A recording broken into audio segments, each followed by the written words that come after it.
excellence where there is equality. For every diversity higher, there is a diversity fire. It is not the similarities that make us the same. It is the differences that make us different. The truth is hate to those who hate the truth. Atonement cannot be made for a grievance never committed. There is no Western civilization without Western kind. In a world of collectivism, individualism is suicide. Hollywood isn't history. Hollywood isn't history.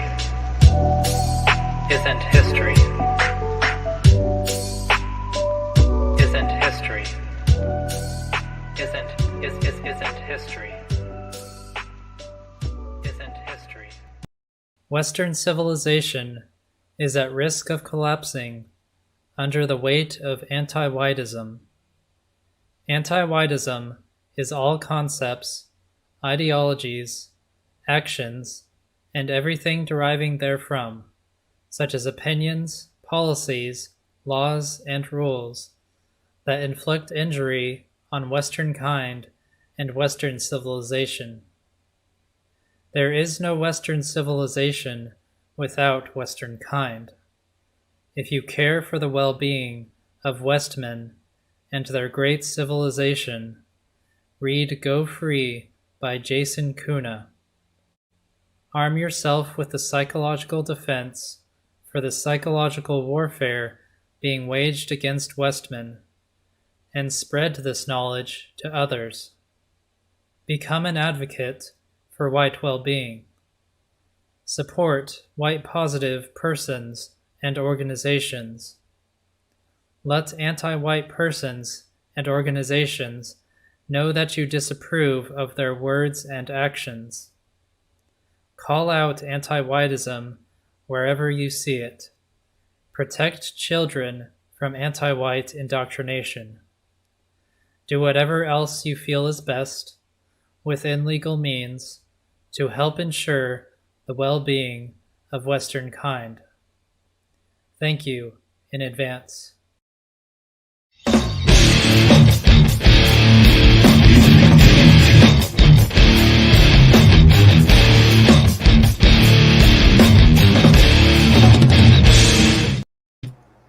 And it looks like we might be going free. Let me make sure that it's never been this busy. It's always been busy, but it's never been this busy.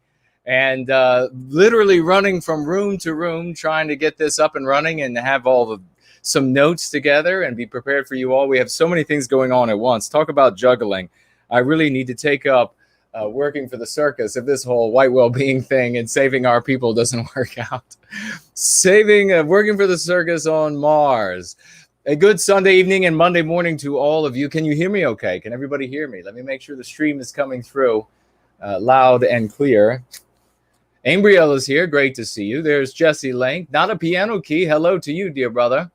Elaine Sabatino, the great Slots, the champion, is here, wielding the flaming sword onto the battlefield of ideas. The wonderful Carlisle Cockatoo is here. Great to see you, sweet lady. Andre Boston is here. The great Raymond Van Buzzkirk doing amazing things. Shauna Shaw is here. Ezra Pound as well. Who else is here? Let me slide through the chat. Just slide amongst the heroes of Western kind. Southern Bloom is here. Wonderful to see you, dear lady. It looks like the stream is strong over on both of the YouTube channels, and I assume over on the other platforms as well. Let me refresh that and make sure that that's okay. Jerome is here. Blaspheme B is here. Circus is here. And so is Superstar and Steve Bin Bob and Like Comedies. And it does indeed look like the stream is strong within you, ladies and gentlemen. We're doing well. So make sure right away, if you can, grab the URL, share it with your circles of influence. Let's get this message out to as many people as we can. The number of victories that we are having here is almost incalculable.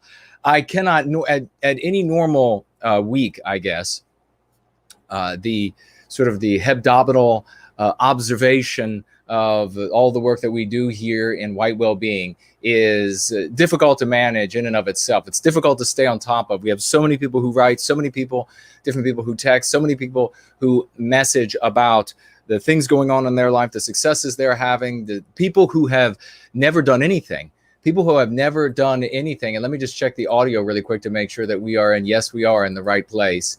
And, ooh, they have some new settings here. I don't know if how that might be working out or not working out. I guess we're going to find out later on. Let's see. Echo cancellation. Is there any sort of echo? How's the audio sounding? Is it sounding okay? This is new. Do not turn this off unless you have a high quality. Okay, so that would be okay. That looks fine. What about this one? This is often used by musicians with a stereo. Okay, well, I don't think I need that. If everything sounds fine, I mean, we could try maybe some of these settings together, experiment.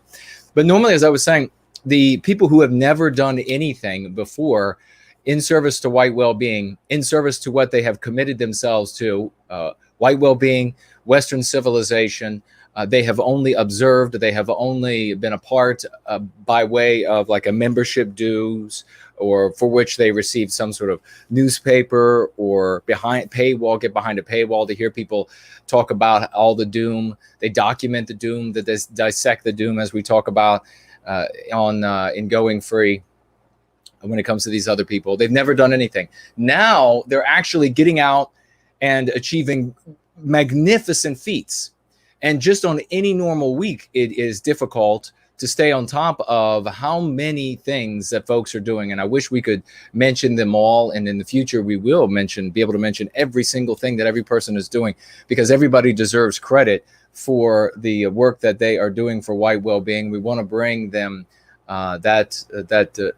I guess, spotlight where they want it. And in some cases, we do recognize that some folks want to do the anonymous thing. They want to be anonymous. And for many, being able to do something without anyone knowing that you're doing it is the greatest gift to themselves, because they're the ones that look in the mirror and they see indeed that they know the character of who and what they are. And that has more meaning for them than even being celebrated in a round of raucous emojis or something, a round of applause as we give here. Let's see, Moy is here. Great to see you. But that's normal. That's like the normal state. We have people doing so many wonderful things. But now it is just, it's unbelievable what we are engendering here. We as a community need to really appreciate, and we're going to be talking about that over the course of the night. Of course, we're going to have Clarion Wakefield joining us, a big crowd favorite, a community favorite. We'll be having her join us around 7 p.m. Eastern Standard Time tonight. And we're looking forward to that, looking forward to the subjects that we will be covering with her. But there are, as is always the case, there are significant things happening before the scenes, significant things happening behind the scenes. And there's so much to talk about, so many things to celebrate, so many things to be excited about. This sprint through October has already started in a huge way, ladies and gentlemen, with the number of victories and the number of successes that we're having. I have not even had a chance. I mean, talk about scrolled notes, no proper outline, nothing of the sort, because it's just so difficult to stay on top of everything that we're doing. And that's what's great about that, is that we are influencing the totality of the white positive sphere. And that's exactly what we should be doing. We talk about us being the advanced placement. We talk about us being the people who actually accomplish things rather than, as we say earlier, doom dissecting and doom documenting. But we are actually going out and accomplishing things, and we're doing it in such a way that we are reaching people directly, important people, influential people, reaching them in a direct way, reaching them in a way that they can't continue to ignore the successes that we're having in service to white well-being, forcing them to get by their ego. That's a healthy thing. That is a really healthy thing to get somebody, and we will really winnow out those who are legitimate and honest, and who are here for the purpose of bringing about a better future for our children and their children, recapturing our destiny, securing Western civilization, so that we can have Max Planck's again, so that we can have Beethoven's again, and we have some classical music, I will tell you, coming up in just a little bit, ladies and gentlemen. Absolutely blew me away, but we'll be talking about that, as I say. But we're doing it in many different ways, and I'll be mentioning some of these tonight, as many as I can. And this is the first week. We got a weekend. We got 3 more weekends to really get fired up and to propel ourselves through October, so that we have this momentum going after this grand election where T-Rex retains the seat, and we are able, with this momentum, to continue that parabolic arc through the heavens and bring the message of going free to as many of our brothers and sisters as are able to receive that message. We are reaching them now. Impressions, and as I say, we're already closing on easily 100,000 impressions, and going to go well beyond that this month. Who knows how many in total will actually end up reaching? Maybe several hundreds of thousands. We'll see exactly, and that is exactly what we have to be doing. But by reaching out directly to content producers and influencing them either directly or sort of obliquely by way of messaging coming from all around them. But then there's even a way that's a little bit more obscure. And I think that is already influencing so much of the white positive sphere. And already, of course, we can see these people who are early adopters, and we can talk about them over the course of tonight as well. We're going to be talking about what you want to talk about. We're going to be talking about the news. We're going to be talking about the arguments that you've been getting in, your situations with family, friends, and strangers, your attempts to bring going free, your attempts to go free, so that you can access your true potential, physical, mental, and spiritual potential that has been denied to you, that is not denied to the other races of man. They are encouraged in all ways. Could you imagine if we had one particular non-white race who is encouraged endlessly with their music, is encouraged endlessly in all forms of media and entertainment, encouraged endlessly to be their absolute best? Where would Western man go if he were encouraged endlessly from his youngest days all the way up through his adulthood to do and be his absolute very best? Where would we be today? Mars and beyond. All diseases cured and beyond, without question, ladies and gentlemen. And a population in perfect harmony with the natural environment, a science that not only secures and preserves planet Earth and our natural environments, but a science directed totally at ennobling it, at improving it, at making it healthier and more variegated, more alive than it has ever been in the history of planet Earth. We could do that. We could make the natural world far more beautiful than it is capable of making itself. And there are many reasons for that, and maybe we'll get into that one of these days. Some of them a little bit arcane. Nonetheless, though, it is fantastic to be with you all, as I say, this Sunday evening, Monday morning. The other way that I wanted to mention that we are influencing folks is, and many of them, as I was saying, to get by their ego and to then winnow out those who legitimately want to serve white well-being, and then the rest of us come to know which ones are out there solely for their egos, is that by influencing the totality of the conversation, the zeitgeist within the white positive sphere, and even all the way out to the periphery of the white positive sphere, influencing that conversation is making its way out to places already that we couldn't have even imagined this quickly. It's happening. But it's because, as I've said many times on these streams and others, victory has a way of winning, and it just keeps on having victory after victory after victory, and people will pick it up. They don't need to know where it came from. They don't need to know that it's coming from our relatively small but extraordinarily potent community for white well-being. I mean, you think about the venom, for example, they talk about the venom in a baby rattlesnake is every bit as potent or even more so than an adult. We have a small but most powerful community, and this is manifested in this way. And know this, ladies and gentlemen, as we change that environment in which we operate to bring the totality of going free out to our brothers and sisters, know this, that as we change that environment, it makes our course that much easier. You see, because right now, or before, we could say, before going free was as broadly used as it is, before we had all of these early adopters that are now suddenly using, as you see, since the President of the United States, and we'll talk about one of these days how this happened, the President of the United States ends up retweeting that the phrase anti-white, ends up saying, so are white people, legitimizing this. And then you see these early adopters, these content creators, these personalities with these enormous accounts immediately using this sort of verbiage as though it's just par for the course, as though that's totally normal to use that kind of verbiage.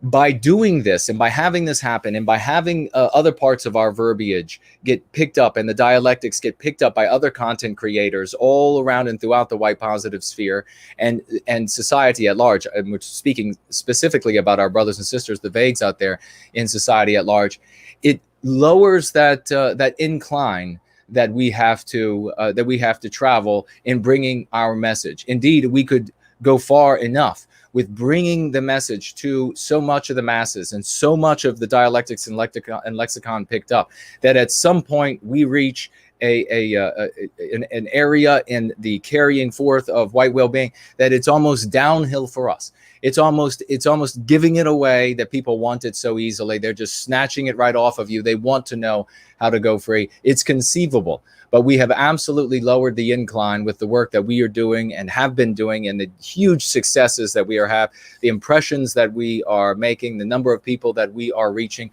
I could not be more excited about it. I want to see what you all have to say. Now, remember, if you want to comment, ask a question, or just make a comment or a suggestion, whatever it might be, you can do so on the No White Guilt channel. Tag me as No White Guilt. That'll come up on the monitors to my right, your left.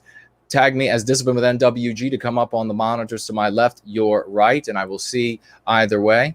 That is, of course, I think you could just type out, and I think we confirmed that before, just type No White Guilt and it will tag me automatically. But you can also put the @ symbol to ensure that it's going to happen, or as I say, @ Discipline with NWG. You can also jump over here to the Entropy channel or platform.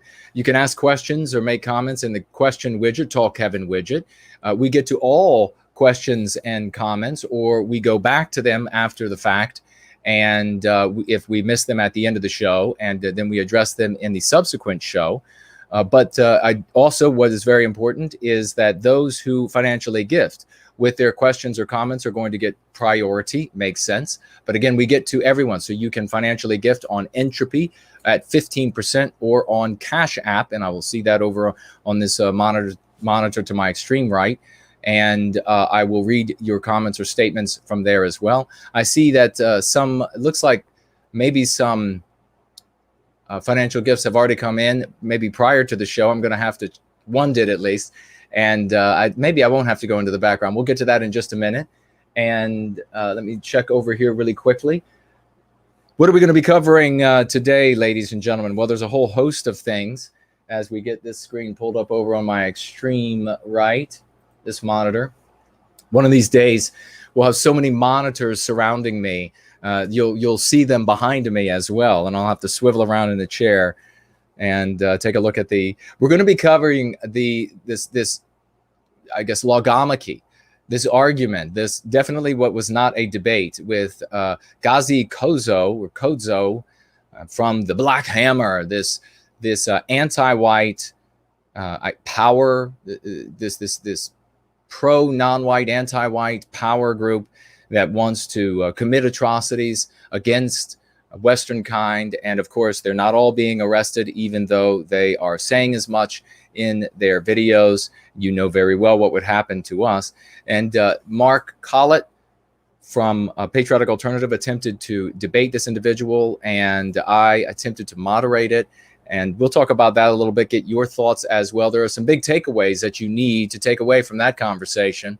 And so if you missed them, if you just saw it for the hilarity or the circus that it was, then I will share some of those as we move on, and perhaps some of you have something to share with us. Indeed, we have a little bit later on in the show, we're going to be talking about a conversation that Bonnie Blue had responded to a question, and her first sentence was one that I didn't think of, and I should have thought of, so she educated me there.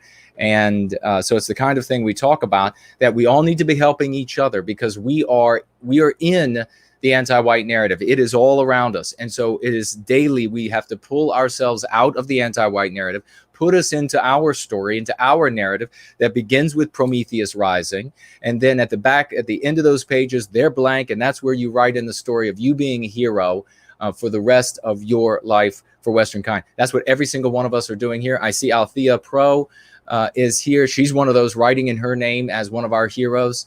And so is Reptile, absolutely writing his name in as one of our heroes. The great Elaine Sabatino and 41 BMC.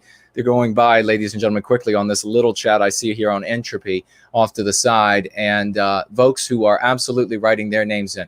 We have to help each other pull ourselves, and we're going to be catching each other all of the time, slipping back into the anti-white narrative, not having the thought immediately come to us about, hey, well, this is obviously what we should be saying to somebody who is in the insane asylum of anti-whiteism. And so to that end, I guess we could also talk about my tweet that I asked many of you to participate in, and many of you did, retweeting and liking that tweet. Hoping that we could get some ground with it, cover some ground with it, and I think maybe we could have done a little better, but that's just the way things go. And the anti-whites are throttling us as much as they possibly can, preventing us from reaching as many of our brothers and sisters as we can out there. But it was the response that President Trump should have given on the question of white supremacy, which, as you remember, when I gave my interpretation, analysis of that debate, I left that out. Telling the Republicans who were listening that they could call me up and offer me one of those six-figure salaries, and I will happily help out their campaign to do so. As I said, I have squeaking struts in the back of my car that have been squeaking for about 2 years now, driving me nuts. So yeah, if they actually want to get some help, if they want somebody who can help pull their titty out of the ringer, as they say, ladies and gentlemen, then they can reach out here and we will make it happen. Let's see, what else do we have? We're going to talk about this. We're not going to mention anybody specifically, just in general, but we do know that there are a couple of our friends who are being slandered relentlessly, and we are going to talk about the proper response to that sort of endeavor, this burning down, this culture of critique, and we know exactly where that sort of thing comes from. And so we have a couple of our friends that are under relentless attack, and we'll talk a little bit about that and how one should respond, how people who are in the public light and public eye, how they should respond to such things, at least at the level that these individuals are.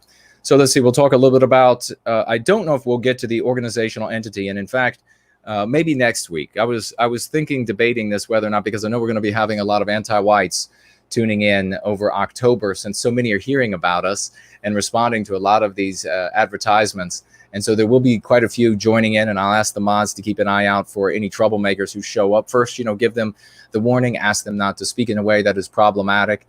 And then they have the 3 strikes, of course, deleting their message if they continue to be problematic. And then finally, kicked off the channel if they continue. And obviously, if they show up and it's like straight to the most vulgar, disgusting, you all know how this works. If it's clearly an anti-white, just trying to ruin everything that we have in service to white well-being, then they can just immediately go away, because this is my house. Free speech is outside on the rest of YouTube. You can start your own channel. This channel is my house, and just as you will control the speech in your house, your actual home, the speech and what we allow here is also has to be respectful, professional, and we will tolerate no less. We have news on the Kindle version of Crucible in the store, the interesting medicines that were given to President Donald Trump. And I was surprised when I went into the store the other day, and we'll briefly talk about that. And of course, I'm going to have to be cryptic as all hell when we talk about that, but you'll be able to understand. and quite a few other things, news stories, a lot of things going on with California and the crazy anti-white governor out there.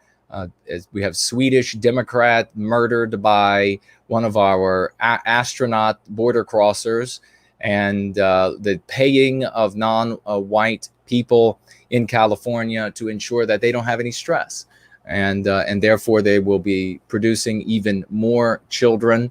Many things going on around the world and across the country that are important to us on various levels. And we have some people to celebrate. And I think we might as well get to that in just a moment after I take a quick look. I see the great Yiz is with us. How are you doing, dear sister? Great to see you over on the Discipline channel, over there with the great Brant Danger, School of the West. We'll talk about Brant in just a moment. And we have the great Raymond Van Buskirk. Great to see you as well over there, brother. I'll swivel around here and see what's happening. And we have Nordic Iron, and Bartleby is with us as well. Like Comedies, and Bonnie Blue Lass is with us. Vokish is here. Hello to you. I think I mentioned Andre. Sakis is here. Great to see you. We have a lot going on with Sakis, and we'll talk about him as well. Promethean Promulgation is here. I called out the alternative hypothesis for rebranding concepts from Go Free. And he said, what is Go Free? Well, that's interesting. I guess we'll have to hear more about that. Please share in the live chat here if this person, alternative hypothesis, is rebranding concepts, because this is the kind of thing that we're going to see from egoists. And we predicted this for a long time. We talked about it. What was it? Just a couple of weeks ago, that egoists who are losing their audience or wanting to build their audience, wanting to make money off of the increasing angst, the increasing nerves. And let me tell you what, the angst and nerves are being turned up to a fever pitch for Western kind. They'll tap in, they'll look in, and then they'll say, well, what is these? I don't even know what it is. I just happen to have a identical concept with a little bit of a different name that suddenly came out of nowhere for me. It wasn't 20 years of the scientific method, applying and experimenting and trying and ditching and adopting and then going with what works again and in different circumstances. It wasn't any of that. It's just suddenly I've happened upon the grimoire of all that works. And I just happen to have different names for all of it. Who is that no white guilt guy? What are you talking about? Piss right off. When we see that happening, folks, make sure you note it and make sure you tell their audiences what's happening, because the big problem here is that it is not just that these individuals will be thieving the momentum that we are the ones engendering. It's our labor that we're putting into this. But this is the source. This is the well. This is where more of the same will come. This is where more of the same will issue. If you go to somebody who's just a counterfeit, you won't get more of what was created here. They just have to, it's like I guess just last week, we were talking about McDonald's having to innovate as fast as the other companies imitated. So this is from these other content creators, from these other sources, whether it's just like a pure, an individual just coming in for the purpose of being a member of the merchant right or what have you, they are not going to have more of the source. They don't have the same compass needle directing them as we have directing us and gave birth to all of what we have here today. They'll just be waiting until the next thing comes into their view that we've done, and then they'll just adopt it and rebrand it as something else. It's bullshit. And when we see, and apologize for my language, when we see it happening, we'll call people out for it. Looks like, who else do we have here? Travis Hammer is here, and so is DG. Great to see you. Althea is saying here that Jason tweeted what Trump should have said at the debate. Yes, I did. And surprised that didn't go further. I mean, that kind of response would have put an end to it for all time. Jesse, no offense, is here. Hello to you. Great to see you. T Money is here. Hello. How are you? R Powell is here. Hello to you. Great to see you. Traditional, what was that? Traditional European, I think it was. Hello to you. So's Ben is here as well. Great to see you. Now, of course, I'm not saying that this particular individual, we're going to find out more information. I'm not saying that he has done anything like that, but we'll have a look, and we'll take a little bit of a closer look and then see whether or not that's the case. Beef, we'll just call you that. Great to see you. Who doesn't like beef? Hallelujah is here. Hello, and great to see you as well. All right, let's get this show. Art Acrobats is here. Says, I've been promoting No White Guilt sites and books every day this week. I got to say to all of you, a big salute to Art Acrobats and all of the work that you are doing in service to White Wellbeing. You're doing a magnificent job. I love it. I have been out there and I have seen in different chats, live chats on Threads, etc., people showing up. I've been given news. I get messages from people saying, hey, I'm in this live chat right now. I just saw this person mention going free. I just saw this person mention Crucible. That information is coming back to us, and we know who out there is making it happen. So a big salute to every single one of you who are one of the champions who have taken it the responsibility and have the integrity to take the responsibility to make these changes in the world that we need to make. It. We will be the reason. Make no mistake. We will be the reason that there is change. Period. We will be the reason. And who else is here? I saw another name I haven't. There's Donning Armor is here. Great to see you, brother. Always great to see you. And Juliet, I think, is here. Hello. And over here on Cash App, let's roll, ladies and gentlemen. And Yig Drazel is here. Hello to you. And wonderful. It's glorious to be here with all of you. It's another glorious day in the once great state of Virginia, as you know, right down the street from a man, orange man, who's in a sort of tannish colored hospital, just a little bit further. It's right across the border, across Washington, D.C., and up into Maryland. And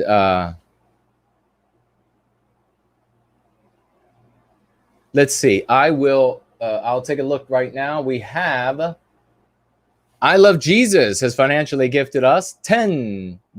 Thank you so much to White Wellbeing. It's writing here, this is for helping me find my way. May God bless you, Jason. Thank you so very much. And that is from I Love Jesus Christ. Thank you, dear lady. Wonderful, very kind words, and wonderful financial gift to White Wellbeing. We deeply appreciate it. And we deeply appreciate you and all that you're doing. DB Cooper is here. Of course he is.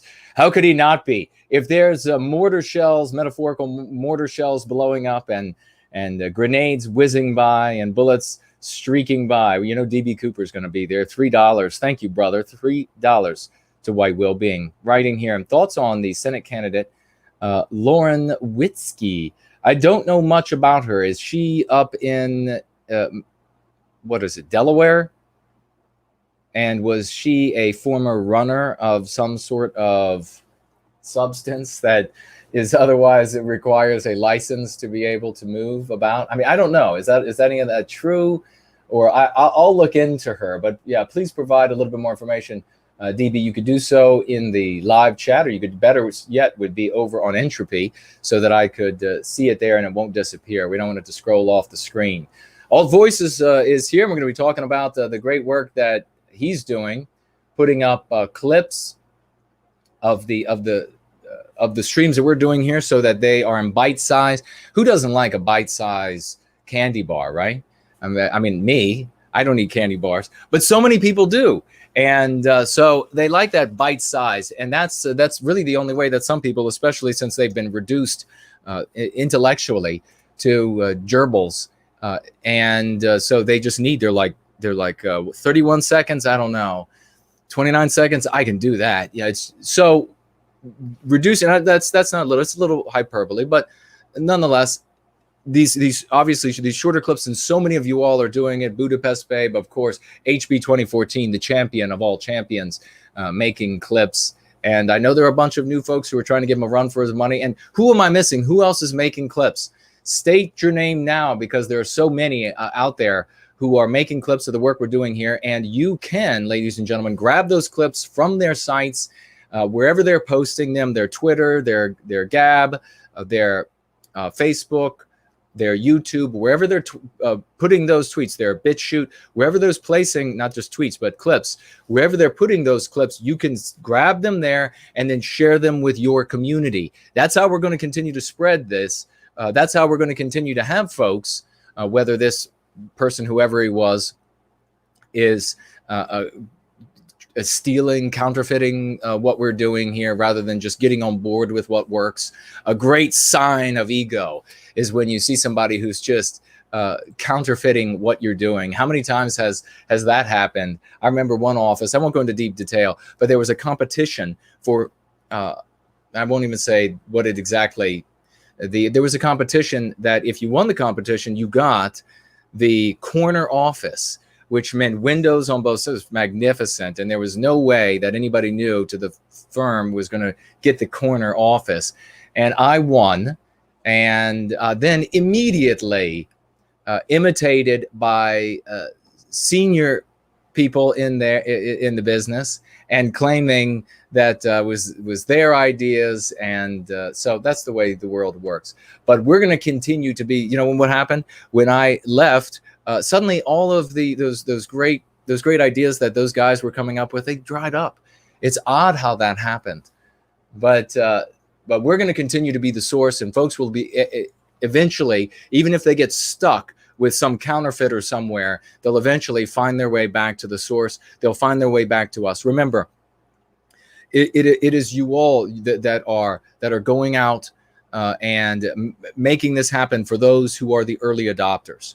So you are the ones who are, you know, like the first proselytizers of going free, if you will.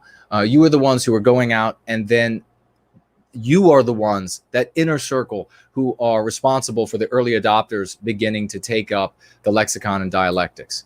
So that is something that you should take it personal when you see somebody counterfeiting the stuff that the work that we are doing here, the successful work that we are doing here, the medicine or the method that helps one person come to a point in their life where they can be clean, they can get off whatever addiction it might be, they can begin to access their true potential, and etc. Some counterfeit of that is not going to do the same thing. It's not going to work the same way. It's like, have you ever gone to another country and then tasted the counterfeit of whatever soda or alcohol or whatever it is you like? It's not the same. It doesn't taste the same. It doesn't have the same effect.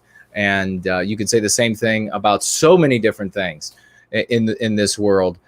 You should take it personally when there are people counterfeiting, because they are robbing not us. Not first is not us. The first is our brothers and sisters of what they need. That's what matters. That's what comes first.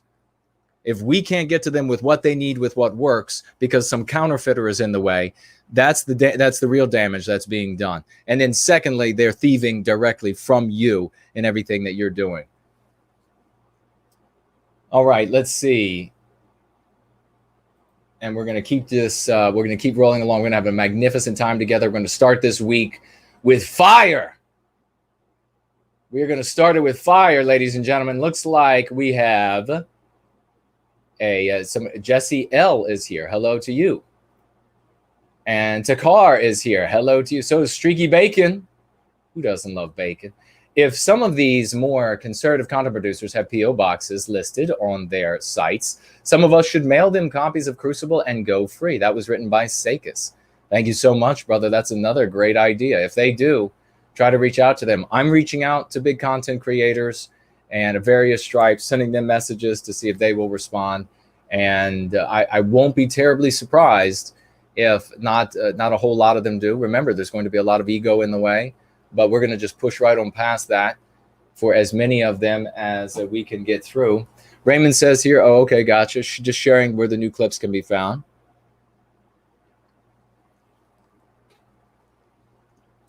I'll swivel around here and see the financial gifts. Damon's here says, did you hear about Styx versus Richard Spencer debate? Styx hexen hammered the heck out of Spencer. That's funny. I did not hear about it. I knew that it was going to be coming up, but we had just when I was given that information, we had just accomplished something that of actual substance behind the scenes, something big behind the scenes, some actual change behind the scenes. And sticks, nobody debating another nobody over a nobody concept, not actually doing anything other than entertaining their audiences. And I don't mean that in any insulting way. They're entertaining their audiences. But this nobody type of conversation, which is what they had, not as in nobodies as individual human beings, but the nobody type of conversation that they had there was totally immaterial. And it's to hear about, I don't know. I get maybe liken it to throwing the pass that wins the American football Super Bowl, and then having somebody run up to you and say, "Hey, did you hear that this Pee Wee football team is going to be playing this Pee Wee football team next week?" And you're just like, so. But that's I didn't hear about how it turned out. I did hear somewhere that Spencer had decided to not endorse Biden anymore. And if that's true, I don't know, but that's obviously the right course of action, because these different these different bills and acts that we have been treaties that we have been reading about that they will instantly implement and they'll be impossible to resist would absolutely put an end to the way that we are able to serve white well-being right now, and we cannot allow that to happen. We do not like Donald Trump. He is not white positive. He is not for us. T-Rex is, however, the man who will not do what Biden will do to us. So it makes it very easy. It's not about voting for the less of two evils. It's nothing about that. This is a tool in the service to white well-being. We're not thinking about them. We're not inside of their story. We don't care about their story. We don't care about their individual approach or beliefs or prognostications or suggestions for governance or any other than Biden is going to absolutely implement all of the aforementioned in a way that will really ruin our ability to serve white well-being, at least in the way that we serve it here. And so we need to use a tool in the service of white well-being, and we're going to use that tool. And even if he ends up being a tool, the rest, the next 4 years, even if he ends up being a tool. So I'm not surprised, though. It would be very difficult to argue in favor of Biden. So, I mean, even though Sticks was the guy, I think he's going to be on PWR next week. Sticks was the guy who was in a debate, what was it, last year, arguing against ultimately against white well-being. He said, well, what if Martians invaded? Then what would you do then? As though we wouldn't be able to defend ourselves if Martians invaded, or if we didn't have all of the astronauts and physicists crossing the border that we from all of these third world countries, we just wouldn't be able to defend ourselves against Martians. And as though Martians are going to invade. All right, we'll slide through this. Nancy Drew writes here, no white guilt, know someone in California who had to go through a critical race theory, so anti-white workshop, and refused to apologize for her. Well, we don't say whiteness. That's one of their terms. So just so everybody knows that who's listening now or listening in replay, I'll read what Nancy has here, but we never say whiteness. Whiteness is not what we do. It's not what we are.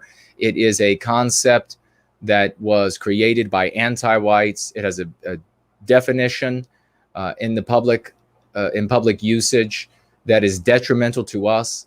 You cannot be, if you are for whiteness, which sounds like some sort of sickness. If you are for whiteness, then you are for a combination of white people and oppression of non-white people. That is what the anti-whites, Ignatieff has really popularized this in several books, many different articles, many different doctoral theses have been written on. I mean, it's just everywhere.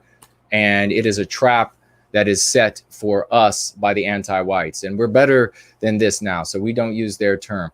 But so just that's for everybody to know. We do not use whiteness or anti-whiteness.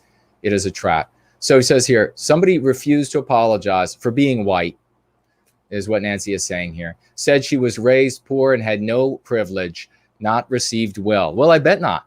And thank you for sharing that, Nancy. Nancy's one of our great participants, ladies and gentlemen. And so thank you for bringing this to my attention, dear lady.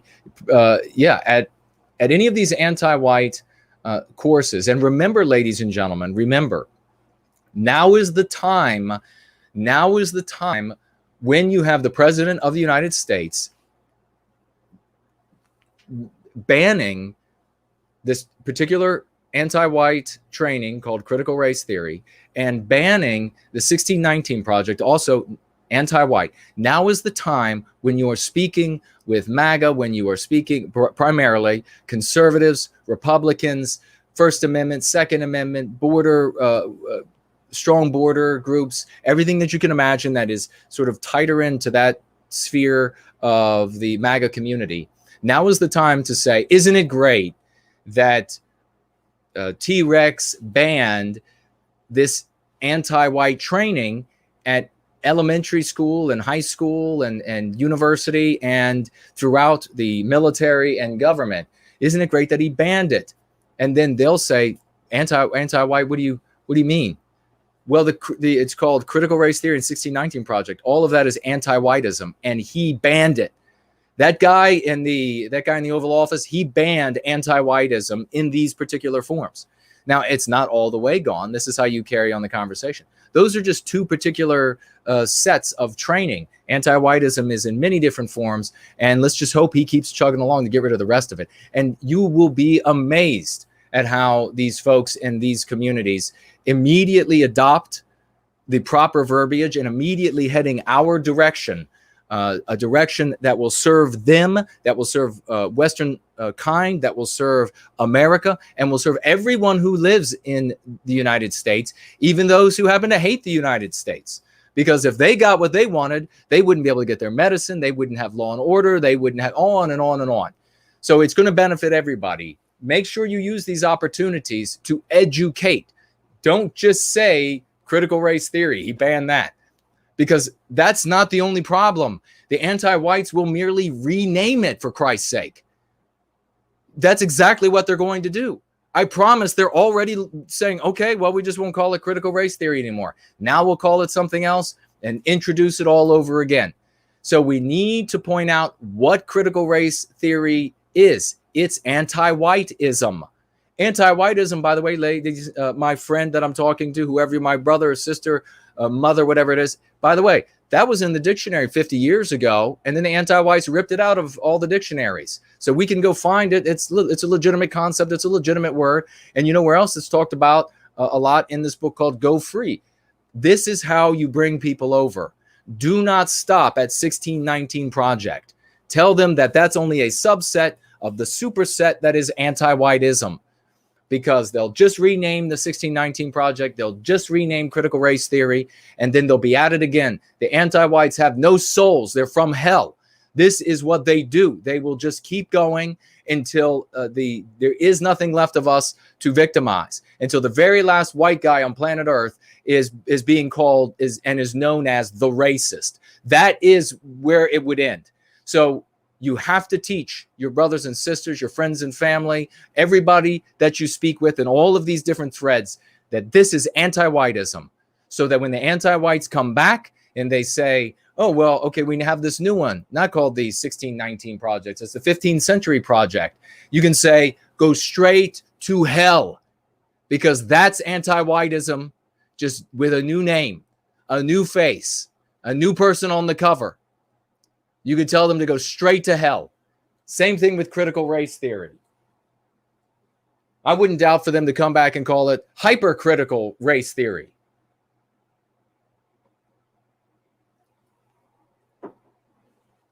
All right, let's see. What else do we have here?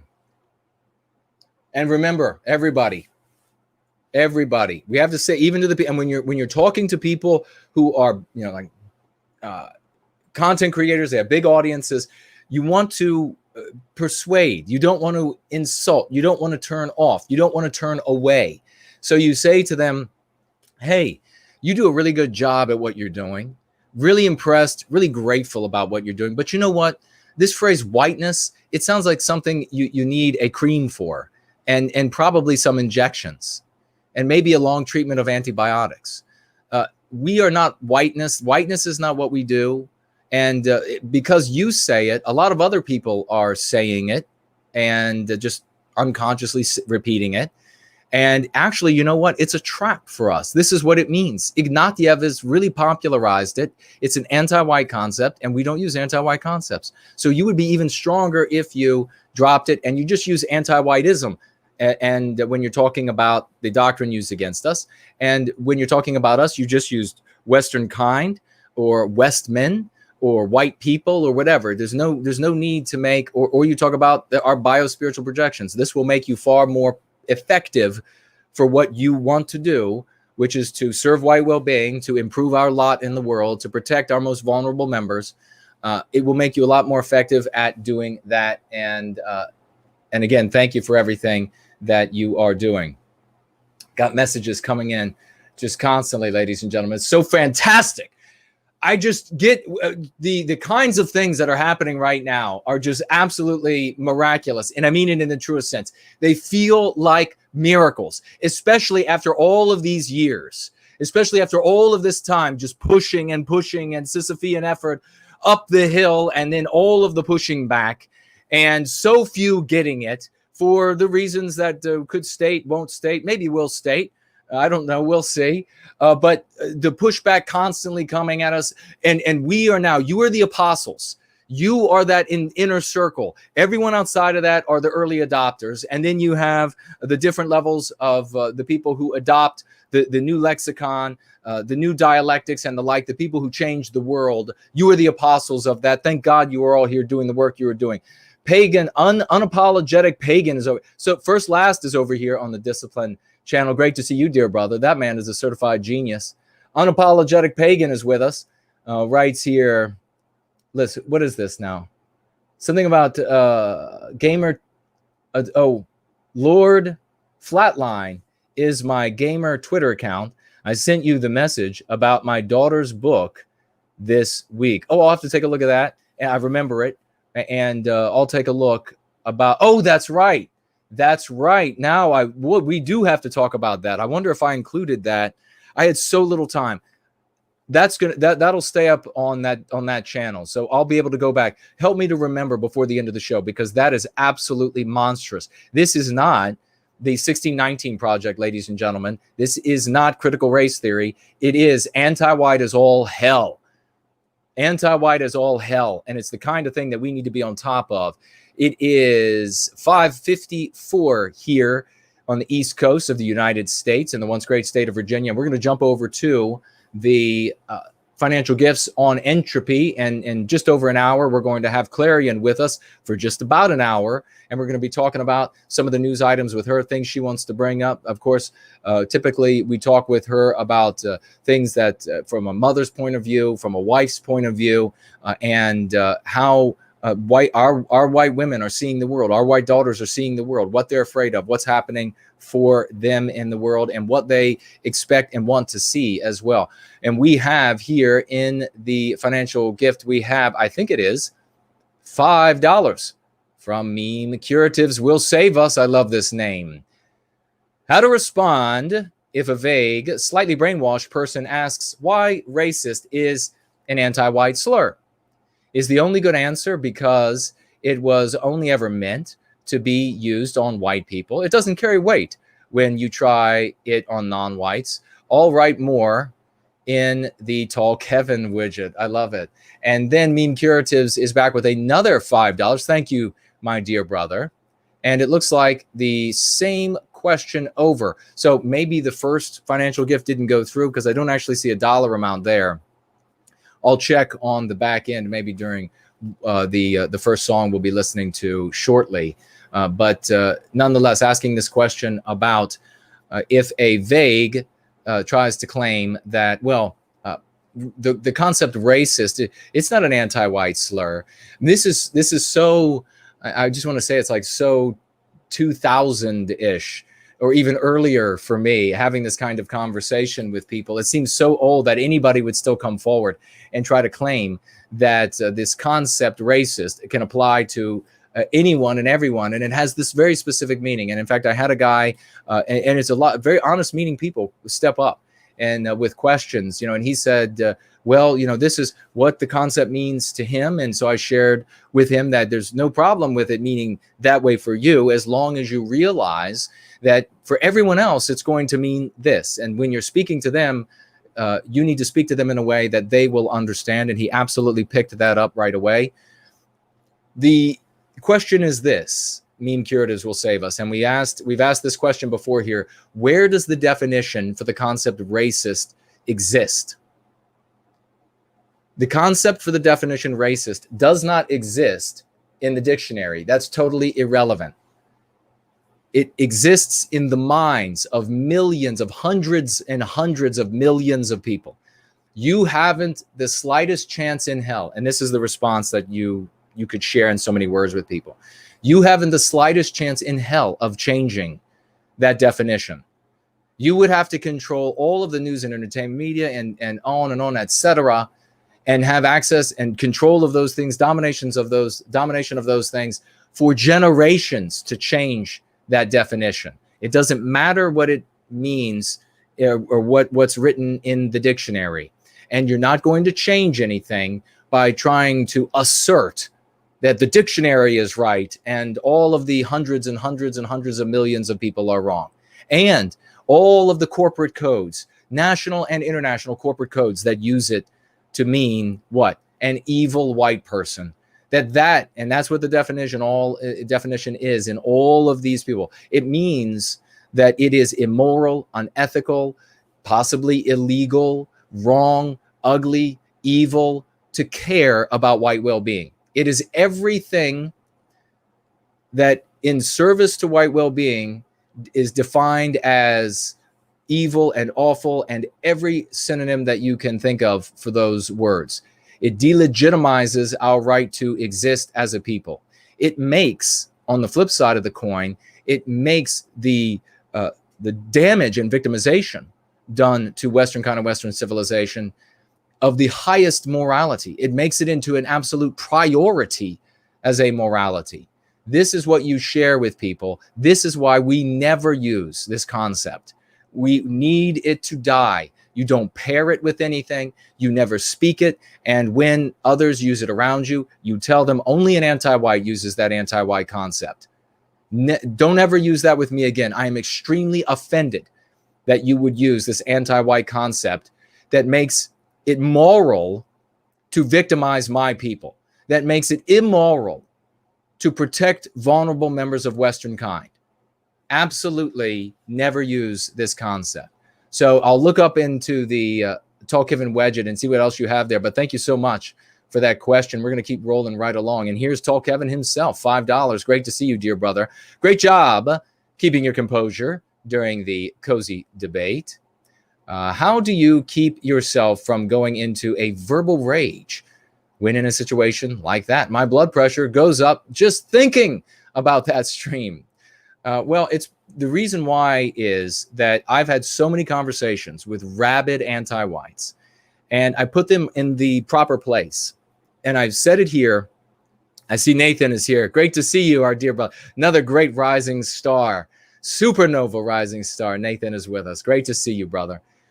And apropos for you to show up as we're talking to the great Tall Kevin. In fact, we have something to show that Tall Kevin came across, ladies and gentlemen. I think we'll be sharing over the course of the show. But I remember when I'm having these conversations that these individuals are in an insane asylum. They're in the anti-white cult. They are sick people. They are deluded people. They are irrational and illogical people. They are not assessing reality. They are living by a fantasy, nothing but superstitions. And when I put them into the proper place, then I know when they start saying these crazy things, I'm the same way that I am if I regrettably had to work at St. Elizabeth's here when it was functioning in DC and would have to deal with a crazy person walking up saying Well, X, Y, or Z. And I would just say, oh, okay. Now, put your tight white jacket back on. This is how I handle them. And I know that with somebody like this, and this is the second thing I'll mention to this, that immediately this Ghazi character, Kodzo, I immediately knew that there's no conversation to be had here. There is a different morality and a different reality. You can't have a conversation with somebody like that. You can't debate them. You just say, take a hike. I'm going to move on to somebody that is worthy of my breath, somebody who is worthy of my intelligence, somebody who's worthy of spending time on them.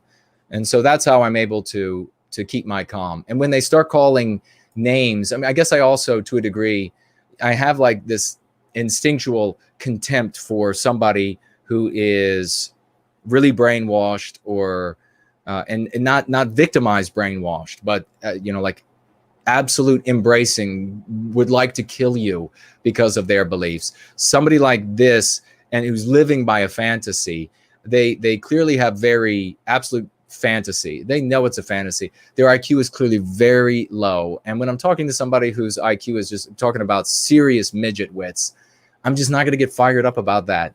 They're just, I know this person is stunted, is limited, and they're not going to be able, probably not even be able to understand very many complex thoughts anyhow. So if anything, what my mind does is I start thinking of silly things that I could say to them to really get under their skin and watch them come unglued. Thank you for that, Kevin. We have Sakis, the great Sakis here, $5 financial gift. Thank you, brother. My weekly $5 financial gift in the name of the anti-white Ghazi Kodzo. Thank you so much, Sakis. That is fantastic. I can tell you that he is loving the fact right now that you just named him with your financial gift. And I know that some of his followers are watching. They're not going to be talking, but they're watching. So thank you so very much. Hopefully they'll carry the message back to him, unless they're worried that he might take the cane to them. I don't know. They seem like they might be the kind that might break out with the cat o' nine tails or something like this if one were to misbehave in the presence of the commander-in-chief of Hammer City. Let's see. And that's a real place they claim to be building in Florida. Vivacious Lady is here. Great to see you, sweet sister. $5 financial gift. Thank you so much. Thank you for your service to White Wellbeing. God bless you, and thank you in return. We're having a great day, ladies and gentlemen. Gosh, it is exciting. It is absolutely exciting. I wish I could tell you everything that's going on. I wish I could just keep a mind of everything that's going on, of all the amazing things you all are doing. It is, rest assured, no, beyond any question, that we're going to be climbing this mountain to that western sunrise, and we will end up with the resources we need for the organizational entity. And you all are going to be in that hall of heroes. Some of you will be able to be even employed, and I would love that nothing more in the world than to be able to employ those of you who are doing great work. Know that that's going to happen. We are going to be the people who are going to make the difference, because it is our will to make the difference. Promethean Promulgation is here, $15. Thank you so very much for that kind financial gift. I tried to explain Go Free to my dad, and he said, it's a dumb cult. But he is still using the dialectics from Red Elephants and Alternative Voices clips. So I don't know, are the dialectics that he's using from those clips, are they the ones that we use here? Just, you don't have to financially gift again. Just jump on over to the Tall Kevin widget and let us know. Give us a little bit more info there. But remember, if you come across somebody who has this like sudden response, this is not an intellectual response. This is an emotional response. And the emotional response comes from where? It's almost always coming from the fact that they're being persuaded. They're having cognitive dissonance. what you're saying is making sense. Maybe son is not supposed to be telling dad how to think, or maybe that makes dad feel like he's not in the position he's supposed to be in relative to his son. And so there's a little bit of cognitive dissonance. And then there's that big emotional response, that big pushback, a comment that has nothing to do with the work that we're doing here. Obviously, telling people to use their conscious minds rather than functioning by their subconscious minds, just memorizing what they're told, as is the case by Antiwhiteism, and then just regurgitating that throughout the world. This is the exact opposite. So this is just an emotional response. And so what you need to do, brother, is you need to realize that that's what's taking place with dad. You might have to step it back a little bit. You might have to reintroduce some of these phrases one at a time with your dad. When he says something that should be phrased another way, you can say, yeah, Father, you're right, X, Y, Z. And then when you rephrase it and you're saying it in agreement with him, you just toss in that lexicon. You just toss in that dialectic as almost like a throwaway thought. And then dad will pick it up. I don't know your father, so I can't say exactly what kind of man he is, but that is, generally speaking, that immediate sort of, push it away from me, I'm being persuaded. Stop persuading me, because I'm uncomfortable with leaving the thoughts that I have and have had for a long time. So just stop persuading me for a moment. And those are just, that's a total emotional response. Thank you so much for bringing that to our attention. And I'll look over here to the question widget to see if you clarify. The great Bartleby is here. $25 financial gift. Big salute to you, my dear brother. Thank you so very much for that. In honor of Gary, I think crapped myself Nadler. What happened with that? Is that what he said? I have no idea what happened there. Somebody needs to fill me in. They maybe do it on the question widget, just not with what he did in his pants. So thank you so much for that $25 gift in Nadler's name. Thank you so much. $25. And then we have Nathaniel, $25 as well. Thank you so very much. Bartleby says it was during a press conference last week. I think is what it, before the little screen here leapt on me. He must have said that. And what was the subject matter? Okay, we have Nathaniel, $25, writes here 10 for me and 15 for the anti-whites who are paying my bills right now. Like it or not, you're supporting white well-being too. Amen to that. No shame. Our people are the ones paying into the system, the lion's share. If at any point you need to, this is not the conservative sphere, ladies and gentlemen. This is not the place where they're going to say, oh, well, you're using some of the public assistance. Well, you should be frowned upon. Absolutely not. Use public assistance. We're paying for it. White people are paying for it. We are contributing the lion's share. We are shouldering the lion's share of the burden for all of this. Absolutely. Use it. And then when you have those days off, because you don't have to go to work or whatever it is, make sure that you make yourself avail yourself to the offices and the places where you're allowed to be, and protest with signs out at, as we were talking about when it came to senators, or all day long in live chats on message boards. Let the payment come through to do that all day long. The reason why anti-whites are able to show up by the hundreds, by the thousands for these events, in part, is because they're being paid by our tax dollars to be out there. So absolutely do not hesitate to avail yourself of those resources that we have provided. We are the kind of people here that take care of each other. The hyper-individualism that is manifested elsewhere across Western civilization, that goes right to the gutter. We have nothing to do with that. And there is no place here for mortal gods in the world that we create when we recapture our destiny. We have this, I'm not sure. We'll call you TJ. Thank you so much. $10 over here on Entropy. And writes here, how do I debate women that only talk about the safety of their non-white babies? How do I debate women? So this is white women, debate women. who talk about the safety of their non-white babies. So he's using a word here that I won't use because our anonymous friend who goes only by the initials AI is listening.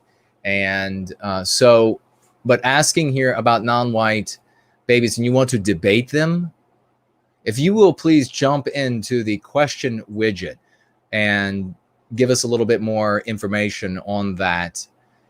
If there is a white woman with a non-white child can serve white well-being, she can, we say this kind of thing all of the time.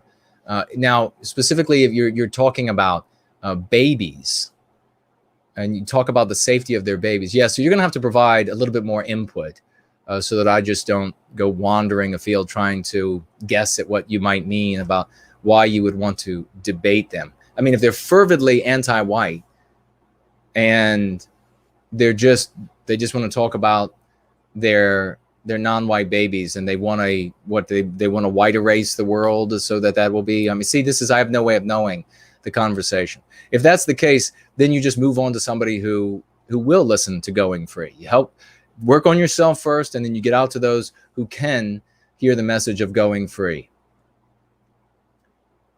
And let us continue here. Is this a different? Yeah, I'm curious. I see one financial gift from Kevin, and it looks like, is it the same exact verbiage? Yeah, I think it is the same verbiage. Wonder how it showed up. Did you just paste it over there, Kevin? I'm wondering why it shows up in both the question widget and the financial gift widget. Let's go ahead and talk about some of these people really quick, ladies and gentlemen, and who we should give some rounds of raucous emojis to. And this is the beginning, the very beginning. October 4th, huge things happening for White Wellbeing. We have the great Sakis, ladies and gentlemen, is making an audio commercial for Crucible. He's in the process of doing it, and he has let's see, it's over on, what video is that, Sakis? I think I had it up on this monitor to my extreme right. I'm not seeing it now. I think it's on the thread, the most recent tap that we did with Tim Murdoch, where he gives a description of the commercial and what he's looking for. He's looking for people to do some voiceovers. And I think there might be a couple people that he needs to do voiceovers. It needs to be, you need to have a good mic and a nice quiet room without a lot of surfaces for sound to bounce off of. I think he spells that out on that. I've pinned it to the top. I think it's the tap. I pinned it to the top so you can find it there. But this is magnificent. He's already putting together the background audio. He's just looking for the voiceover, the folks to do voiceover. So make sure you get to him and with him to help with that project, because that will be the kind of thing, yet again, something else that we will be able to reach out to our brothers and sisters with, that with this sprint, this is the Saturn V rocket, taking off right now, ladies and gentlemen. The engines, we've counted down to zero. The engines have lit, and the world is ablaze with the Saturn V rocket beginning to climb to the sky. We're going to have the momentum to carry us on through the rest of the year and then into 2021. And we'll have a commercial like this that we will be able to share everywhere. Once we have an audio-only version of it available, we may be able to then, if you are also of the mind that you have access to, you are good with putting visuals to things, and you have access to visuals that you own or are permitted to use, or you have purchased, or whatever it might be, then you can also get with him, and you all can potentially work together to put visuals to the audio that he is making. So please, a big round of applause for Sakis and the effort that he's making now. And if you are somebody who might be able to help out, remember, you might say to yourself, I want to, I could contribute. And you don't know if you have a good setup. You don't know if you have a good mic. You don't know if you have too many surfaces for the sound to bounce off of. Help out anyhow. Maybe he ends up using your contribution. Maybe not. But your contribution will be there, and then maybe you'll glean some info from that interaction and potentially working together there, combining your efforts, that you'll be able to help others in the future, or work with Sakis again on something else in the future. We have to start doing these collabs regularly so that we get to know each other. And remember also, when we're getting to know each other, you always protect your identity. Don't think that just because somebody is here in our sphere that they're automatically, your identity is going to be automatically secure with them. Still protect who you are, because we do live in an anti-white world where they destroy people, the anti-whites. This is not a white man controls the world scenario as is written in the anti-white narrative. So easy for us to prove this truth, ladies and gentlemen. Let's get to it. Thank you, Sakis. Big round of applause for Sakis. You know who else is doing a magnificent commercial right now, working furiously on it, is Groundhog Fury. And let's get a round of applause for all his furious effort, ladies and gentlemen. He did the magnificent work for the cover of Crucible. He did all of the illustrations on the inside. It is absolutely splendid, a magnificent artist, and I couldn't be happier and prouder with him. I thank him for his service to White Wellbeing. He is putting together a commercial as well. I don't believe he needs any help on what he's doing now, but it does take a lot of time. It does take a lot of entries and computer processing power, what he's doing, and that will be available soon. So we are very thankful to Groundhog Fury for his furious efforts in service of White Wellbeing.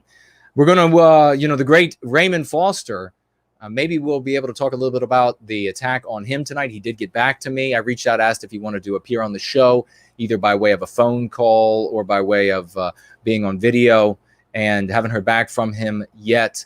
But he did get back to me, told me a little bit about the attack, told me that he's recovering. So our prayers, our hearts, our energy, positive energy go out to our brother down under. And after this attack by an anti-white, he hasn't been stopped whatsoever, and it's not going to stop us. The anti-white attack on us, on our brothers and sisters, just make us work that much harder, make us try that much harder. I'll be putting out more leaflets, more signs, more posts because of what was done to Raymond Foster. And he has here a video game as well that he's making. Raymond Foster is now making a video game, ladies and gentlemen. We have another video game that is being built upon and is being expanded and improved. And guess what? I was able to actually find. I was telling folks I had played the game and I had gotten a score and I couldn't find, and I finally found it. And there it is. I finally found my score from Western Kind.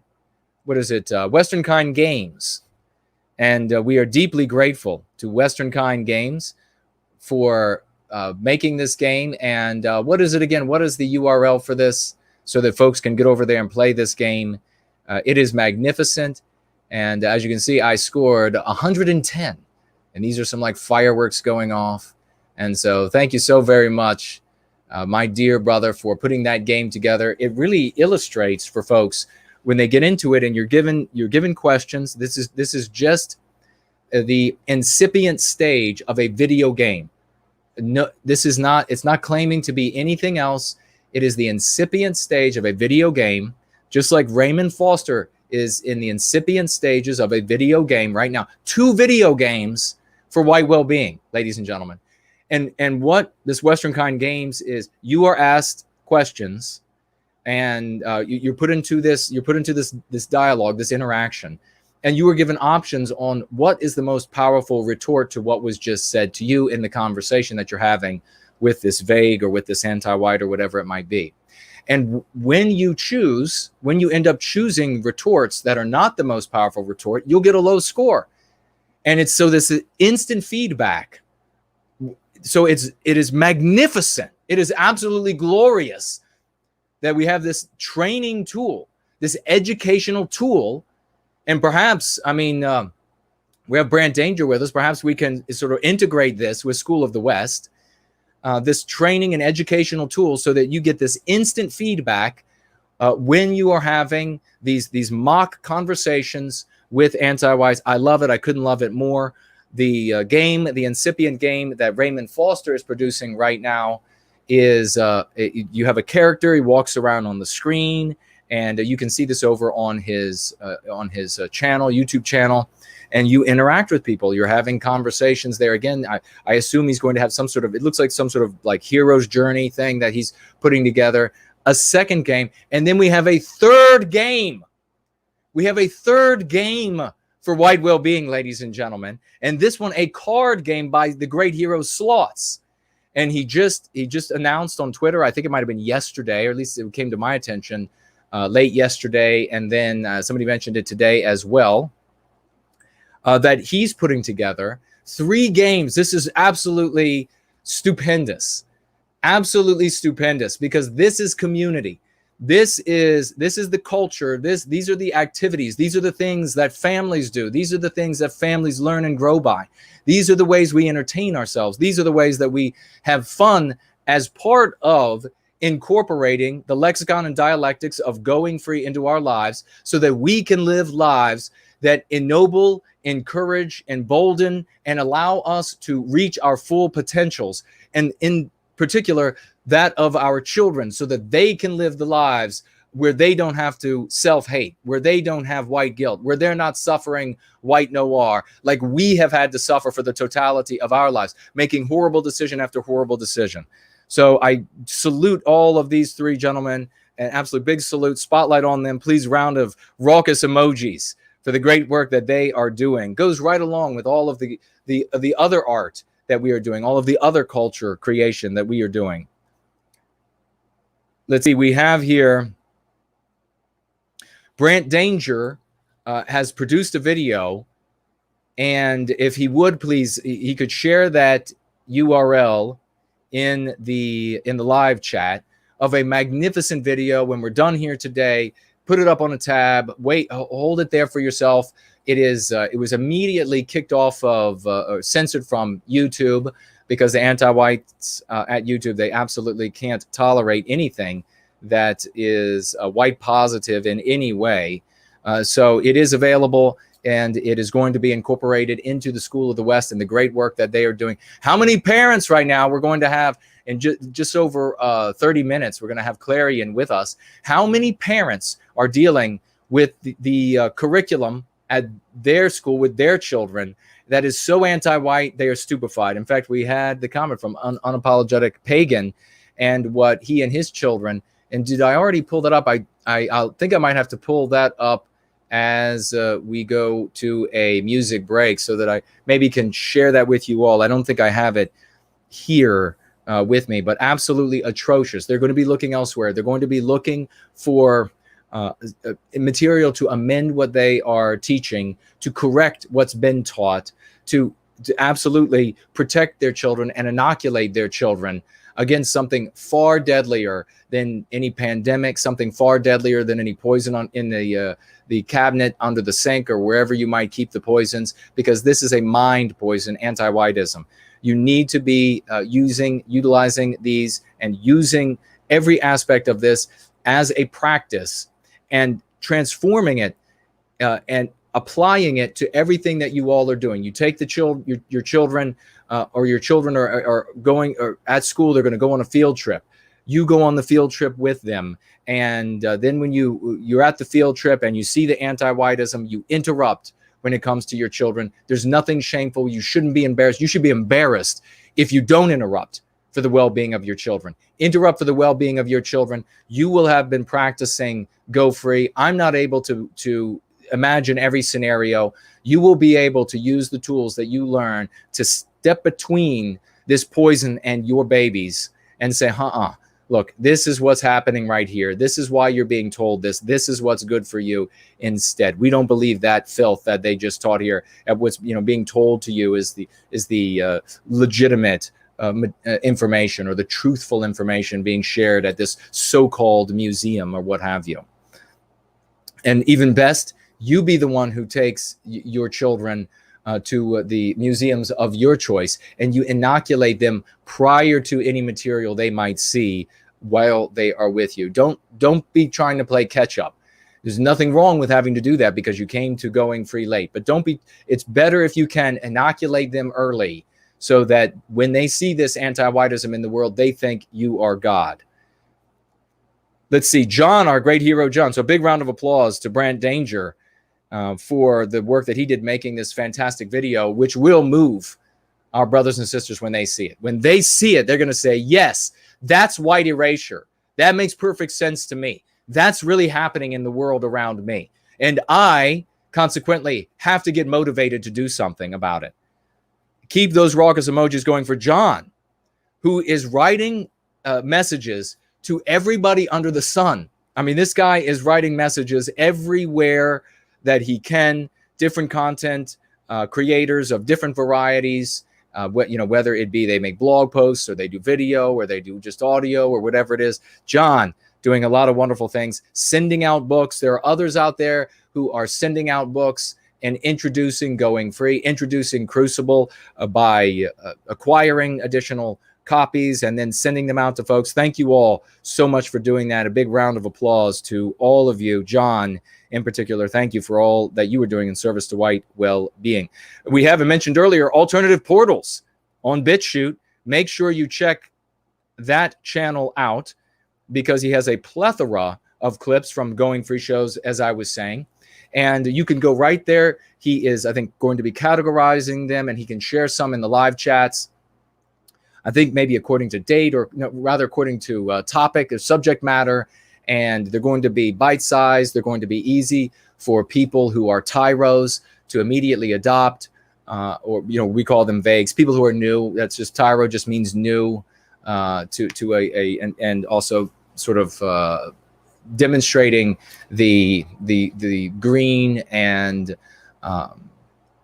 the nature of somebody who is new to. I think the word actually comes from maybe even soldiers, and it might have been something like a new recruit to the Roman army or something like this. Anyhow, so somebody who's displaying the characteristics of a new recruit. So the vagues, perfect information to reach out to them with, and then they'll see it, they'll imbibe it, they'll say, hey, that's a great point there, that makes sense, I want to see more as a consequence. You have so many who see these big streams, and just seeing the big stream with the gerbil's attention span, they can't do it. So they immediately run off and they say, well, where is the content creator where I can hear about the doom documenting or the doom dissecting? Thank you, first, last. Where can I find that material? Because I can't get better, they're saying to themselves. I don't want to have to actually do something.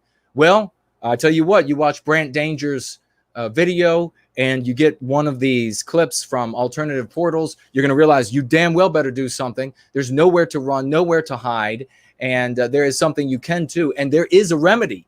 There is a way to improve yourself. There is a way to improve your life. There is a way to improve the lives of those around you. There is a way to improve the context in which we operate and take this message to our brothers and sisters. Let's get that information to them, and let's do it as quickly as we possibly can. So big round of applause for Alternative Portals for the work that he is doing. We have somebody called Celebrate Your Heroes who made a web page.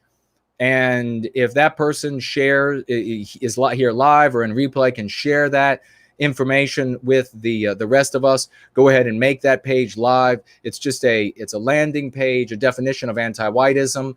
And he's written from watching Going Free, from reading Go Free, the book. He has written a bunch of the sentences down, bullet points, defining it for people so that when they're new to this concept, they want to know what it is. This will be one of many places that people can find and educate themselves on what is anti-whiteism. Wouldn't it be something to have every MAGA person, just imagine the change. Imagine the change for a moment in the social construct if the totality of the MAGA sphere suddenly knew what anti-whiteism was. They suddenly realized that, all of this ideology, all of these different things that we're being taught, all of these different things they're trying to poison our children with, that's called anti-whiteism. I now understand. Please, brother, this big round of applause for you. Go ahead and make that page available for people to see, and let's get this information out there. Oh, big round of applause for Final Blossom for that extra video as well.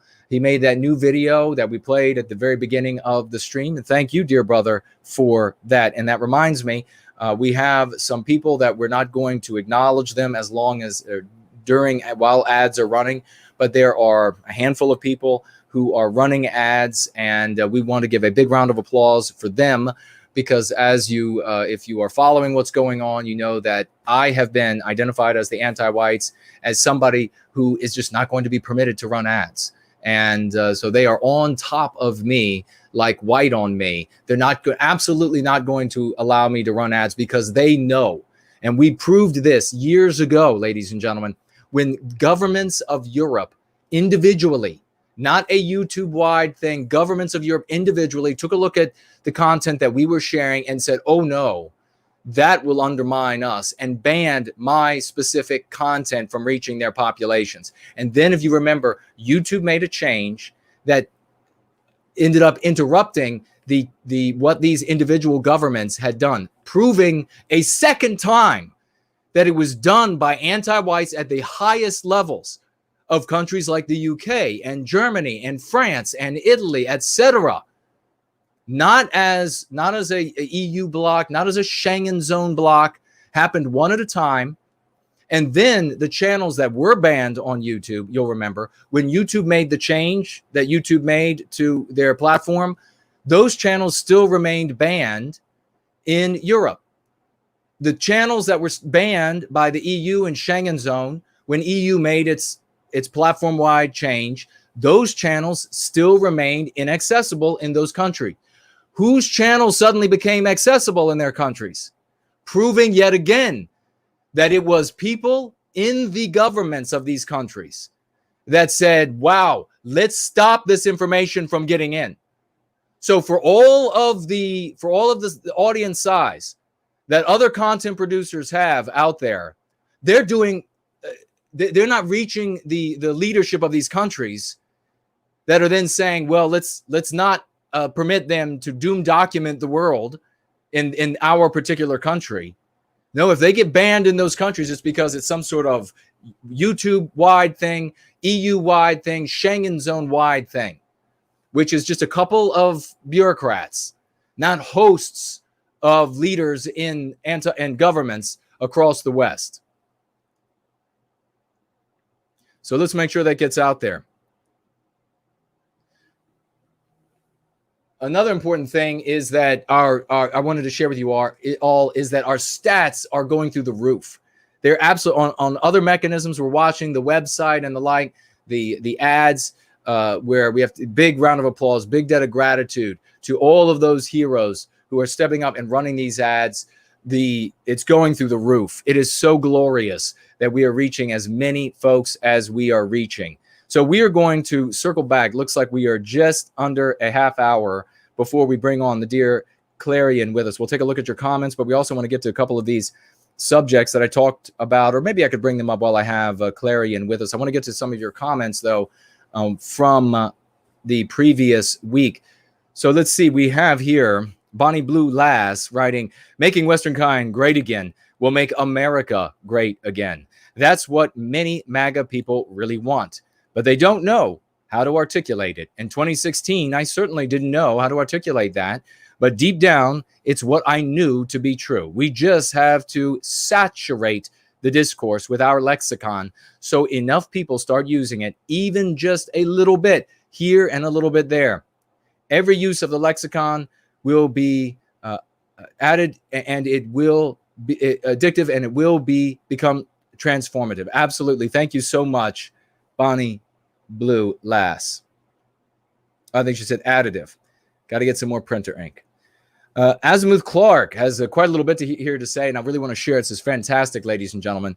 Right, just remember, brothers and sisters, with the holidays coming up, perfect time to talk about white well-being. You don't have to start fights, but there are ways of leaving subtle hints. Now is just time to read or to reread Go Free. Get yourself ready to talk to your loved ones. White well-being is going mainstream. Absolutely. And that's a great admonition that he shares. Make sure that you're ready for these upcoming holidays. Of course, in the United States, I guess Canada's, is their Thanksgiving coming up, or is it already gone by? And then we have, of course, Halloween. We have Thanksgiving. We have Christmas. We have all of these holidays coming up. Easter that we're going to be getting together. Many others across the West. Be ready for those conversations with your family members. If you love them, you'll do what you can to help them go free. Azimuth Clark goes on writing here, last night before bed, I decided to pick up Crucible. Next thing I know, I am over 200 pages into the book, and it's nearly 2 a.m. It felt like I was right there with you in that story. If I didn't know any better, I would accuse Jason of plagiarism because many of the things in this book happened to me.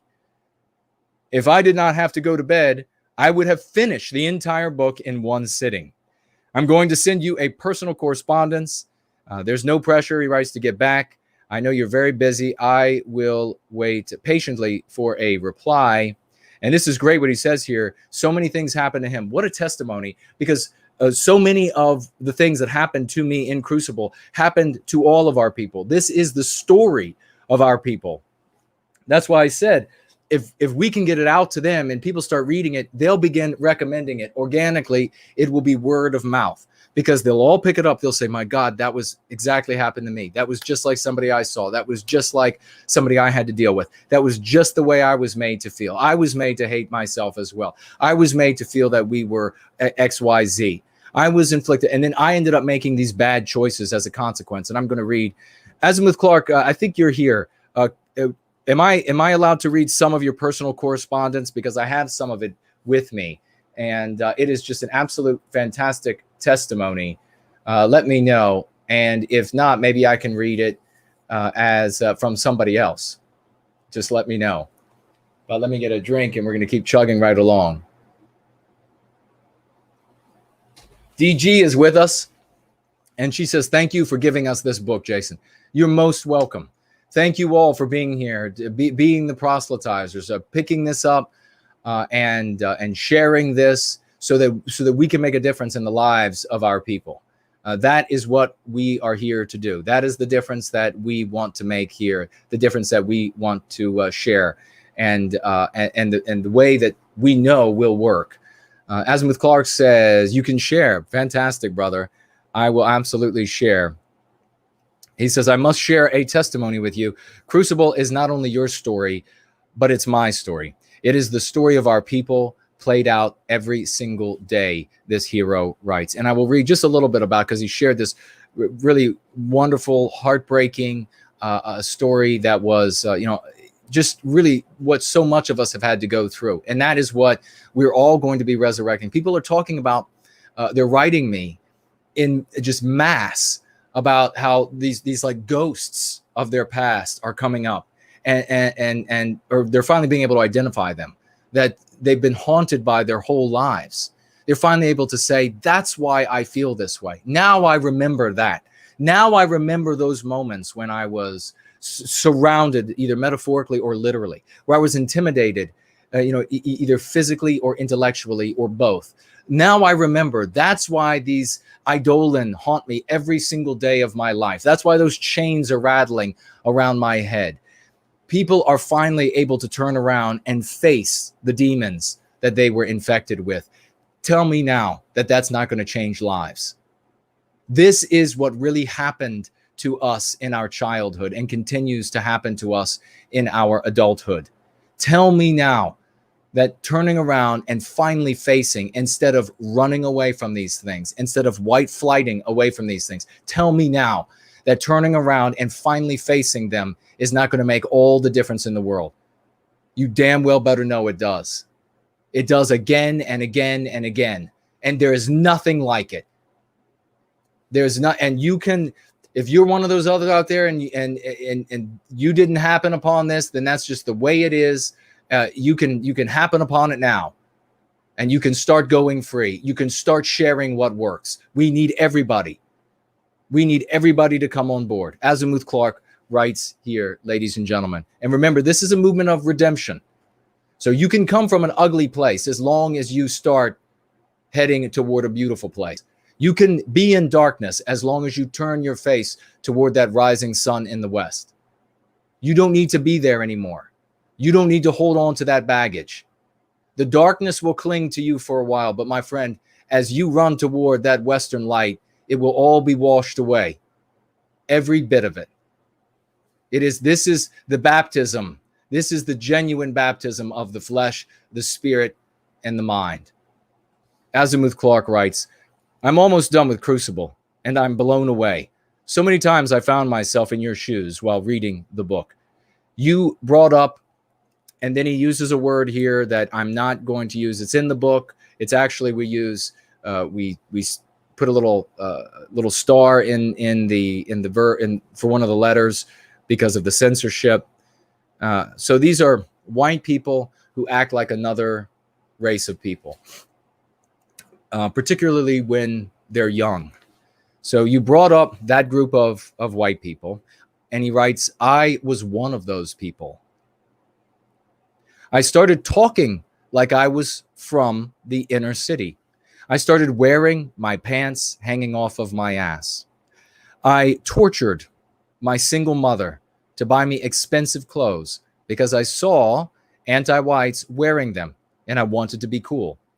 That was also around the time I started getting interested in girls, and I used being one of those kinds of white people to try to get the girls. The saddest part is it actually worked. The women here, I guess speaking more of the girls are programmed to seek out anti-white men to mate with. So I guess this would be later in life you're talking about now, but since youth. Having no real male role model in my life, I turned to sports and entertainment, and now my heroes were anti-whites who didn't share my biospirit. Growing up not feeling like there was a place in society for me.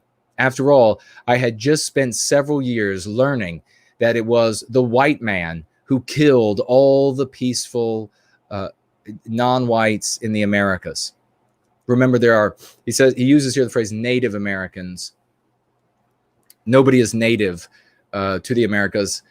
Everybody came here. So we use American Indians.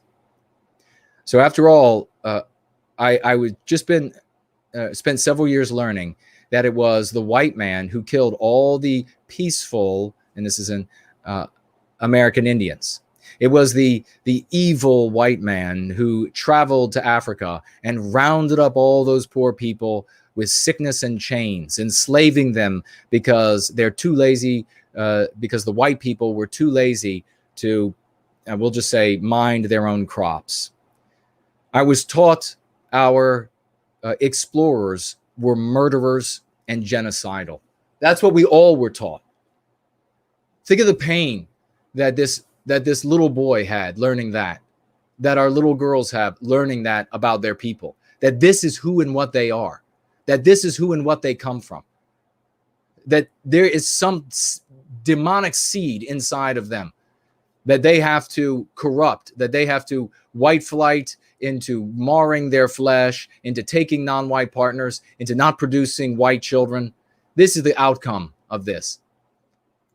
And you know, we mentioned, and I'll read the last little part of this here. We mentioned that Biden, during the first debate with Trump, mentioned that we have to have all of these anti-white classes so that we, meaning white people, know how non-white people's feelings get hurt by certain things we might say, or how society is a certain way. Well, if it holds true for them, you piece of shit, if it holds true for them, it holds true for us. And there isn't a single textbook, not a single movie, not a single television show, not a single lecture, not a single invited speaker, nowhere in the United States or anywhere across the West that tells non-white children anything remotely as awful, anything awful at all about their people. Only us. Only our white babies. Every day, from cartoons we were shared the book of the gentleman earlier in the show, little cartoon books where there are only a couple words on each page, all the way up through our adulthood. The same exact thing holds true for us. You absolutely rancid piece of shit. Anti-whites are absolute demons from hell. He absolutely knows. This is what I try to tell you all. These are not decent people. This is what I discovered when I was in junior high school. This is the horror that set in on me when I was in 7th grade. That these were not good-meaning people. These were not people accidentally doing this to us. These were people who knew very well that if you did the same thing to non-white children that they honestly and openly do to us and willingly do to us, that they know it would be of incalculable damage to each of their individual lives and therefore the lives of their entire people. And they do that malice aforethought to us. He said that on that stage. How could any white person vote for some slithering, unctuous demon like that?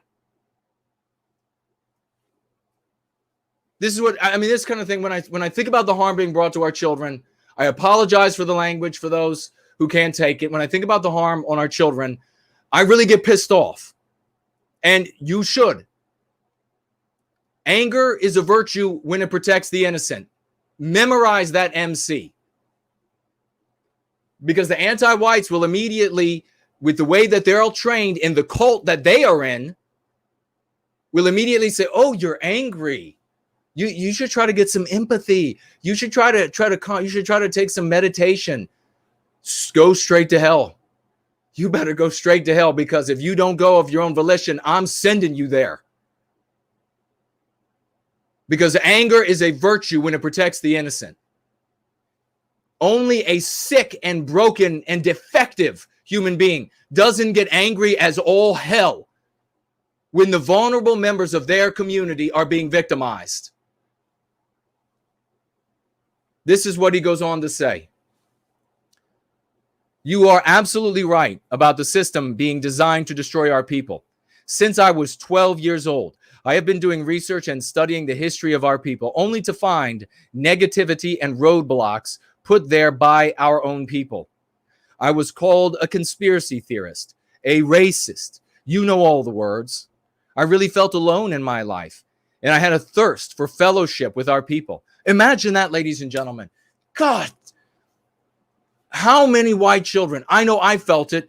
I communicated in Crucible.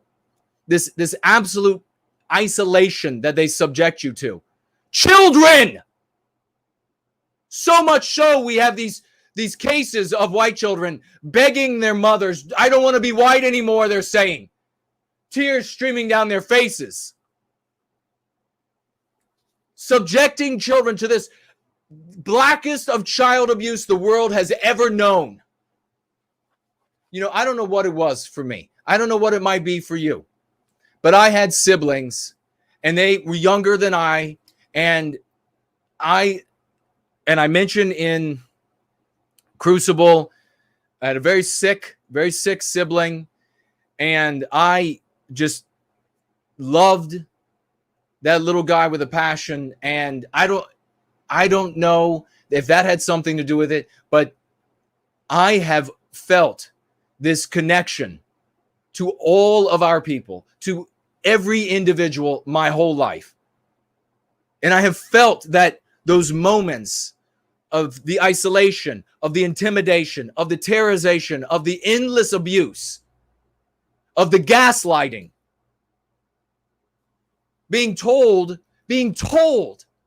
at 12 years old, at 11 years old and earlier that the whole system is designed for you, and you better pretend that's the way it is, even though all day long you go through learning about how awful you are and how awful your people are, and your parents learn it, and you're seeing it in the entertainment. You better pretend that we're fighting this big system that all it does is benefit you.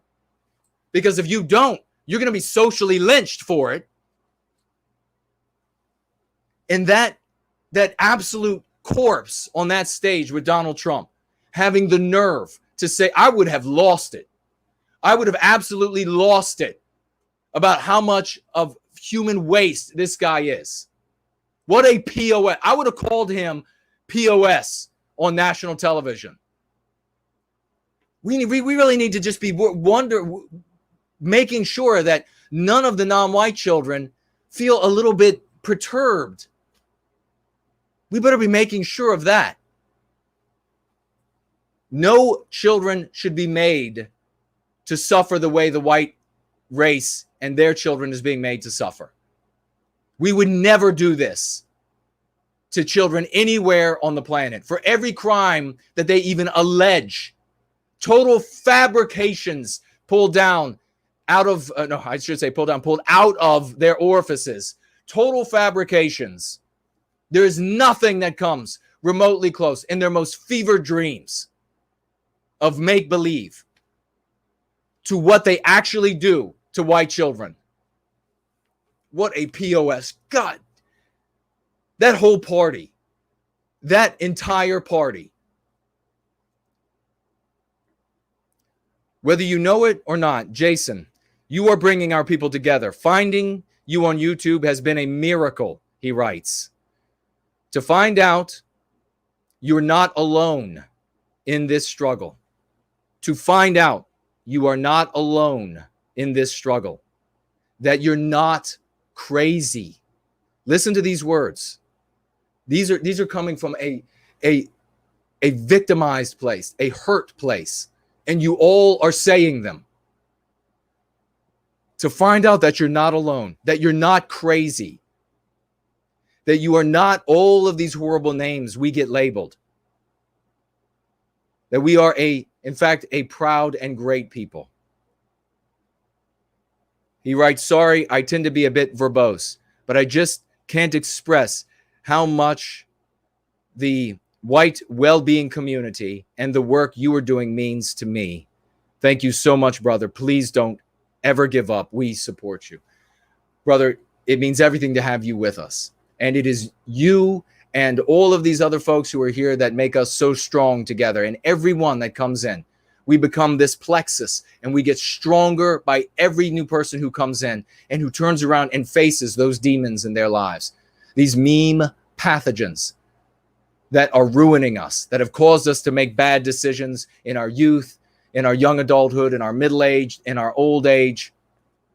Finally facing these demons. Let's keep moving, because we're going to bring we're going to play a song, and we'll bring Clarion on. I got to send her the link still. You're not lost, Clarion. I'm still with you. Let's see. Lord Flatline writes here. This was it. He was talking earlier. My daughter was sent home with a packet of audiobooks to listen to in her school iPad using those square codes. Listen to this. This is not 1619 Project. This is not critical race theory. This is a little white girl sent home with audiobooks by demonic anti-white bastards from her school. These teachers who go through, and Brand Danger will tell us all about this, teachers who go through this training, white people, why are they not coming out to the rest? And if not, and we have one woman recently, gosh, what was her name? She's come out of teaching. I think she's going to be helping Brand Danger some. And they all these teachers should be sharing the truth of what they're taught to teach our children. After one of the books caught my ear, I asked for the iPad and the booklet of codes. This book was pure anti-white propaganda. It's about the only white boy in the school being a racist bully who assaults all the non-white kids and calls them names. Then his non-white teacher pulls him aside in the school's atrium and has him look at all of these different birds. The kid explains how his father is a racist who calls his teacher horrible names and far more. So the teacher uses the birds and the Bible to explain how he needs to be like the birds because they all get together. He then writes on here, this is what I did to her code book. This is exactly why I want to homeschool my children, he writes, but my wife fights me on this because it's the only break time she gets. I know that can be hard. We'll have Clarion speak to that specifically if she's listening now, dear lady. Please take a note to write to how you can actually make more time for yourself by homeschooling than, sending them to school and then having to deal with this sort of thing. And this great gentleman here, Flatline, send a picture. I don't have it up right now, but the picture was dreadful of this audio book. It was like it was these non-whites with the little white girl, and they're all just happy. And then, of course, the white boy is a demon, and he can be allowed back into humanity, just like Azimuth Clark can be allowed back into humanity. You can be allowed back. All you have to do is be anti-white. That's it. To be allowed back into humanity, just be anti-white. And then you can be brought back in. Carol writes this for us, and then one more, and we will go to a song, and then we'll grab Clarion, and we'll bring her in for about an hour or so, and we will get any comments you might have for her as well, and anything that you have financially gifted up to this point, or questions, just keep them. I will get to them as soon as we let Clarion go, unless there's one that pertains directly to her, and then we will bring her in on that issue. Carol writes here, is it odd a young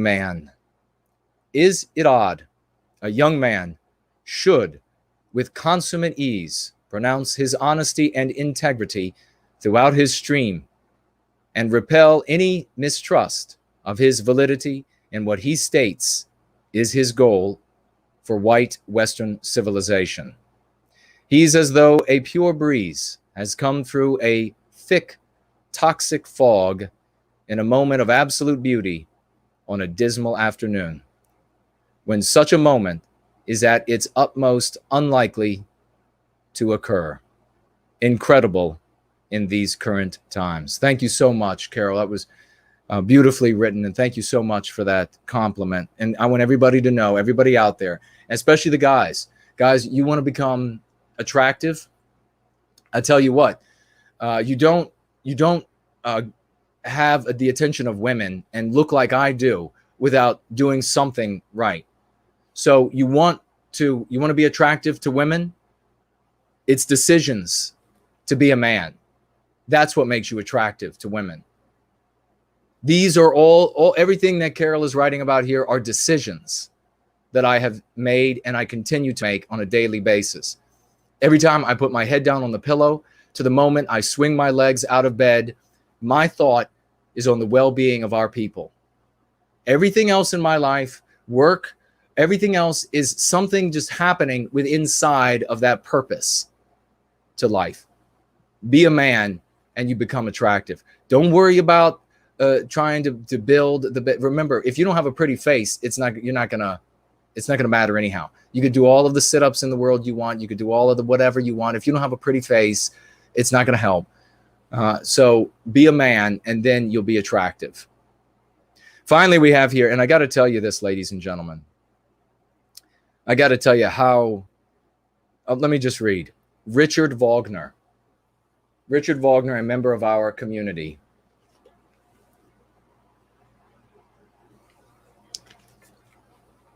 has reached out. And, well, let me just say, kind of as part of this, first of all, Crucible is now available at nowhiteguiltcollectibles.com. It is now available. You might see a stack of them here over my shoulder by a couple of mini pumpkins, baby pumpkins, if you will. And for October, they're now available. These are still the censored versions. So there are there are 2 illustrations that had to be censored, and they were beautifully, creatively done by Groundhog Fury. And they are censored so that this book is not censored from Amazon or wherever else we might put it. I will be making available, probably toward Christmas time, the uncensored version. So if you want to, the kind that you can get at Amazon right now, that's the kind that we have available. The difference will be that you'll get a signature in the kind that we have available on nowhiteguiltcollectibles.com. Uncensored version to come later in the year or the beginning of next year. It'll be by way of a different printing company. So Richard Wagner reaches out to me, member of our community, and he writes me this. I've never had a gift like this, ladies and gentlemen. And let me just read. He writes here, just got your new book, Crucible, and your story has moved me to tears. I try my best to spread the lexicon and dialectics of going free with my friends and family. I also read Crucible sometimes while I'm playing the piano. You are, he goes on to write here, you are an infinite fountain of inspiration for all that is white well-being and one admirable force of nature. Take care, Jason. Well, what Richard Wagner did for me was he gave me a gift, and I shared with him right away when I saw this gift. I was immediately just smitten, and I shared with him that the piece has brought me to tears before. What I didn't share with him, but I will share with all of you, was that thinking more and more about this wonderful gift from Richard Wagner and listening to what I guess the recording limit is that he was able to give to me as a gift.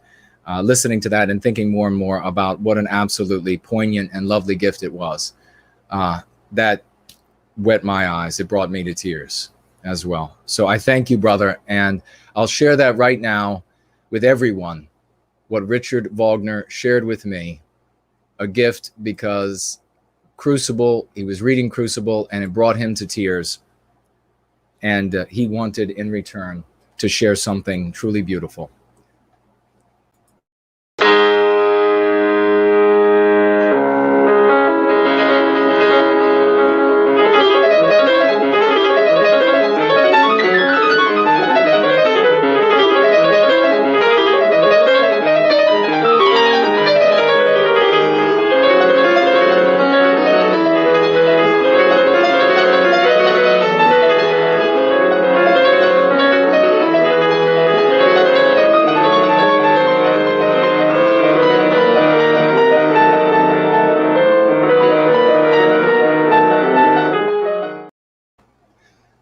That was the limit, ladies and gentlemen. That was absolutely beautiful, beyond beautiful. If you could see there, Crucible was actually on the piano up there with his sheet music.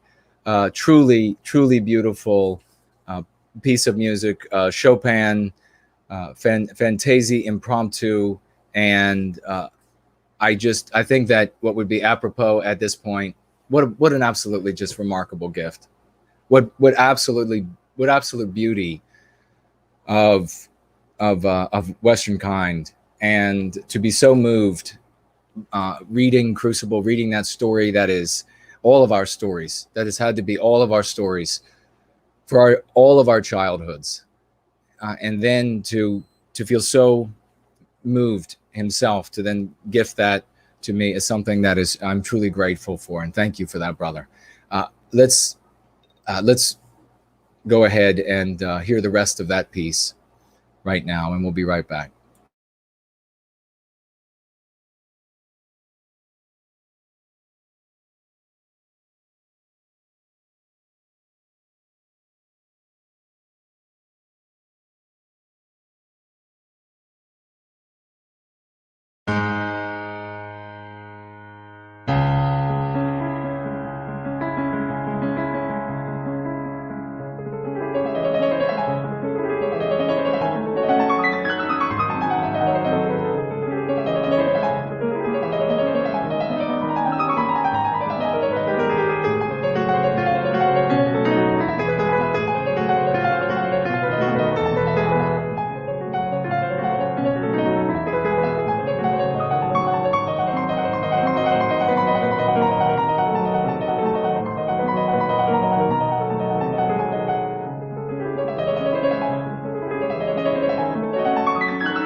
Trying to get those audio settings back to where they are supposed to be. What an absolutely glorious piece, ladies and gentlemen. Filling, I think, should be every single one of us with the spiritual power and energy that we need to continue to serve white well-being and to recapture our destiny. Now we're going to have Clarion with us, dear lady, in just a moment. And let's see if I can grab this and pass this over. And we will then have her with us in another moment. I'll take a quick look at what you all are saying. And then we should have her, the dear lady, with us. Looks like we have a lot of people participating today, and that's the way it needs to be. We are making it happen. Popcorn Power is here. John is here. Great to see you. The great Fornull is here. Wonderful to see you, dear brother. A great champion. Ursa Major, wonderful to see you, as well as Zach and Lord Hendrickson. Just made a meme and put it in Talk Heaven widget. Hope you like it. A meme, you were able to put it in the widget? All right, I'll check it out. First, last, great to see you. And who else do we have here? Jamie is here as we wait. The great Roy Danton is here, ladies and gentlemen. And always wonderful to see Roy. Is my mic back to normal? Is everything working okay? They've made some changes on this platform, and I just want to make sure that we are back to normal. Everything sounds okay.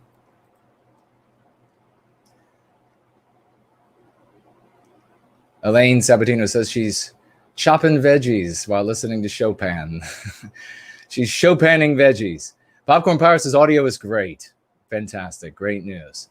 Isn't that magnificent movie? Just think about that, Richard Wagner. Coconut is here. Great to see you, dear lady. Think about how just my heart, just one of my many, I mean, I guess there's so many favorite pieces, but that it really moved me spiritually. And to then see and have that sent to me as a gift. Thank you so much, Richard Wagner. That was absolutely magnificent. And I assume that'll be one of the best gifts I've ever been given in my whole life. Totally unexpected. And let's see. Piazzi is here, and I'm going to be turning right around right now because I believe we have the wonderful lady has stepped in from backstage. And here she is, or stepped into the backstage. Here she is, Clarion Wakefield, ladies and gentlemen. Hello, sweet lady. How are you?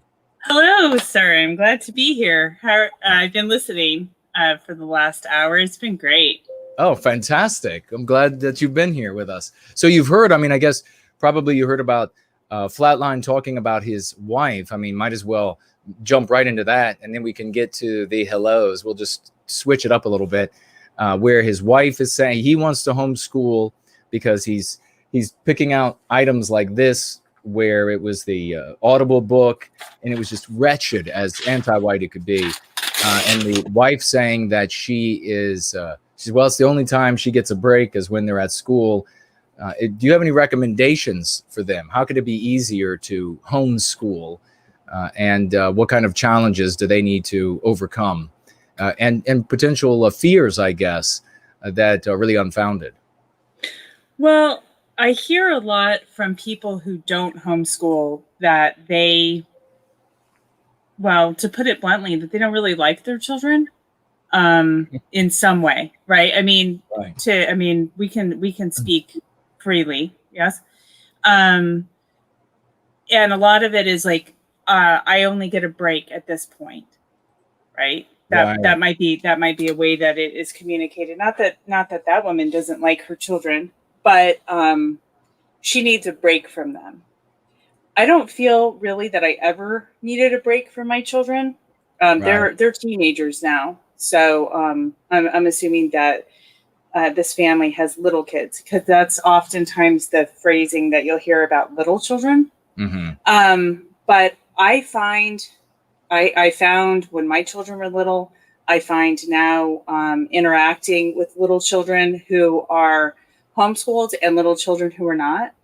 Homeschooled children are easier to be around, to be quite honest. I'm not quite sure how to autopsy exactly what it is that the school system is doing to kids to make them like really kind of wretched to be around, to be honest. They're really like sassy. They're really aggressive to their siblings. I find that a lot, which I think is clear because they get sent into this like Lord of the Flies school where all children, white or otherwise, kind of have to.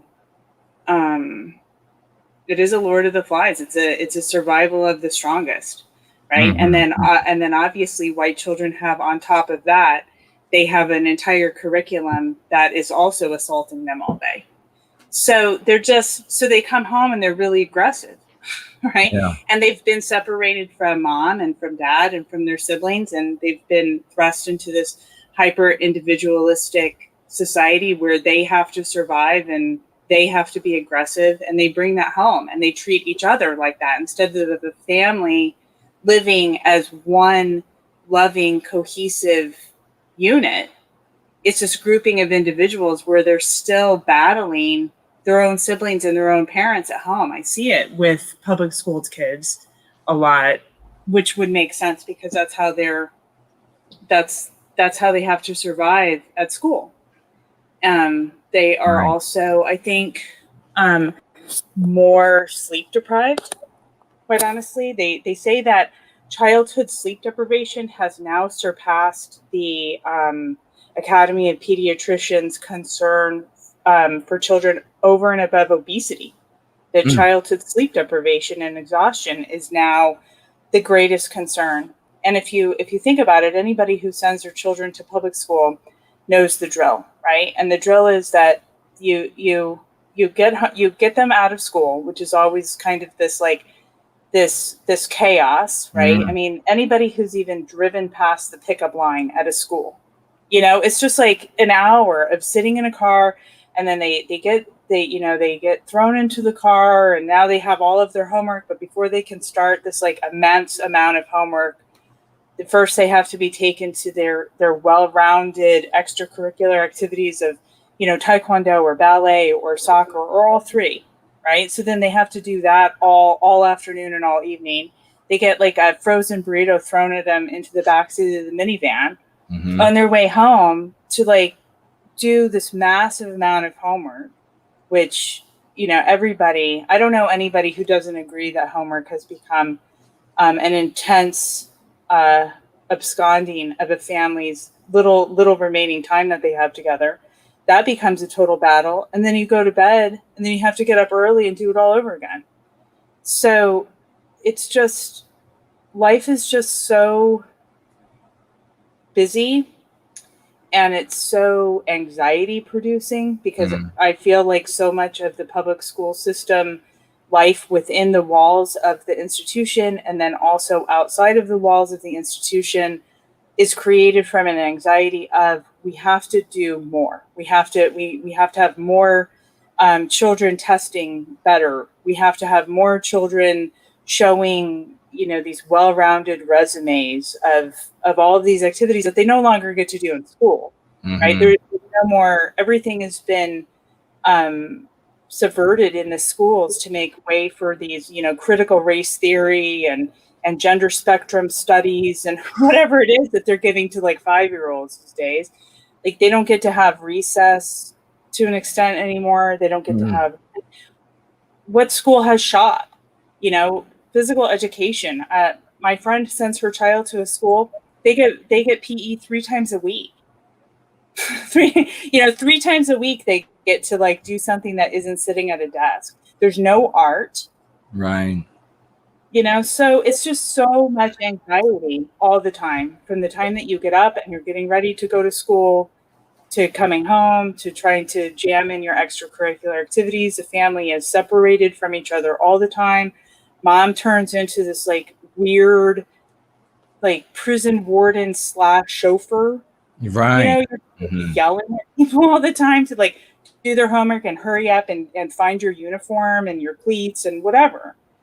And then the weekend is also, I think it's great that children are in these activities like say soccer, right? But if you're in, like, when my kids were in organized sports, the sports were secondary to the family because we had time as a family. I couldn't even imagine when I would look around and see these people have not seen their children all week. And here they are, like haggard under this like shade structure, kind of watching Johnny play soccer. You know, like it wasn't enjoyable even to the family. I was looking around. I'm like, no wonder it's not enjoyable, because this is just one more drag of a thing that you have to do. So when you take that life and you erase that kind of diseased, terrible life that causes everybody to just hate to live it, and you replace it with the whole life that you can have as a homeschooling family, where you're living in whole ways, when you're living in healthy ways, when you're having your meals together, when you're preparing your meals together, when you're having the discussions throughout the day, when you're taking time to do the things that are good for each member of the family and celebrating that together as a family. When you're doing all of that, you don't need a break all the time. Right. I think you're in charge. Right. You hit on so many things there that are so helpful. And you know what would be great is actually, I know you have a Telegram group. If you haven't written this kind of thing down before, I think it would be really helpful, because you just spoke directly to a lot of these problems that so many parents end up having with their children. They're like these impish urchins on fire with hooves and leathern wings, and they just want to drop them off somewhere as quickly as possible to get away from them. And the reality is that indeed, excuse me, that place they're dropping them off is causing them to be that way. Right.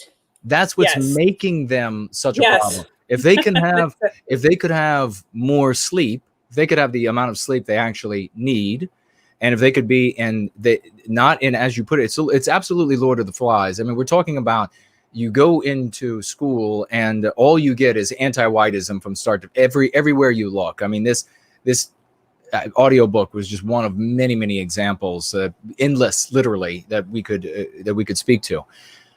And but you have that. But as you were pointing out, Clarion, you also have this learning how to submit to the bully, the strongest individual. And we know that well, we'll just say there are scientists who say that non-white children mature faster than white children. And those scientists who say that, you then see in the real world what might be evidence of that. Of course, we're not saying that is the case on this channel. We're just saying that there are some scientists who say that's the case. And you end up seeing these children being subjected to this bullying, and feeling that they deserve it. But even in cases where it's almost entirely white, and that's almost non-existent anymore, you're still subjecting the child to this. This is how you learn to submit to the bully in the class. This is how you learn to be put down by the teacher who maybe hates little boys. That's not uncommon either, is for this misandry in a lot of these female teachers. So you're subjecting them to all of this. What do you think you're going to get back? You're going to get children that are problematic out of that machine at the end. And yeah, these I've seen it my whole life as well, where these parents, the homeschooled kids that I knew were calm, polite, they educated, they functioned beautifully in society. They are all successes. All the homeschool children, everybody that I know that was homeschooled, all were successes and have been and continue to be successes in life on the various markers. And they completely are acclimated to getting along with all of society. They have no problem with that. So these claims that are made all the time of, well, your child's not going to be socialized properly. They won't be able to fit into society unless you subject them to these prison-like scenarios where they're being bullied and pushed around and intimidated, and then maybe even given the opportunity to prey on other children, which otherwise they would not have had, and they would have not have developed that predatory behavior if they had not been put into an environment where there were children that they could furtively prey upon.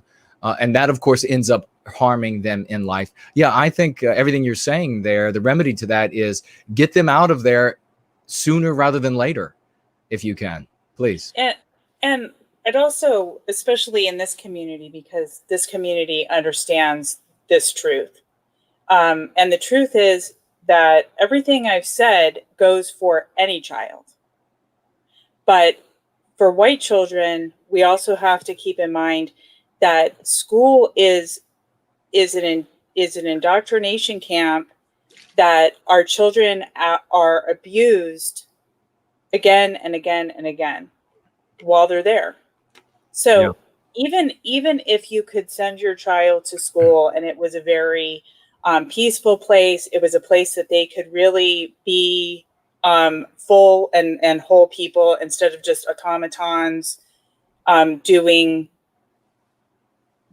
what bizarre overlords tell them to do all day, essentially. I mean, that's really, there's a side note on this is anybody who's interested in homeschooling and also in why they should not be sending their children to a state indoctrination center should read a man who is a very well-regarded and well-known philosopher of homeschooling, and his name is John Taylor Gatto, Gatto, and he was an award-winning teacher for 30 years, and he has written he has one book called something to the effect of the hidden curriculum of compulsory education, and he has also written a book called Dumbing Us Down, and I think that also involves the word the phrase the hidden curriculum. But well said. White children particularly, though, I think all children would benefit from homeschooling, but white children, I can't even imagine sending my child to a place that they are being given anti-white messaging explicitly and implicitly in a curriculum that has been chosen specifically by somebody outside of the classroom, as well as the anti-white teachers who see that their role as a teacher is to educate, quote, white people on their privilege. Yeah, I mean, and then you have the student population who echo that and see that they have some kind of right for vengeance against your white child that you've sent to the school. There's nothing good about sending white children to school. Everything that you do when you send a white child to school is putting them in danger. There's no good agents in a school for white children, period. But it's also just better for all children to be at home. Very well said. And I think that what Flatline and his wife will find is that the longer their children are in public education, the more their children will dislike them, and the more they will be, it will be difficult to be around them, because their children are going to be taught that their parents represent the evils of anti-white past, and they have to destroy them as part of remaking society. There's no escaping that if they're going to be subjected to it. So let's do this. Quickly give I guess, introduction to Clarion Wakefield, and you have what's your Telegram group, and what do you share on that group?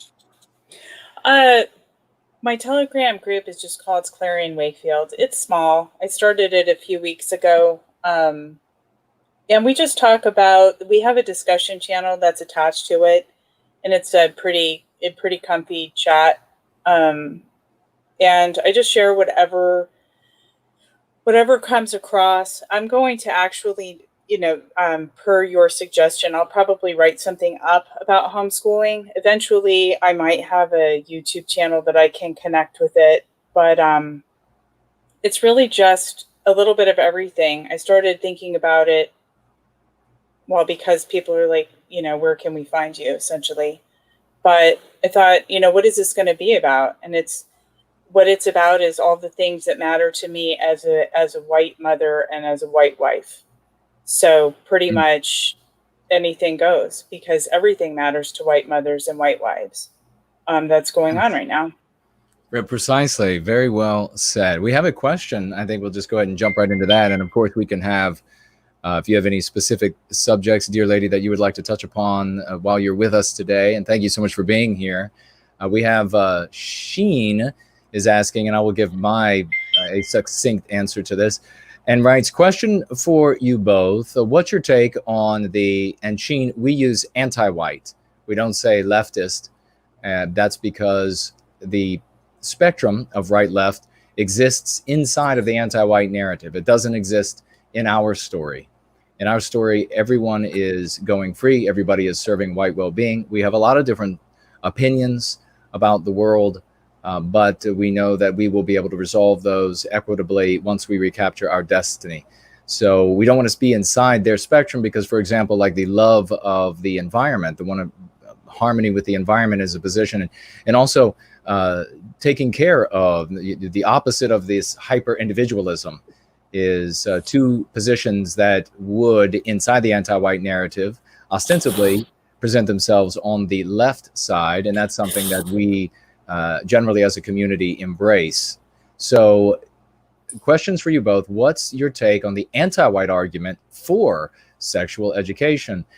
The anti-whites claim that if there's no sex education, there will be more unwanted abortions and pregnancies. Well, very briefly, I can say to that, the history of what the anti-whites did to implement, and this is widely available, the history of this, because it took place incrementally across the United States, same with Canada and Europe.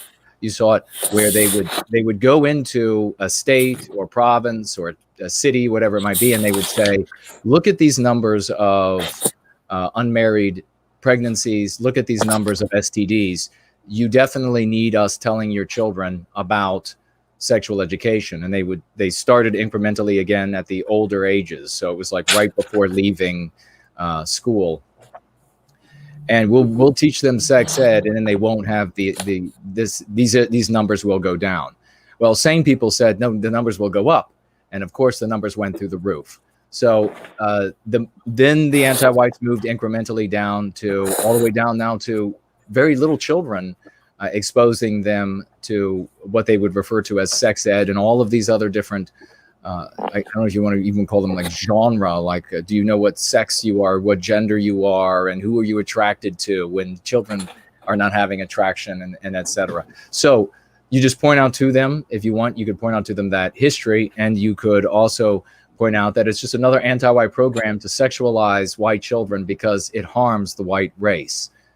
And I don't know if there's anything you wanted to add to that, Clarion, about the sex ed and anti-whites making the argument that if their anti-whites aren't allowed to get to the 5, 6, 7-year-olds with stories about homosexual and heterosexual sex, and also we saw this was claimed, it was in newspapers, it was in the media, I guess it was in California, and in the government there. We're not saying this is the case, but that they were teaching sex acts to little children. And so we don't know if that's the case. You'll have to check it out with CNN. But what do you think about the anti-whites saying they need to teach children these things, or there'll be more unwanted pregnancies? I think that we need to start calling out people on their insincere arguments before we start addressing the insincere argument. We have to address our insincerity. Anti-whites love abortion. They love killing babies. They love killing white babies. They love abortion. So they show that with how, their day to celebrate the abortion. That's like the new national movement where everybody's supposed to wear a T-shirt that says gleefully, I had X number of abortions, and they're supposed to put onto social media their videos of talking about how celebratory they are about their abortion. So, first of all, we have to just say you're being insincere, saying that you want there to be fewer abortions. So why is it that you're being insincere? you're being insincere because you think that you're going to be able to trick me, to say to me that you want to do something that I want done. So why are you trying to trick me? You're trying to trick me because you're a liar. Yes. That's why. People who are liars and tricksters are the ones who lie and try to trick people. And that's who you are. What is it that you're really about? What you're really about is taking a child who is a whole, innocent, lovely creation of God, and you want to malform them into your image. You want to malform them into some kind of gender dysphoric basket case, or you want to malform them to think that every different sexual perversion and gender disorder and all of these other things, which we know in our heart and in our consciousness, before it's malformed by your lies and your deceptions, is wrong. We can just see it. We feel it. When we look out and we see health, we know it is health. And when we look out and we see it as disease, we know it as disease. But when you've been told since pre-K3, like 3-year-olds going to these indoctrination centers, that there is no gender and everybody's everything and everything's happy all the time, and so when they themselves cannot look out onto the landscape and see, this is what's healthy, this is what's good, this is what's going to edify our civilization. And they look and they see, oh, I've been told all my life that's what's going to be good for my people. And it's this diseased and rotten carcass, right? But they've been being told all through their sex education, this is good. They're confused. And if it's not a personal confusion, it's a social-wide confusion. And that's what it is that they want for our children. They love abortion. They want to trick us into thinking that it's going to do something we want done, and it's not. It's an insincere argument. And it's an argument that is going to make us a diseased people. Very, very well stated. Exactly. And that is the first thing that you should absolutely do, because Sheen is call them out on being anti-white. Because Sheen, what would be happening in that case is what we refer to as the miss of pretext. So the moralized, intellectualized, sentimentalized pretext that they give to arrive at anti-white conclusions. And the anti-white conclusion is what Clarion just lucidly and going perfectly with her name described there. They want that conclusion, and they'll make any kind of argument to help you surrender your defenses, to cause you to surrender your defenses so that they can inflict that injury on our children. We have all of the evidence in the world now about the cause and effect of sexual education and what it does to children. I mean, we're beyond the point of wondering anymore or speculation. But from now on, we don't need to worry about reason, logic, and evidence when it comes to the anti-whites and what kinds of arguments that they will make to us, because we can simply say in every single case, if you arrive at an anti-white outcome, then I reject your argument. I simply don't care what it is. I don't care how many academic degrees you have. I don't care where you have worked. I don't care what you think makes you or legitimizes your position. I don't care. If it's an anti-white conclusion, I reject it. And we can see with this, of course, you have anti-white outcomes. They've gone all the way down to the children and are sexualizing them. The anti-whites are in every way they possibly can. Althea Prose says the second born guilty needs a scratch and sniff page, or scratch and sniff pages to get the aroma of the bacon and eggs. That's when I cook for you in Born Guilty, ladies and gentlemen. Yes, it's true. Let's see, what else do we have here? We have Unapologetic Pagan writing here that you, Clarion, are perfectly describing his children, spot on about the way they behave. He says, my children are the products of government school, and now they are home all the time. They are unruly, and my oldest bullies her siblings. I'm a very strict father, but my wife grew up in a home with a very neglectful mother who left her kids to raise themselves. She just doesn't know how to be strict and gets frustrated when they ignore her and do what they want when I'm not there. Do you have any suggestions for that? I mean, here you have like a whole, this seems like a whole category of medicine, how to reclaim your children and their behavior and therefore their lives from what anti-whiteism has done with them. I think in part that's going to be not only being strict, but it's also going to be in part, and I'll pass it to Clarion, immediately helping them to treat their mean pathogens within inside of themselves. Because make no mistake, just as this Biden chump, this corpse that was up on the stage the other night was saying that, boy, non-white children would really be adversely affected emotionally, spiritually.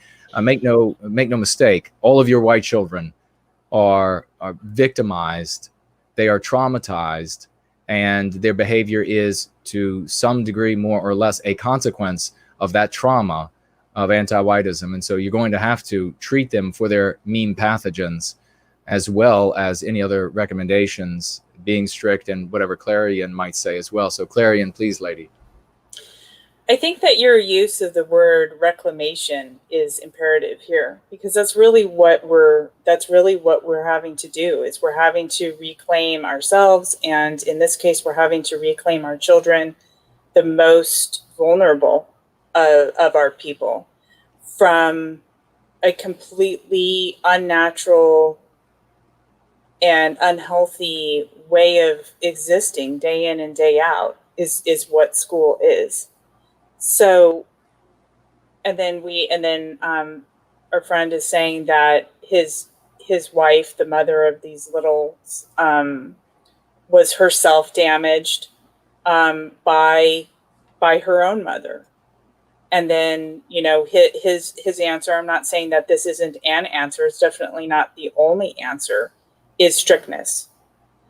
So you have a dad who is, you know, thinks that being strict and all of that under that umbrella is the primary answer to a mother who is being neglectful, which is the, you know, the umbrella that we're talking about here, and children who are coming home from school and looking at their own family members as adversaries, which is totally reasonable, since all they do is live all day long at school with every single person at school is an adversary.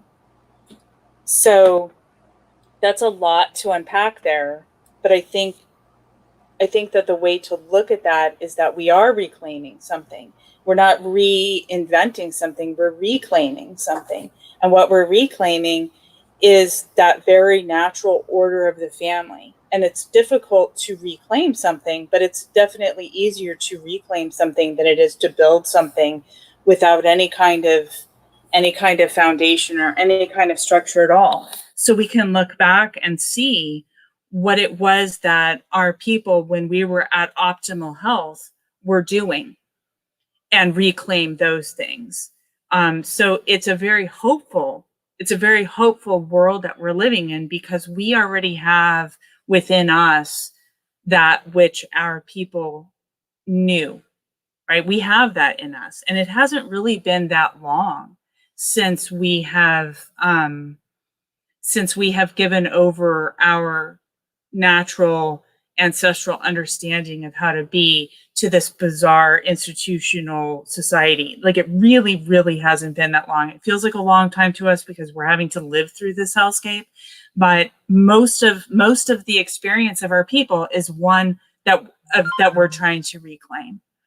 So I would say that instituting some things, which, you know, the idea of fake it till you make it, that idea, you know, institute some things that might feel unnatural because they're just not part of your own experience, but they are very natural if you think about it in a broader historical sense. Institute some things which you can start doing that you will have success in, right? So like institute that every night you're going to have dinner together, right? And set some ground rules where you can say in a gentle way, gentleness is not the lack of firmness, right? It's just a gentle way of being firm, that, you know, you cannot say things that hurt your sister's feelings at this table, and then institute some things which also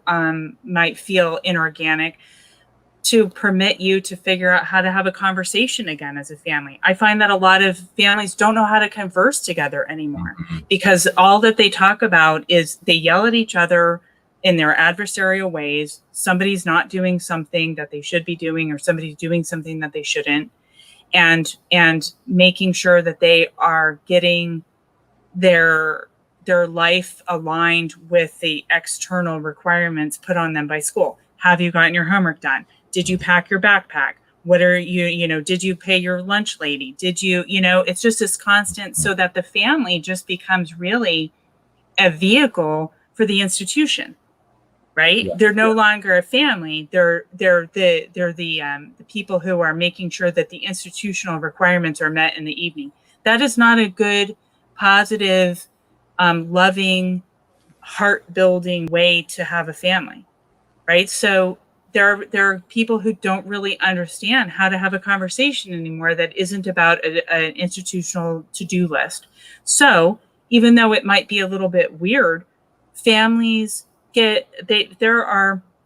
can find them on the internet, or you can make them up when you're not in the moment and you have a little bit of time.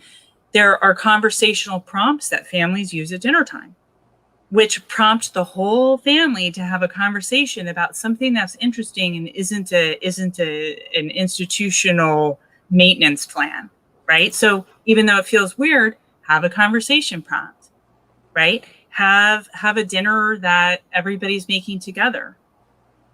It doesn't have to be a fancy dinner, right? Just something that you're all doing together, instead of just like one person in the family like slamming down everything onto the table as quickly as possible so that you can hurry up and get, on with the homework. Those are the kinds of things that you just have to understand if you're feeling like your family is in crisis, which I would say that most modern families feel like they're in crisis a lot of the time. That if you feel like your family is in crisis, you just have to understand this is a crisis that we can rectify. The building of our family isn't actually on fire, right? Like, we're not actually in a fire. It just feels like a fire. So what do we have to do to change the family structure so it doesn't feel like we're on fire all the time? And start autopsying your day. Like, when do we have a lot of anxiety? When do we have a lot of struggle? When do we have a lot of conflict? And start changing that. Just start changing those little things to do something better. I want to tell our friend, he's not an adversary to his wife. His wife is not an adversary to the child. The child is not an adversary to her sibling. The sibling is not an adversary to him. So this is families, if they start connecting with each other and stop thinking about themselves in a way that society has constructed, and starts thinking about their family in the way that our ancestors constructed, they are going to understand that they can reclaim a loving, solid, anchored, ordered, fun, communicative family again. Crisis is not the only option. That's a lie of modernity. Very well said. And there's something here, I think, right at the core as you're talking, and then I'll see about some other questions that we might have. Folks, if you have questions, tag me in the live chats or put it over on Entropy, and maybe start the question off with for Clarion, and then I'll be able to easily see it in the Tall Kevin widget on Entropy question widget. But something that comes to mind as you're saying this is there has to be the need of both parents to be a family. So there is a fundamental change about the perception of life that I think many adults have to make.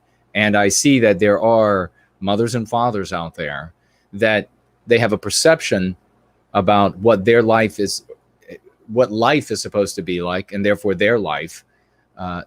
And that perception entails being selfish as all get out. That entails them doing their thing and shuffling their children off someplace else.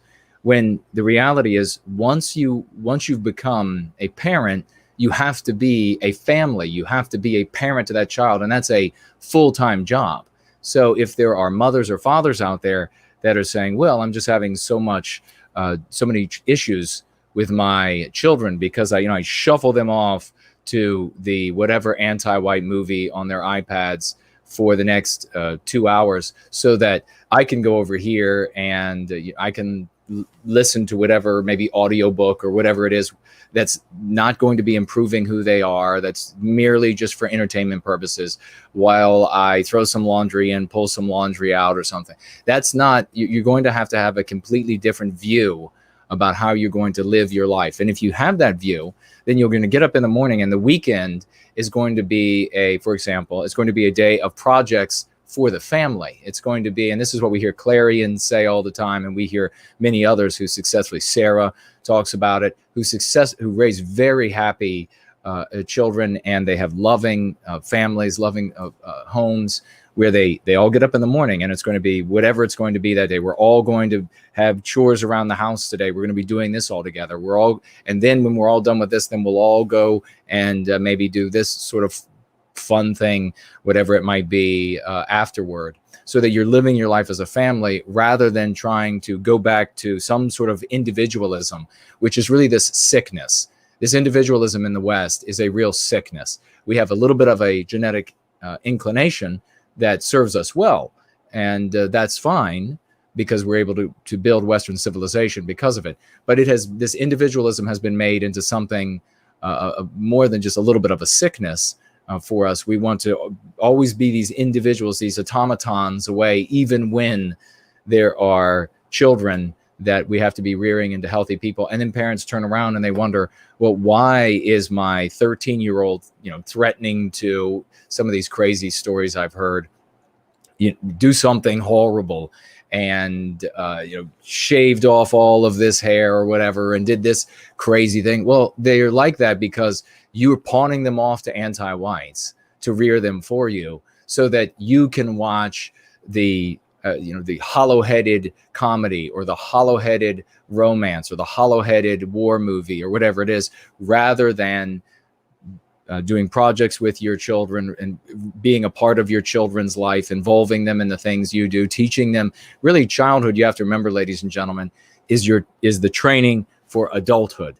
So if you are pawning them off to the sick anti-whites for this training period, they're going to become sick teenagers that are going to wage war against you, and because you're going to be the avatar of Western civilization to them. You're the one that they can really strike out against.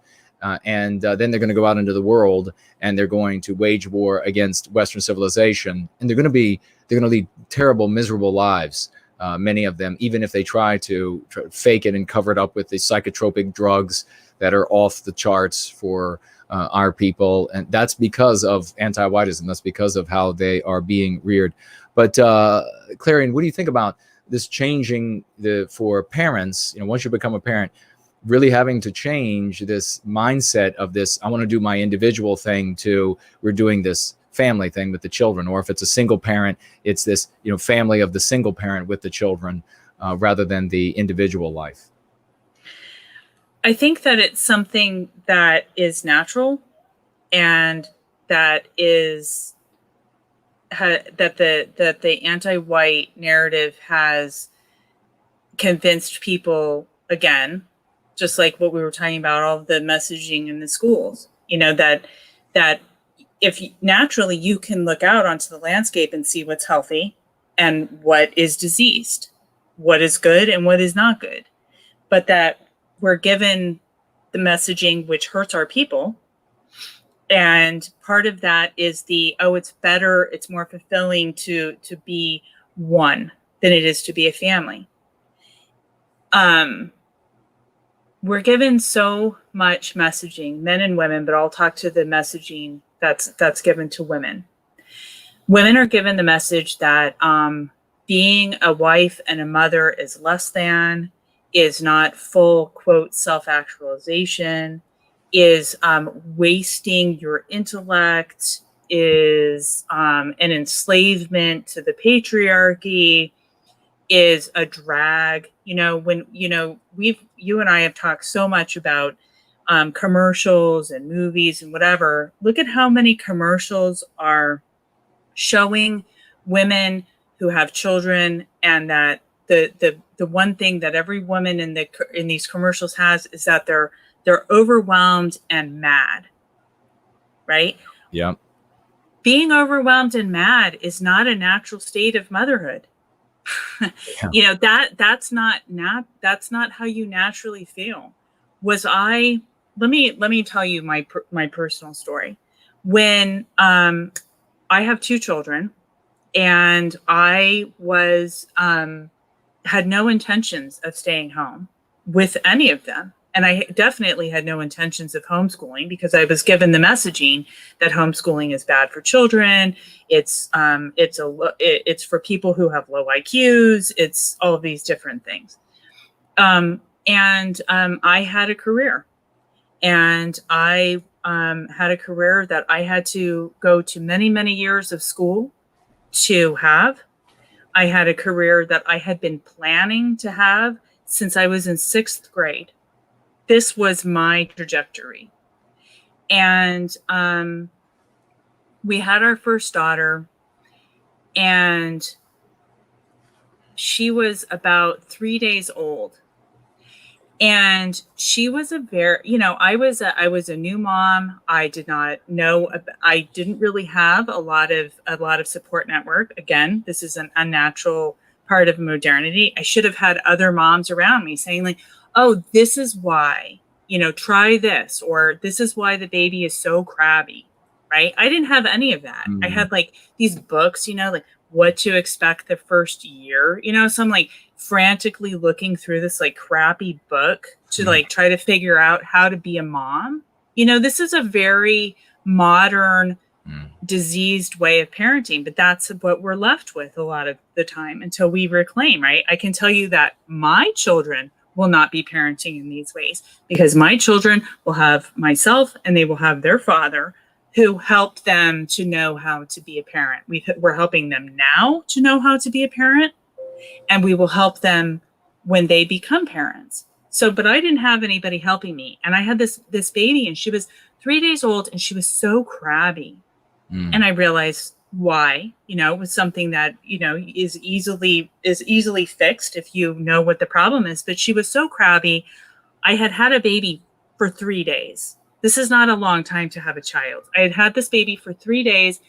I was totally overwhelmed, because it is overwhelming to give birth to a child.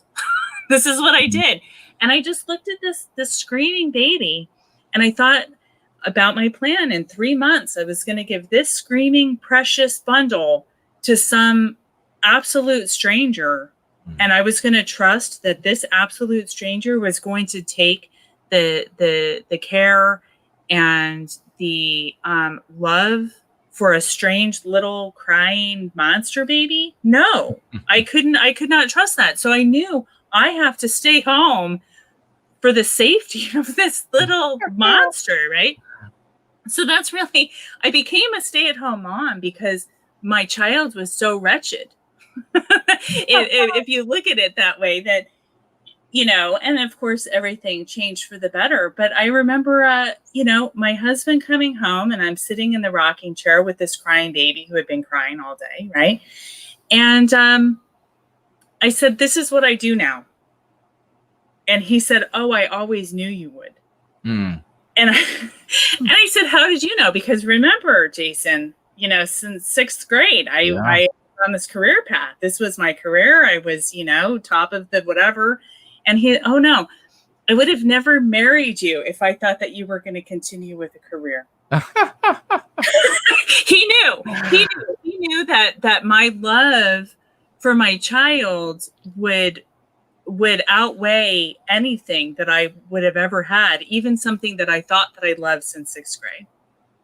So, is it difficult to be a mom? It can be. There are true difficulties, but when you get together with a supportive network, when you have a loving husband, when you really recognize exactly how incredible it is that you were given this opportunity. And really, quite honestly, kids are just really cool. They're just really great. And I'm not talking about little rotten kids that you can barely stand to be around until you can hurry up and send them to the babysitter or send them back to the school, which is a different kind of babysitter, or send them into their soccer practice so that the coach, I'll also say this. I was part at my church. I was part of the children's program, and listening to adults talk about how to manage, quote, children for a few hours once a week at the church program is like listening to people figure out how to manage prisoner transport. Oh boy. It is very strange. This is how the institutions look at our children, as just something to be managed all the time. So I just want everybody to know it is diseased modern messaging that makes you think that being a mother isn't going to be better than being an individual, because it is. It is just an inarticulable beauty for you, for your family, for you and your husband, for your children, for you and your children. It is amazing. I could not imagine anything better than this. And I have been a mother now for almost 17 years, and it just keeps getting better. I kept thinking, this is the best. This moment, this is the best age. They're all the best ages. It's amazing. Everybody should do it. That is so absolutely wonderful. Thank you for sharing all of that. Let me jump through a few more of these. We'll just keep rolling. Laura Hendrickson saying, I guess from earlier, not every right winger is white positive, but every lefty is an anti-white. Yeah, that's probably true when it comes to people on the left.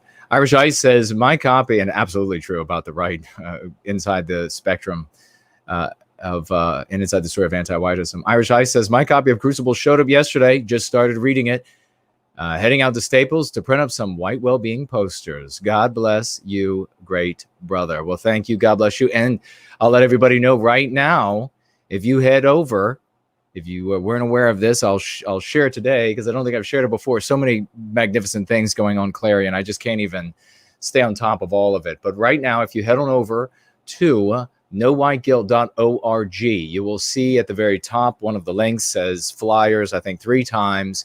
You click on that, and there is a downloadable flyer that will serve you well. You don't have to, obviously, it's color there, but you can print it out as black and white, and that's just fine. And you can share that everywhere that it is legal to do so. And please do. That will be a very successful leaflet, and will maximize the time that you invest in leafleting. And we will be sure to get to some more, make some more in the very near future with everything we have going on. Thank you so much, Irish Ice, one of our great champions. Let me scroll through here because we have so many things, and I want to make sure we get to as many as possible while we have the wonderful Clarion with us today. Let's see. Jesse Ling says, your ancestors were great. Work out. We need you strong and healthy. Try and have a healthy body, healthy hobby. Don't drink or do drugs. And don't let the anti-whites get you down. Absolutely agree with that 100%. And by going free, the practice of going free, ladies and gentlemen, you'll be able to begin to access some of that great potential, physical, mental, and spiritual that you have inside of you that you can't even imagine until you begin to access it. Sheen is back, says, and asked this over on the question widget as well, Clarion, are private and charter schools a better option than public schools?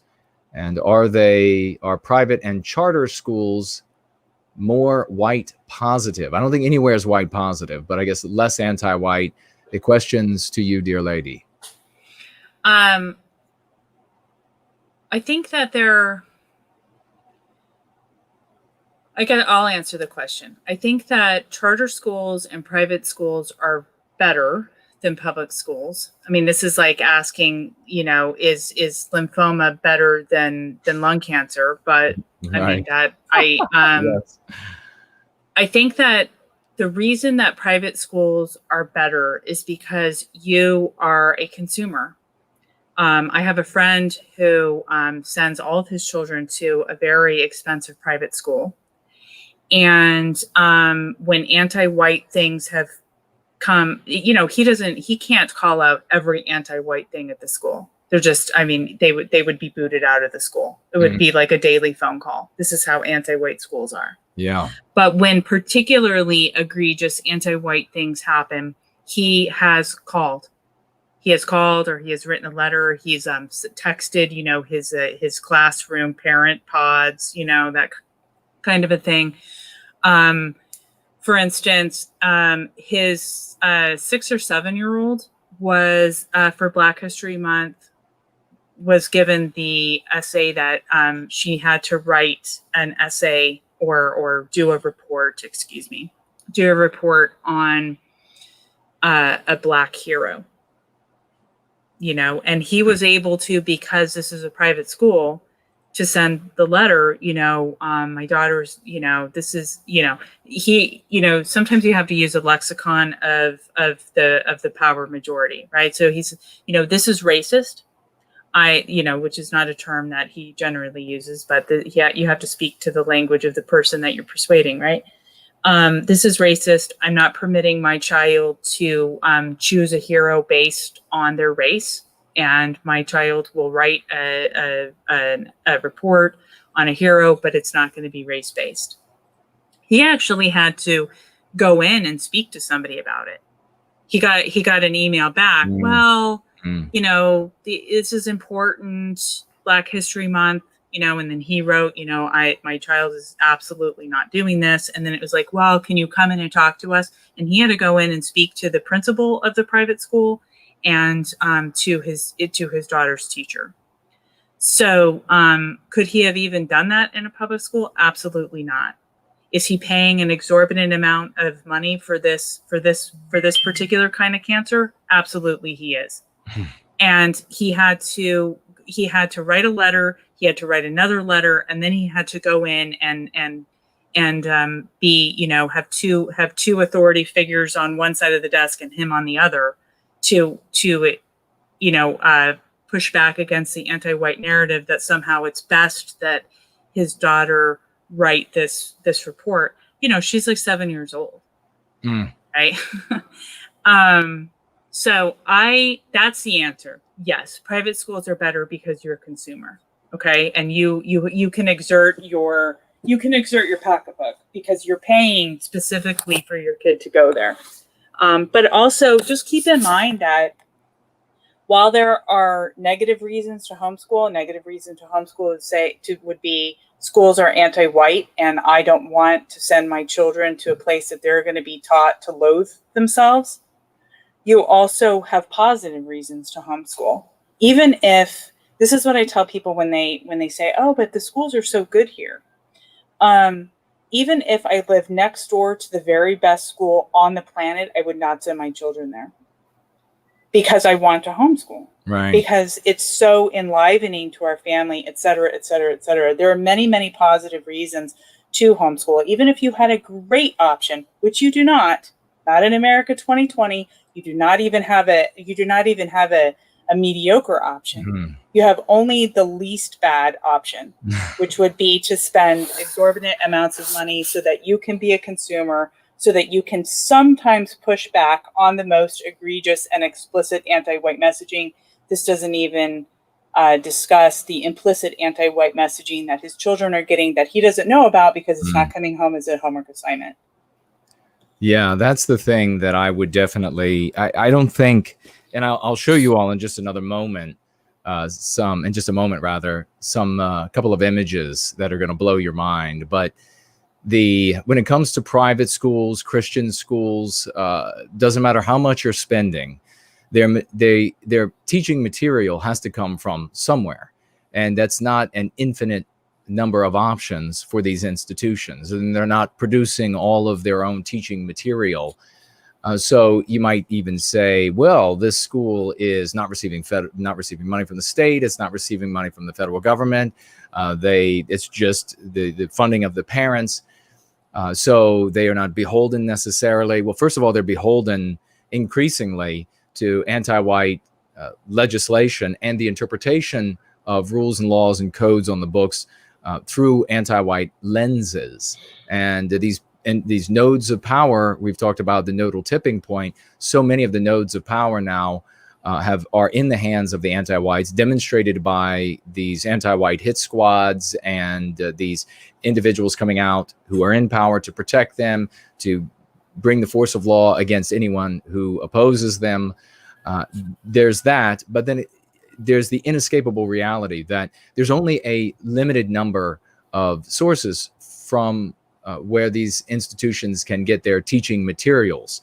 There isn't any white positive companies out there of any significance, of any large status, that is producing history for the that's white positive, government for people that is white positive, or any of this. Even those that are said to be Christian are rabidly anti-white. Rabidly. I have friends who send children to very expensive schools, private schools. Some of them are private Christian schools. Others are not religious whatsoever.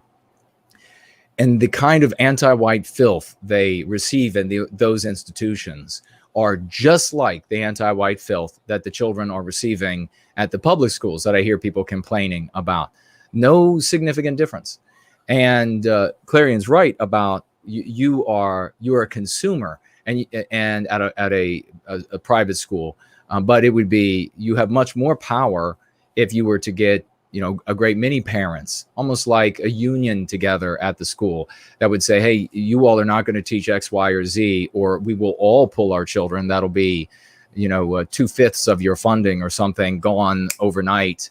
And that could be something that would move a school. I would say that when it comes to this guy, and I'm going to show these pictures here in just a minute, when it comes to this guy who called up the institution, he should absolutely, my recommendation absolutely is use anti-white. And my guess is that he didn't use anti-white because he was afraid to, because he was afraid that by saying he doesn't want his child to do something that's race-based because it's going to harm white people, that would make his argument weaker or something. But when you use their concepts, as we know here, when you use their concepts, certainly their principal concept of racist, you empower their argument even when you try to use their sword against them. It can never be, we can never have the handle side of that weapon. It's always the blade side that's facing us. So I understand, but I would recommend in the future that he use anti-white. And I think what's going to happen is what happens, like with a lot of these cases, like right here, we've shown this picture, I think, oh, where is it? I thought I just had it. We've shown this picture before. This is a mother at a private school and going through the textbook when the kids first had to be sent home for the coronavirus. Actually, I don't see that picture on here. I'm sure it's still here somewhere. But let me show the most recent one. Now, this is a private, very, very expensive Catholic school in the United States. And this, my friends, is what the workbooks looked like after she went through them, pulling out everything that was anti-white. 2 workbooks, almost emptied of their pages, at an extremely expensive private Catholic school. This is what the wastebasket looked like. This is the kind of thing. Now they're going back to school now.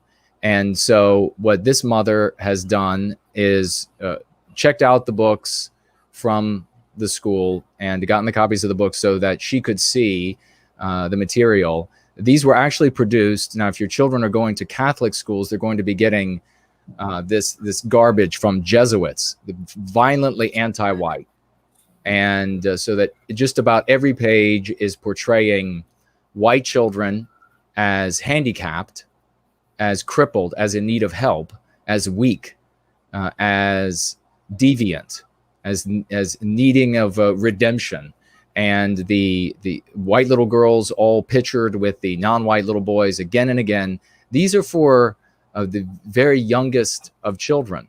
This is what her and her husband are paying hand over fist for at this particular school. And she's already had run-ins with the administration there, and they are trying as best they can to get through with these people.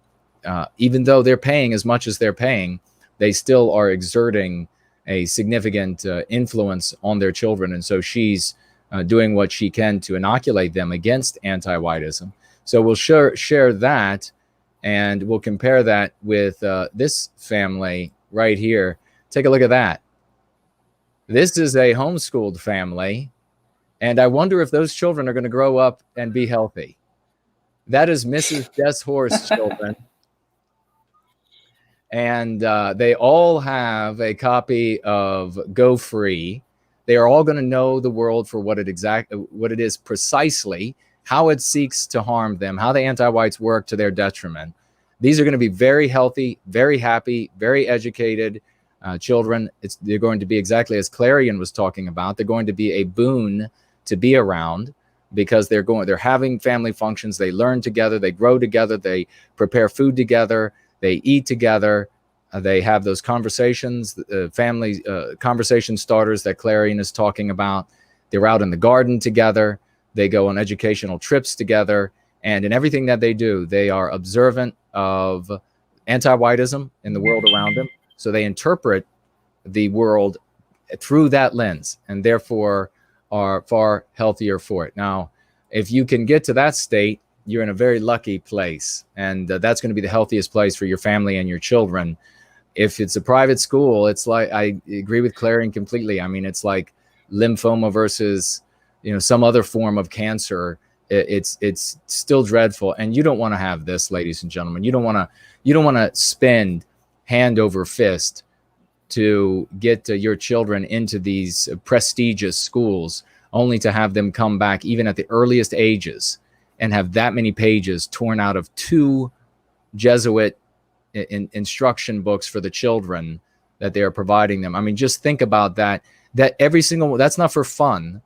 She didn't do this just for the heck of it. She's trying to protect her children from anti-whiteism and the ideas that they plant in their heads, and the self-hate, the idea that whites are crippled, that whites are less, that they are in need of help. You have many of these, I saw shared with me some of these illustrations for the children.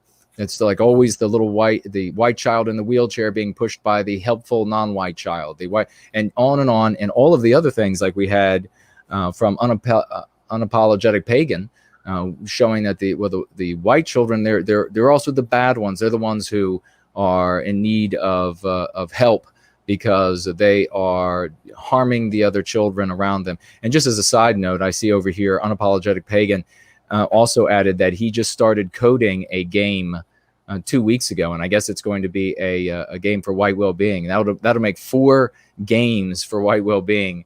Absolutely splendid. Thank you for that.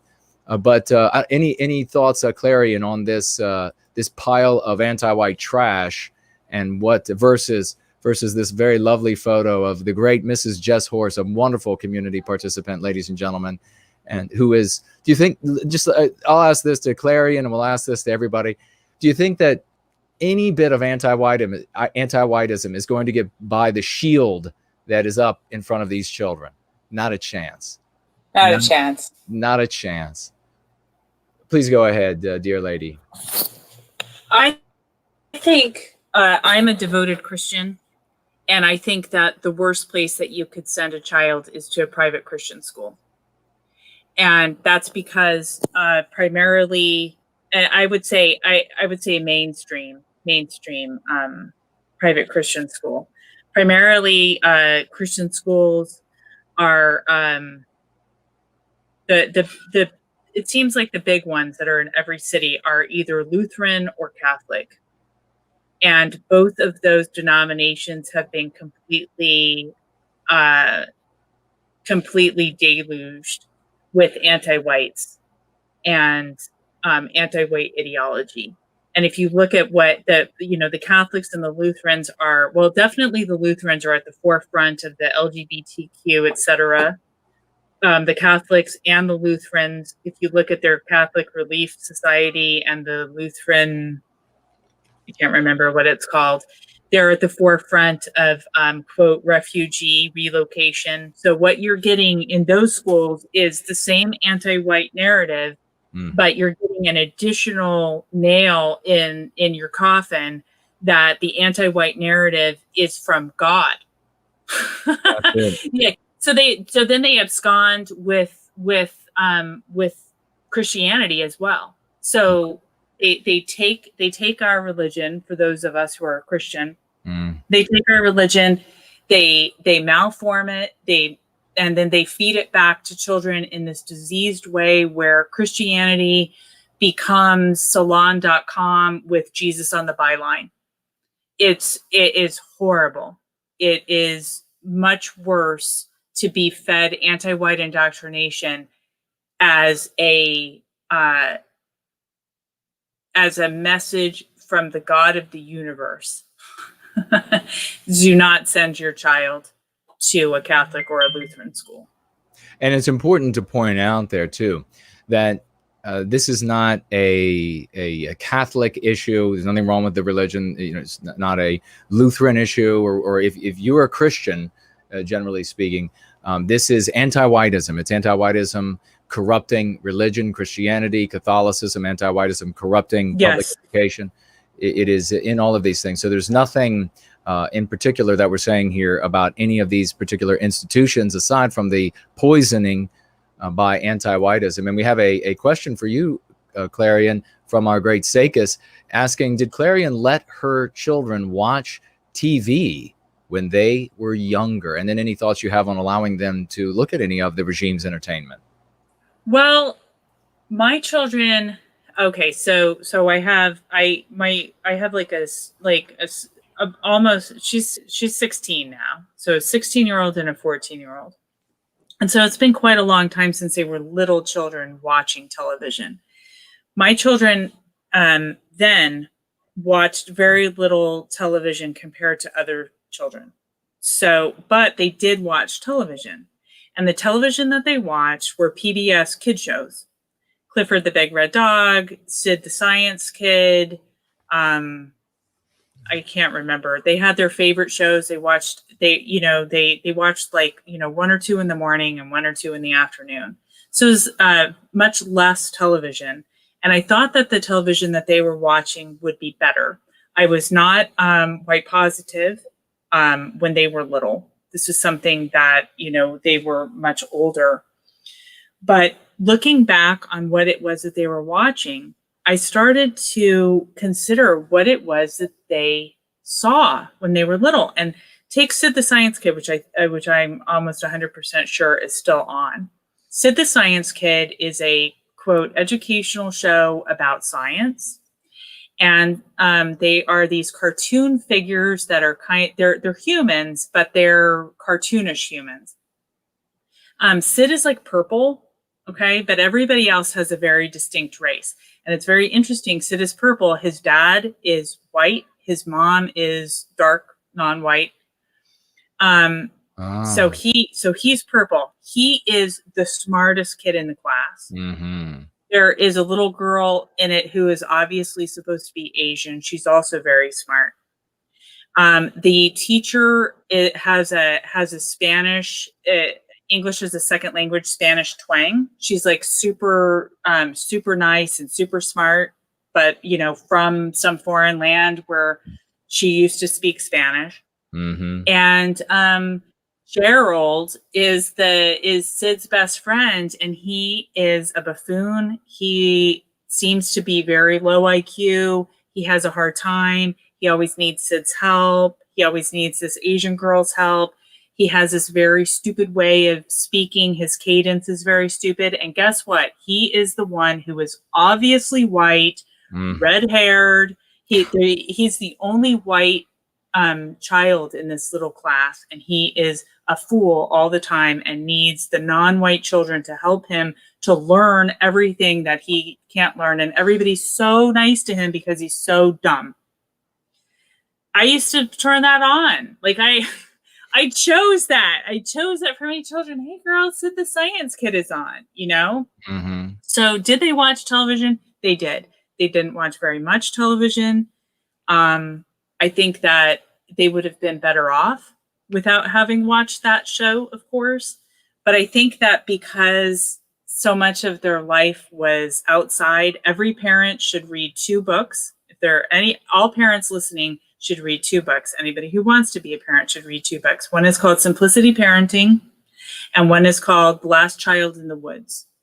And Last Child in the Woods is tongue-in-cheek, a tongue-in-cheek subtitle that is Saving Our Children from Nature Deficit Disorder, because apparently we're only ever allowed to parent when something is pathologized, right? And the idea is that our children never get to go outside.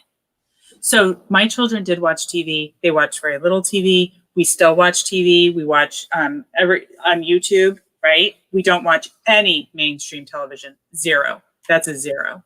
I don't watch any television. My husband doesn't watch any television. My children don't watch any television. We consume 0 of the regime quote entertainment that is just meant to hurt us, that is just meant to give us messages that make us hate our family, hate our children, hate our husbands, hate our genders, hate nature, hate natural order. That's all that regime entertainment does. Why do I need that? I don't need that. So I would suggest 0 television, although my children did watch some television, and go outside. Everybody should be outside playing. Well, that's great information, actually, because there are going to be so many people out there who have a history of their children watching television, and it's going to be really wonderful for them to hear that yours did. It was before you were white positive. It was before you were going free, and now you have been able to reclaim them and save their lives, bring them into a place that is far healthier. So you too, folks, you can do that with your children as well. They're not lost. In fact, I did have a question somewhere, and I'm wondering what happened to it. It was something about maybe it scrolled off the screen. Was it something about teenagers and if they're anti-white? Or if you ask that question, please post it again, because I don't see it as I'm scrolling through the chat, unless I'm just missing it. I see, let's see. No White Guilt just got your Crucible book. For some reason, I hear the voice of the Wonder Years kid narrating when I'm reading. Easy and interesting read so far. In fact, it's absolutely designed to help people who are not readers sit down and achieve a chapter, a segment every single time they sit down. And it's those small achievements that will help them get all the way through the book, instead of maybe what we often see with folks. They'll read the first couple of pages of a book if they're not regular readers, and then they'll just end up putting it down. We want people to get through this book and to be able to heal from it, be empowered by it, some of the verbiage in it, and then see themselves in it and become righteously furious over what's been done to us and done to them. Face those demons, as we were talking about earlier. We have Lord Hendrickson saying, can we talk about Laura Towler has just lost her bank account? They kicked her out due to loving her people. When you say bank account, Lord Hendrickson, do you mean her bank, her brick and mortar bank out on the street corner? Or do you mean something like PayPal? I haven't heard about this so far. It was her bank. It was her bank. Her actual bank. My gosh. Well, please share whatever you know about that. She shared a letter. Let me pull it up here. She shared a letter on her Telegram channel, and it just said, this is what the letter says. Very important. We've closed your Santander account. We want to let you know that we cannot offer you banking facilities anymore, so we've closed your account today. Under the terms and conditions of the account, we can withdraw banking facilities at any time. And in line with our company policy, we don't give further information about how we've made our decision. What we have done, we've enclosed a check for X pounds to settle your balance. Thank you for your cooperation. Yours sincerely, Santander Operations. And Laura Towler writes, here is the letter I received from my bank. I didn't break any laws. My account was managed well. I've never even had an overdraft. My God. This is the kind of thing that we are seeing increasingly across the West. And this is merely the social pressure. And this is also something to all of those libertarians out there. You can see absolutely your position is absolutely useless. These private entities are more damaging to the well-being of Western kind, or at minimum, at least as damaging as government. But I think more so damaging than government. So this idea that somehow if everything is privatized, everything will be okay is hogwash. This is why the smartest libertarians end up leaving that community and coming over to the white positive sphere. But here you see a prediction about institutions long ago that institutions would begin revoking your privilege to do business with them, which really is a right. You can't deny someone in most Western countries the right to do business with you on the basis of their ideas or their race or what have you. That's exactly what's being done. But since the laws, and we're talking about nodal power again, since so many of these nodes of power are sat with anti-whites, that the law simply will not be applied in your favor at any time. And that's what's happening here. I'm sure it would be illegal in the UK to decide to just kick some non-white person out of your bank because you just feel like it, don't feel like giving an excuse. We know very well that it's because she's white positive. She cares about the well-being of Western kind. And that's why this anti-white institution has made this decision. Now, we say this is already taking the case, or already is the case, already taking place, when this is just anti-whites just acting out of their own opinions, animosities, informing all of their rules and codes with anti-white ideology, anti-white morality. But what we see on the horizon are anti-whites codifying all of this in law. People like Joe Biden and Kamala Harris and all of these bills, acts, resolutions, and treaties that we've been sharing over the past couple of weeks. And I'll do as we get closer to the election, a summary of all of these, touching just upon some of the ideas out of each one, like the Joe Biden plan, for example, touching upon these, and then maybe some of the general ideas. What they are moving to do is codify these things in law so that it is absolutely the duty, it is forced upon institutions, whether they want to or not.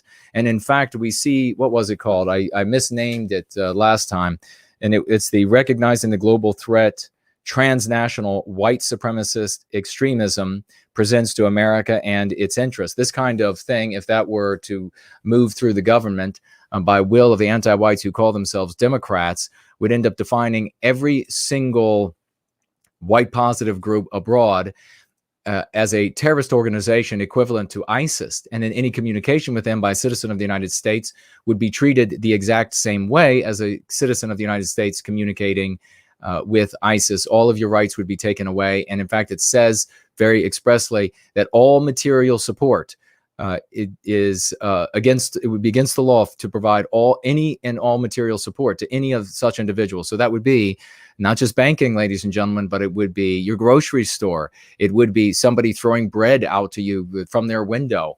All of that would become illegal if these individuals were allowed to come into power and advance these sorts of, as I say, treaties, laws, acts, and resolutions. Now, we do have I will keep an eye on the chat for any questions. We only have Clarion for a tiny bit longer. We've just gone over, but I want to read this story to Clarion and for all of you, because it is pertinent. And we thank Althea for sending this story. San Francisco to pay non-white people $1,000 monthly for their children that they are pregnant with. Last week, the San Francisco mayor's office announced the launch of a government program called the, quote, Abundant Birth Project, which will give $1,000 per month cash payments to, quote, Black and Pacific Islander women, close quote, for becoming pregnant and having children. The mayor's, now this, of course, ladies and gentlemen, is going to be on top of all of the other programs that these individuals are able to access our tax dollars at work. And again, this is just fiction, and it's just for your entertainment. For the truth, you're going to have to go to CNN or to other anti-white entities that call themselves liberals or progressives or the like. So make sure you check with them. Make sure you check with Snopes to make sure that this is true. Just look it up for yourself. in any of the major search engines. The mayor's office stated in a press release that, quote, the pilot will provide an unconditional monthly income supplement of $1,000 to approximately 150 Black and Pacific Islander women in San Francisco for the duration of their pregnancy and for the first 6 months of their baby's life, with the goal of eventually providing a supplement for up to 2 years post-pregnancy, close quote. Quote, providing guaranteed income support to mothers during pregnancy is an innovative and equitable approach that will ease some of the financial stress that all too often keeps women, non-white women, from being able to put their health first. This individual said, I won't even bother to say their name. Somebody who claims to have somebody claims to be a doctor says of the San Francisco Department of Public Health echoed this sentiment, claiming, quote, providing direct unconditional cash aid is a restorative step that not only demonstrates trust in, says women here, but of course it's non-white women, to make the right choices for themselves and their families, but could also decrease the underlying stress of financial insecurity that may be contributing to the high rates of premature birth in these communities. It is exciting to be in a city that not only calls out racism, this anti-white slur, ladies and gentlemen, so heresy, as we would say, as a problem, but also takes steps to heal the wounds. So you see, you're responsible, and your babies are responsible for the wounds left by, it says, decades of injustice and specifically it says anti-Black sentiment, close quote here, as though there is any such a thing. With program after program like this for these particular groups, they still claim that there's any anti this non-white group or that non-white group. Neither of these women provided further explanation as to how not receiving $1,000 a month in taxpayer cash increases rates of premature birth, or how, quote, decades of injustice and, quote, anti-Black sentiment could possibly cause premature births. The press release went on to mention various critical race theories, so anti-whiteism talking points, such as, quote, structural racism and, quote, racial justice and, quote, racial inequity and a, quote, racial wealth gap. Ladies and gentlemen, this is why you never speak with their anti-white slurs. They are endless. These are all the myths of pretexts. Every single one of those is a pretext to justify inflicting harm on you, taking money out of the that would go into the food for white babies. And this is how you should see it. This is how you should discuss it. And I'll pass it over to Clarion. It's taking money out of the healthcare that would be provided to your white baby. It's taking the money out of the safer vehicle that you would have bought had you not been had this money stolen from you and then given away to these other groups of people, so that when you are in that auto accident, your child dies because you didn't have the vehicle that you could have afforded, that you rightly earned with your hard work and your industry and your education and all the time you spent, and this vehicle that you had researched with proper crumple zones and everything else that you wanted to get to protect your child. No, you had to go with the lesser of the vehicles available because you were robbed, and now you're robbed of the life of your child. You think that isn't the case? You think that won't happen? You damn well better believe it will. And if the reverse were true, the anti-whites would be telling every single one of you about every single case when something like this happened. Among the, the funders of the Pregnancy Payoff Public-Private Partnership are Jack Dorsey and something called Expecting Justice, and some other Hellman Foundation or something of this nature. So all anti-whites. Again, this is none of what I just read here is true. You'll have to look into it for yourself and ask CNN. But let's get Clarion's views on thieving from white mothers and fathers so that they cannot provide for their white babies, so that this theft of unearned industry, intelligence, etc., can be given like gold bars to people simply on the basis of the fact that they are non-white.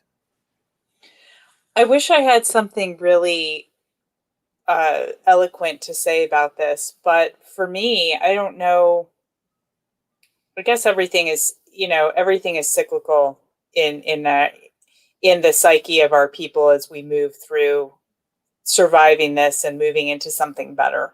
But at this point, I just feel so almost desensitized to this kind of thing. It's just like, it's not shocking to me at all. I mean, it wouldn't shock me if they said that, they were going to come into every white home and take the food out of the mouth of the baby that you were feeding and go and give it to Black and Pacific Islander babies down the road. Like nothing would shock me. Yeah. This society as a whole is so absolutely anti-white. They hate us. Mm-hmm. They hate our children.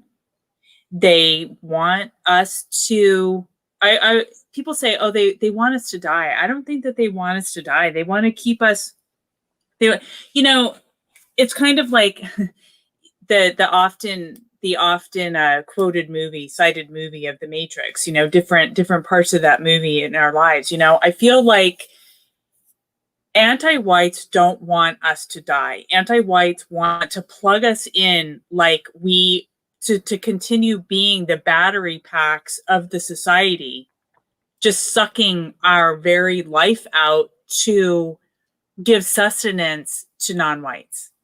Like, we're just like farmed.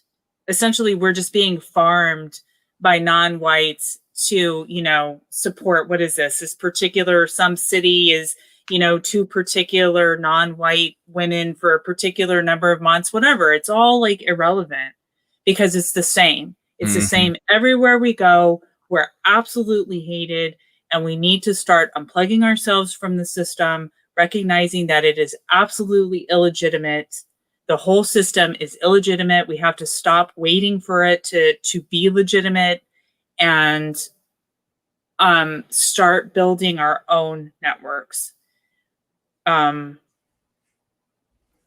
Without and just start trying to unplug ourselves from this, because until we are victorious in reclaiming our societies, it's just going to be this again and again and again, because they hate us.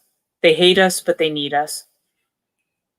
Yeah, it is an endless victimization of our people, because that's what the anti-white, all of the aim of every single individual anti-white is to punish us for the feelings of inferiority that Western kind inspires in them. That's what it is, folks. That's all you need to understand, because that is exactly what it is. And then everything else grows out of that. Everything else are just mutations of that to arrive at this end where they can victimize us because of those feelings of inferiority. And an anti-white could be a white person, could be a non-white person. But in either case, it is the feelings of inferiority that they feel as a consequence of being in the presence of Western kind. And this is a great example of them inflicting this sort of harm. And because we haven't been using words for decade after decade now, like anti-white, because we haven't been using the other lexicons and the other part of the lexicon and dialectics, because we haven't been using these things, we haven't welded ourselves into a people yet. If we had welded ourselves into a people, when we see a program like this in San Francisco, we would all not only across the totality of the United States, but around the entire world, we would move to shut it down. Just like there's another group out there that won't be mentioned, that if anything happens to their people anywhere on planet Earth, they move on every continent to shut it down. We don't have that yet. That's what we are trying to build, a people out of a deracinated race. So all of these other arguments that people bring forward about we need to do this or that for our people are putting the cart before the horse. We need to have that people so that we all get as angry as Clarion and I get and all of you get when this sort of thing is happening. And those of us who have the power, those of us who have the means to move in and shut that sort of a thing down for the harm that it's doing to our people in San Francisco, because our people have a right to live there. I mean, I think I saw somebody in the chat already say, well, San Francisco will just go under because the white people will leave. No, that can be true. But who built San Francisco? San Francisco exists in one place, and that's inside of Western kind. It doesn't exist outside of Western kind. That is just a projection that the moment we stop projecting it, into that part of the world, it will cease to exist. This is what we need to appreciate. We have every right to be in the city and in the states and in the countries that we create through our bio-spiritual projection that only exists because we exist, because that projection is currently playing through the projector of our bio-spirits. It's not just a matter of, well, and then this is the other thing that we continue to suffer from by not having a people, is that we always think, well, if it's in someone else's backyard, it's at least it's not here yet. It's coming where you are. This program might only be San Francisco today, where they're taking the food right out of your white child's mouth and then putting it into the mouth of a non-white child. It might only be in San Francisco today, but it's going to be in your town tomorrow. They are moving in all ways to implement these anti-white strategies, programs, initiatives, and they are all, every single one of them, decorated, adorned, bedizened, gaudily, with excuse after pretext after excuse after pretext for why it needs to be done, why it's legit, why it's rational, why.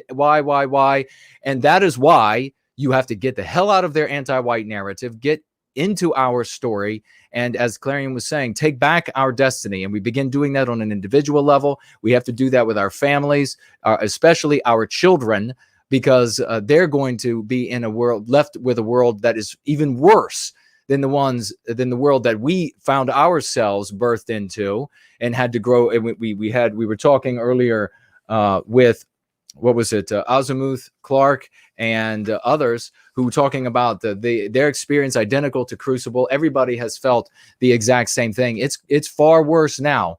They're being taught far worse. And now there are going to be programs where even your dollars that you're trying to save up are going to be taken right out of your accounts. You're not even going to be allowed. And I saw another message here. I don't know if you know this, Clarion. That's somebody saying that Mark also lost his account with a brick and mortar bank, as well as Laura. So they are moving in the way that anti-whites are wont to do, because they have lost the argument. They lost the argument of rationality, of philosophy, of fairness, of law. They have lost on every single level. So all that is left to them is violence. All that is left to them is the violence of putting you out of house and home, left to you the violence of putting you out of your banking institution to make banking and carrying on your financial life far more difficult, putting you out of your ability to pay for your child's food, welfare, who knows how many other things, clothes on their backs. This is all that's left, censoring us from every single platform. And not only that, but then cutting the tongues out of our mouths so that we can't reach any of our brothers and sisters out there. That's why we all have to be the mouthpieces of white well-being. That's why we all have to be getting out there. I'll take a look here at what's left question-wise, my dear sister. But give us your contact, where folks can find you, where they can follow you, where they can look for your updates and the kind of things you'll be doing here in the very near future. And then once you wrap that up, any final thoughts you have on anything? I mean, if you want to say something about Trump or the upcoming election, let's get into that before you leave. And I pass it to you, and I'll be looking for some questions if there are any.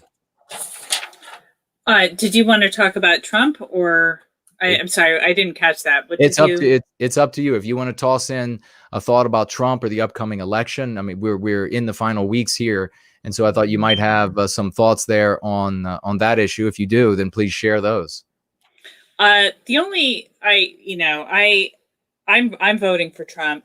I'll say that. A lot of my friends are not voting for Trump because they don't want to work into a system that is because Trump is not a white positive candidate. But I am voting for him because he isn't actively anti-white.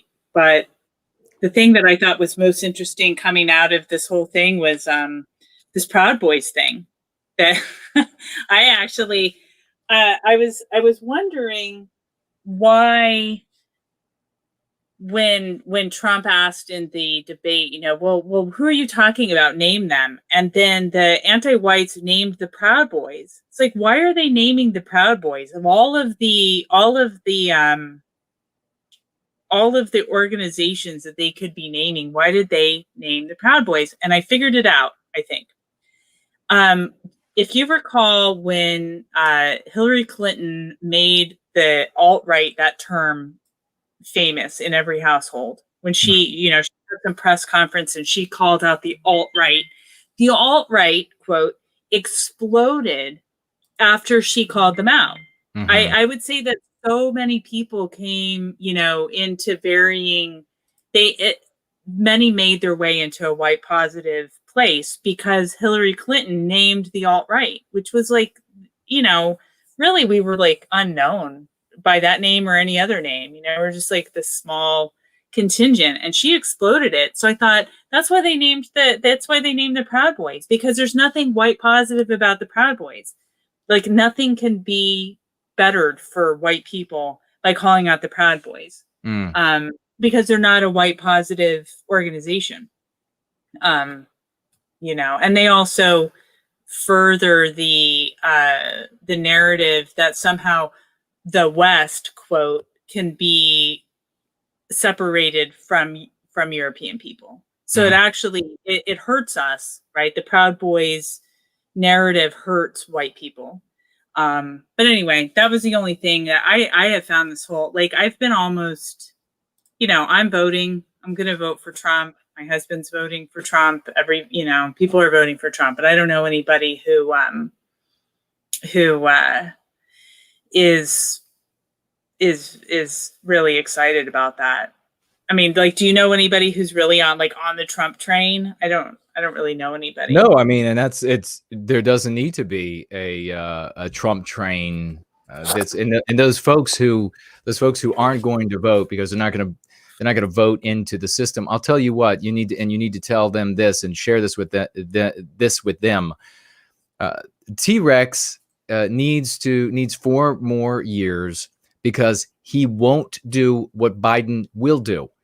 And what I have demonstrated now with the help of many others, over the past few weeks, is that these bills, these laws, these resolutions, these acts, these treaties, Biden has promised to do all of these things. The treaties are very easy for the president to sign. The one will make it illegal to discriminate in your personal life, which could very easily be defined as and interpreted as your choice of mate, your choice of who you date.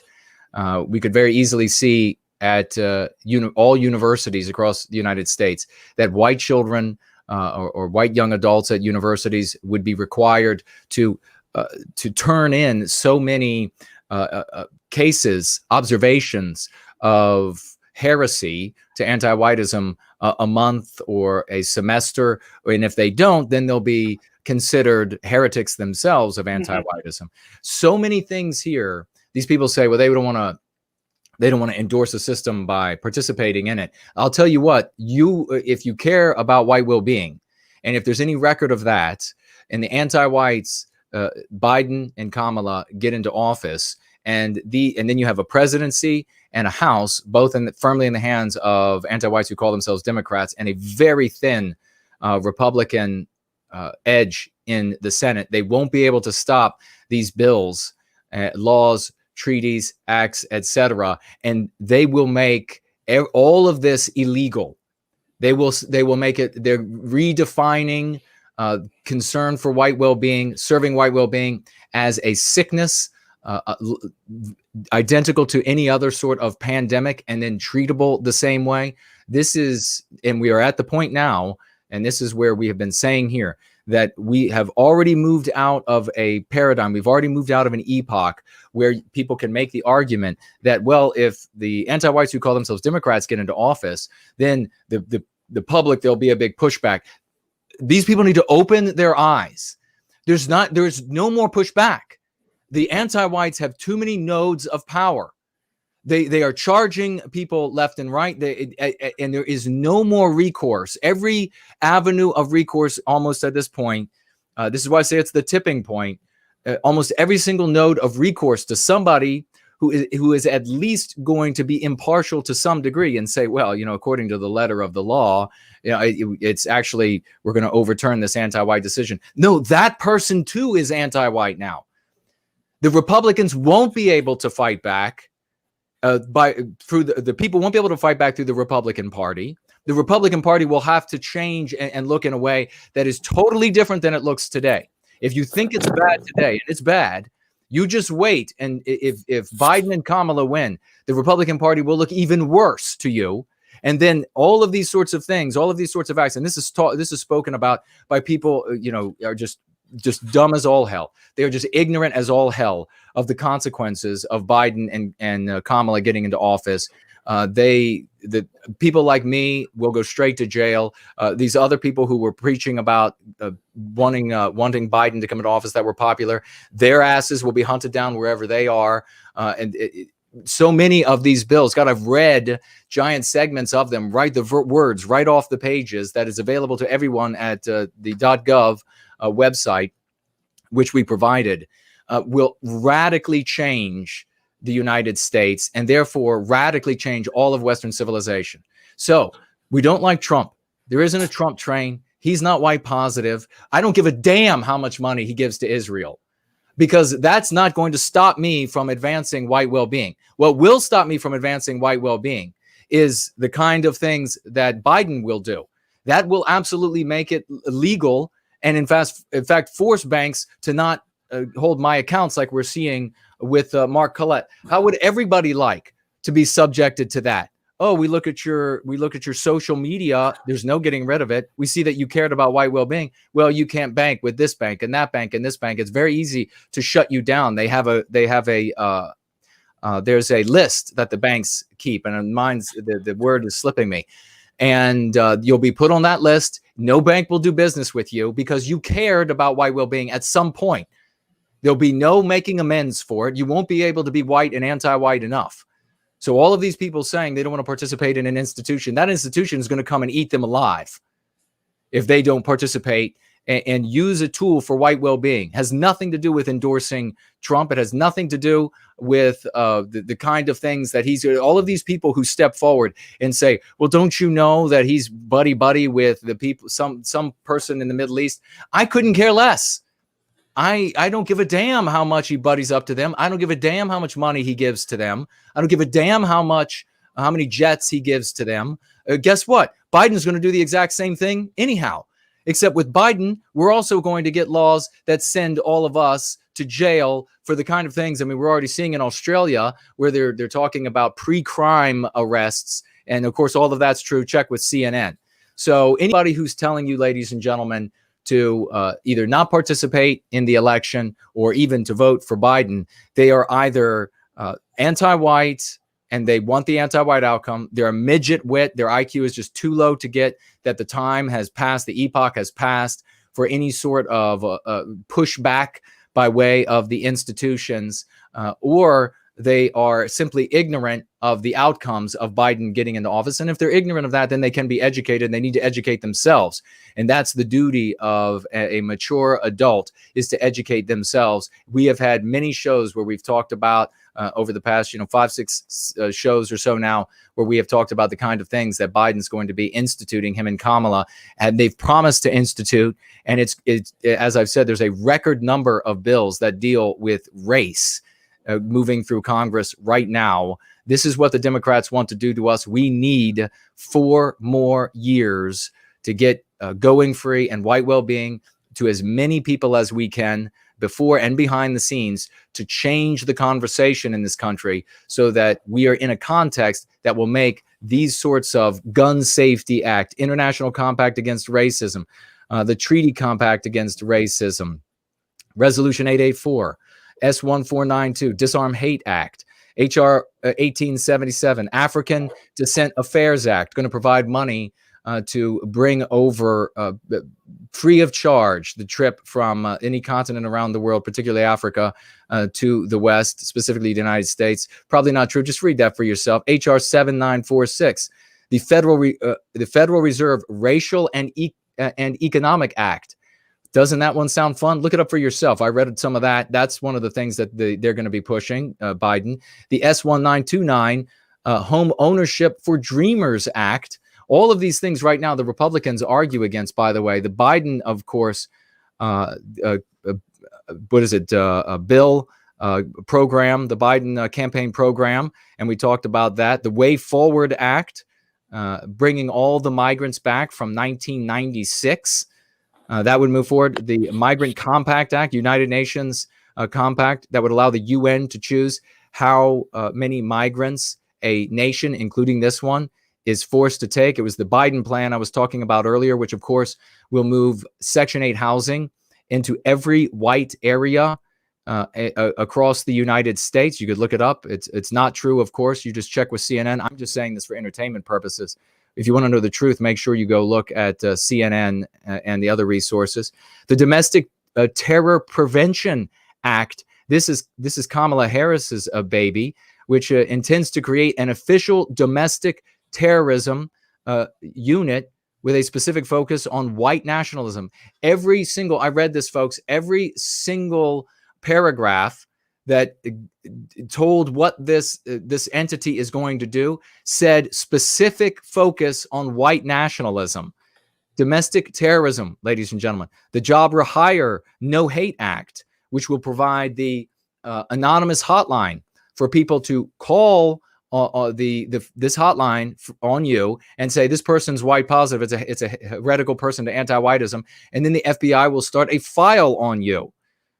The HEROES Act, this would equalize the number of prisoners among the races in the prisons. How do you think they'll accomplish that? Well, they're going to have to increase the number of prison sentences and for white people and let non-white people go from jail. That would be the only way they would be able to accomplish that. Again, this is just a theory and speculation, and you all will have to go and check these out for yourself. None of it is true. It might be true in World of Warcraft, but it's for entertainment. Nonetheless, you can get on the government website and see for yourself. Anybody who is going to be voting for Biden or staying out of it is an absolute fool and is going to be responsible for these kinds of outcomes and the rest of us suffering as a consequence of it. What do you think will happen to homeschooling? What do you think anti-whites will do when they realize, and they already do, that many white people are homeschooling and wanting to homeschool, and that these people are teaching their white children not to hate themselves, not to be anti-white? What do you think they'll do with those white parents? What do you think? What kind of social services hell will they come and kidnap your children to? These are kinds of serious things that are going to wreck lives. So yeah, anybody, I have a real big problem with anybody who's saying, "Oh, I'm not just going to participate." They need to hear the facts, and if they still are not quite getting it, they need to have the spit slapped out of their mouths until it gets through their thick skulls. That everything is going to change for us if these people get into office, and there won't be the kind of recourse that we had in previous ages when, well, just let Clinton get in because then there'll be a big pushback. Just let Obama get in because then there'll be a big pushback. Not the same this time, ladies and gentlemen. But we have had a splendid time talking about families with Clarion. We're going to get her final thoughts and where folks can find her and how many people she's going to be slapping the spit out of right now. Sister, please, thank you for showing up and taking some time away from your family, your husband, your children. You are a community favorite. We love you. And what are any final thoughts you have? And where can people find you to hear more of your insights that we appreciate so deeply? I have, I think, 3 things that I would like to say. One is, I know that you have a community member who clips out things for you. I really would love for you to have a clip of what you just said, the different statutes that are coming up onto the floor, whatever, so that we can, slap the spit out of somebody with it, but really to educate them, right? To say, like, these are very specific anti-white legislation that Biden supports and Trump does not. What I have said is that I think that the president of the United States has very little leeway to do what he's going to do. Quite honestly, I think that many people in this community agree that the president of the United States is hemmed in. But how they use that leeway matters, even if it is a little bit of leeway. And they use it to get cheers from the crowd of their base. And the base of Trump are white people who don't cheer for anti-white things. And then the base of Biden are anti-white people who cheer for anti-white things. Mhm. And so when Trump gets cheers for canceling critical race theory courses in the federal governmental agencies, he gets cheers. And so now we get to not have that indoctrination pushed upon our people working in the federal government. This is a good thing for us. Mhm. But Biden would get cheers for making every white person, pretend to be part of a slave auction, which is something that happens, these reparation auctions. But anyway, so we want somebody who is going to use the leeway that they have as president of the United States to do things which will get the cheers from their base. And we want somebody who their base is not anti-white. That's what I have to say about that. But I would love it if you would please have your colleague clip that bit, because it's such a good list. The other thing that I want to say is that I would love for anybody to jump onto my Telegram discussion, because my family is looking for a new place to live. We've sold our house, and we thought we had it all worked out where we were going to go next, and we don't.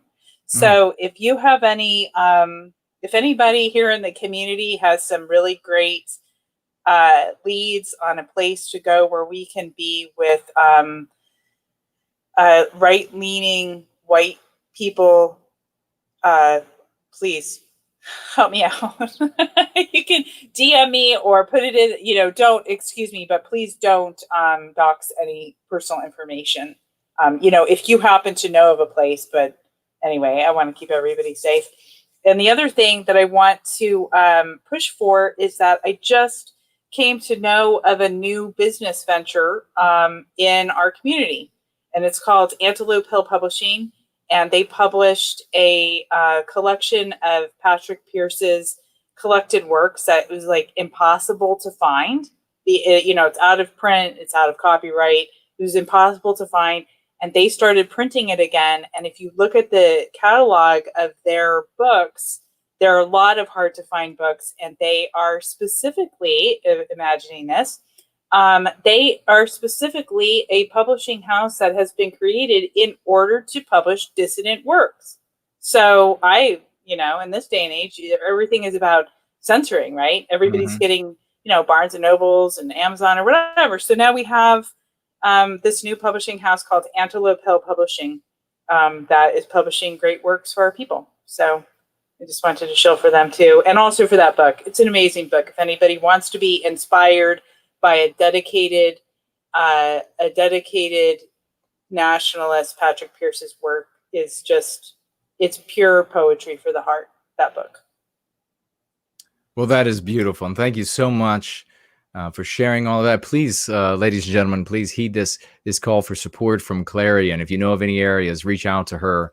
And I think we all are kind of looking for that. Remember, we need to have a lot of these safe zones, a lot of these safe areas that we can get together and supply each other with support, especially as conditions worsen across the United States. We're going to have, at best, 4 years to help to change the conversation, to help inject, and that it's going to come from this community. We need to function as a community together, and getting out into that public discourse, pushing the lexicon and dialectics. Not everybody that we push this out to is going to end up going free with us, but what it is going to do is it's going to change the context, the social societal context in which anti-whiteism and the anti-whites attempt to affect and achieve their objectives, and it will make things a lot easier for us to help our brothers and sisters go free as we do that. And right now, that main thing is getting Crucible out to as many people as we possibly can,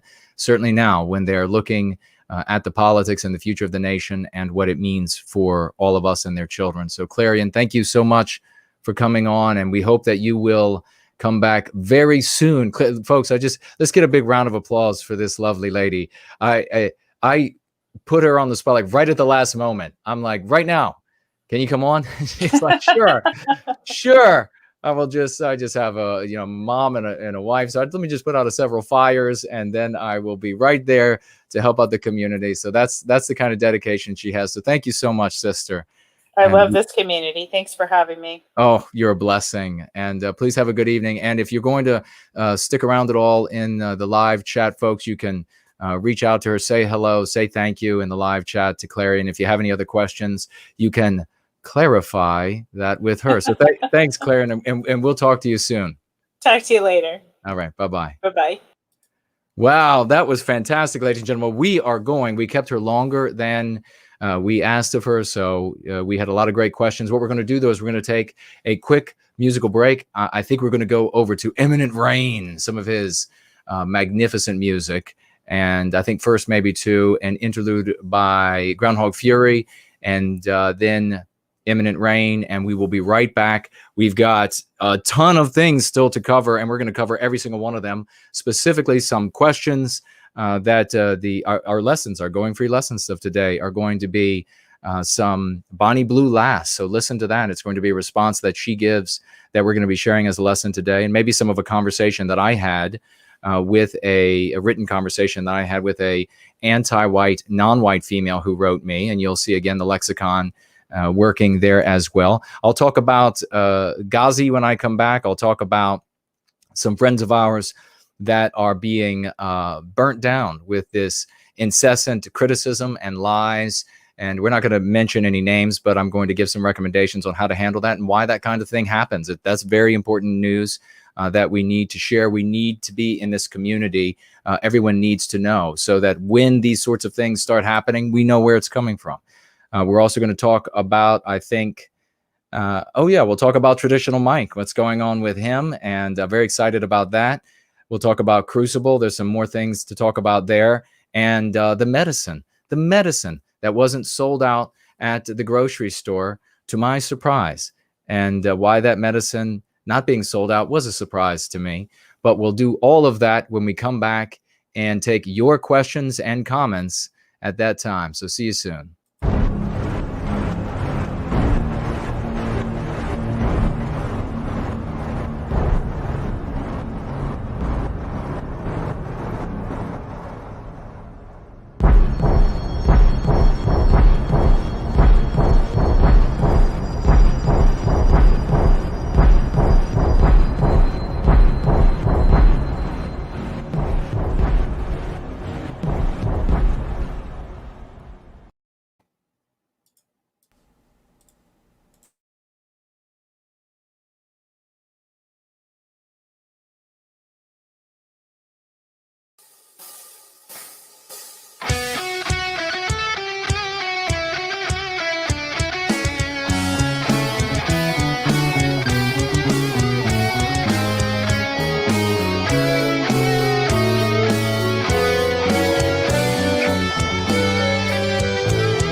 Hey, he's going. This is Raymond from the Australian Vanguard. I'm just walking down to my local shopping centre and I'm going to go in and grab myself a coffee. With this. Let's see if I get some good reactions. Take it easy. G'day. Reactions have been freaking awesome. I've got old women smiling at me. I've got people running up to high-five me. I've got old men and women driving past like grandmas, beeping and like sticking their hands out the window, giving me thumbs up. Like every second person's giving me a thumbs up and smiling. People are saying, good job, mate, good job. I'm saying, love yourself, and they're like, that's right. It works. It works. No White Guilt was right. It's about time people start listening.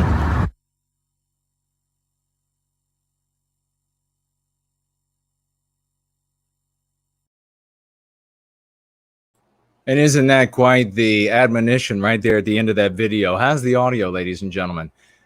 Raymond Foster wrote me back about his attack by an anti-white. Shared with me that in Australia, basically, you are not, or that self-defense is basically treated as an attack. And I've heard and read that before by the authorities. Certainly, we know that's the case all over Western civilization, don't we? Where a white person dares to defend themselves while having their head caved in. And then these anti-whites in authority, they move in and they prosecute the person who defended themselves. Are we not seeing that with Kyle Rittenhouse and or whatever his name is? And we know that our friend AI would like to see him, our anonymous friend would like to see him very much punished for what he did. So we'll see. We're not giving an opinion either way here on this channel. We don't speak for YouTube.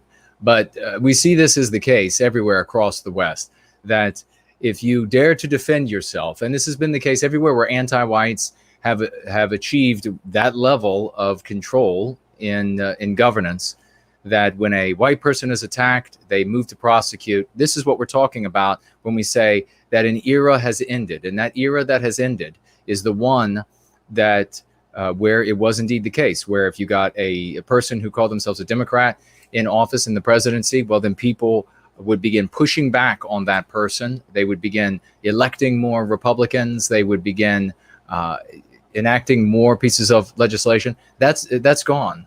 The ability to push back the way that the population used to push back is gone. Too many of the nodes of power are in the hands of anti-whites. So that when you defend yourself and that first person decides to prosecute you, and then you turn to recourse, can I find a reasonable person who will find on the side of law and justice and order? And in the past, you could, and increasingly, you can't. Increasingly, that next level and the next level, you find that there are anti-whites sitting in those nodes of power as well, rapidly heading toward the Banana Republic, ladies and gentlemen. So I want everybody to when I talk about this, to appreciate that in some place in the United States, certainly in a place like Australia, where you could be arrested for having a baseball bat in your car without, in the trunk with your glove and your bucket of baseballs. I mean, think about how many times I would have gone to jail without having the proper papers or the proper description and excuse of where you go. You have the baseball game and it's a league, and so you can check on that law enforcement, even to the point of your belt buckle can't be used as a means of self-defense in Australia. Talk about this this nursery school that Australia has become this like giant nursery school where you're not even allowed to defend yourself, where the school marm will come and punish the person, in this case, when it's a white person, more so than the attacker.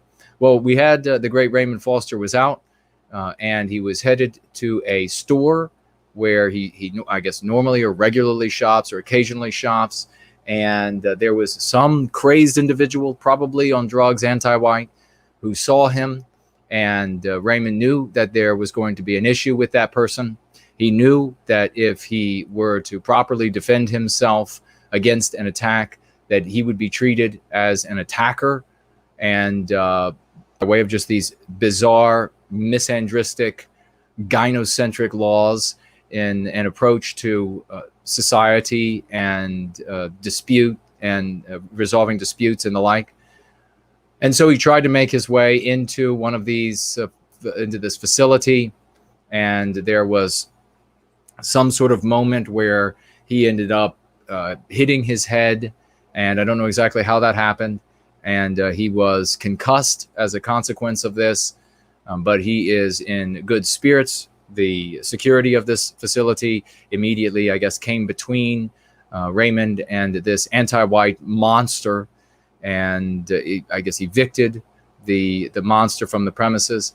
And Raymond is recovering. We expect that if he hasn't already made a full recovery, that he will. He's one of our great champions. Our hearts go out to him. Our prayers go out to him. And we know that he is already back out there. He's already got making videos and putting them up and putting up more flyers. That is the resiliency of the men of the West. That is what a hero does. A hero leads. A hero gets out there. A hero puts himself into harm's way and endeavors to navigate those choppy waters, to navigate the maelstrom that the victimizers will bring against us, will throw at us. And sometimes we end up suffering in the consequence or in the process of that. And he had a little setback, and he's right back in the saddle. That's what a hero does. And we salute Raymond Foster for his courage, getting right back at it for White Wellbeing. So thank you so very much, dear brother. I'm going to make a check of what you all are asking and saying, and we're going to keep rolling right along here, ladies and gentlemen, with the different subjects we have to talk about. Specifically, do you folks have anything that you want to talk about? And I'm going to take a quick look. Make sure you get that info to me so we can get to it. Bloofer writes here with £5. Thank you so very much for those £5. Just my usual contribution to your fantastic work for White Wellbeing. Didn't envy your impossible task of moderating the Ghazi Kadzo entertaining debate. Yes, well, we'll talk about that in just a moment. Thank you so very much, Bloofer, for the £5. Casa JB, let's get a round of raucous emojis, ladies and gentlemen. Just go ahead and break those emojis out, and so we can just use them wildly here. Throw them out on the floor like a string of, what are they called? Black cat fireworks, one after the other, just popping right off. Casa JB, financially gifting $50 US. Thank you so much, dear brother. Hail to Jason and all those who put their time, attention, energy, and love into White Wellbeing. Well, thank you so very much to that, brother. Those great words, that great testimony there, and that wonderful financial gift of $50. Here's the great Richard Wagner, the maker of the beautiful gift to me. Thank you so much. $5 financial gift. Thank you, brother. And he writes, thank you for sharing that, brother. Antiwhiteism is coming everywhere, classical music included. A video calling music theory the anti-white slur, quote, white supremacist, due to its Eurocentric nature, has 700,000 views on YouTube. The only solution is to go free. Thank you so very much for that testimony, dear brother. Indeed, yes, this dreadful video that, of course, the anti-whites at YouTube are pushing like a bunch of crazed, crack-addled monkeys as wildly as they can to as many people as possible. You rest assured that all of our greatest pieces of art, and this, not the least of which is our classical music, they will redefine as evil, heretical, and then they will white erase it from our civilizations. And that's what's happening here, calling down these great works of art because they came from white men, Western civilization, Western kind. Thank you, Richard Wagner, for bringing that to our attention, for your wonderful testimony to the success of going free on people's lives and for our community. That great gift and this $5 financial gift to White Wellbeing. The wonderful Irish Ice, a great participant, always active for White Wellbeing, writing here with $5. I was attacked at my locker by 3 anti-white non-whites when I first started high school. I was punched in the face completely unprovoked, but was able to fire a shot or two back, fists he's talking about, and ended up inflicting some damage on one of his attackers. The anti-white, non-white security tackled me, writes Irish Ice, the little white guy. Go figure. So you have the white guy who gets attacked by 3 anti-white non-whites, and then the anti-white non-white security guard tackles the white guy. Yeah, that makes perfect sense to me. That, of course, was my experience as well. Blamed as I was hunted down, and you can read all about that in Crucible, ladies and gentlemen, which, as you can see, there's a stack of them behind me. There's more. There are more of those. That's not it. They are now available at nowhiteguiltcollectibles.com. These are still the censored version, so the image, the 2 images inside that would show the Confederate flag are still censored. The uncensored version will come probably later in the year, or the beginning of next year will be available. The difference is that when you acquire it from the collectible store, you will get it with a signature. Make sure that if you want it signed to someone other than yourself, that you mention in the notes portion when you acquire the text. This is your story. This is the story we need to get out to as many of the MAGA, conservative, pro-life, Christian groups, everywhere you can imagine, pagan groups. Get this story to everyone, because it is the story that every single one of us has had to live and deal with for the totality of our lives. You will see yourself suffering in this story. You will identify with me because it is you. It was what happened to you. This is what I was talking about earlier in the show today, several hours ago, that people are writing me saying that this is therapeutic going through this. They're finally able to turn around and to stop running, to stop white flighting away from these anti-white demons that are in their past. They're finally able to turn around with the shield of going free and white well-being and face these things head on.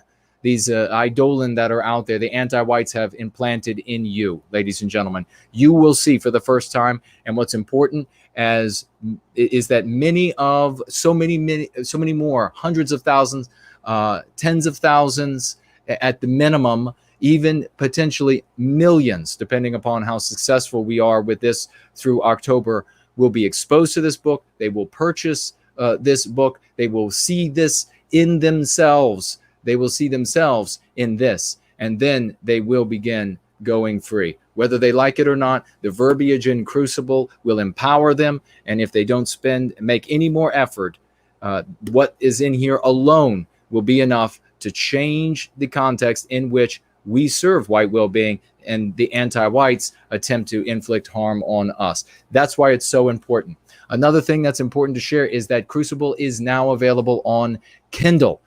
It was a rapid turnaround. We have the book available on Kindle. It's the same exact version that you will get in the paperback. So if that is your druthers, you can reach out. You can acquire a Kindle version. You can also purchase Kindle versions to distribute. And when you purchase numerous Kindle versions for the purpose of giving it to others, you can go through the process on Amazon. It's very easy. It's very intuitive. And then you can send those links out to friends and they can download. So this might be your nephew, it might be your niece. It's going to speak to everybody. It's not just a book for adults who have already gone through school and they'll see themselves back in their history. That indeed will be the case. It also will speak directly to kids, our children today, young boys, young girls.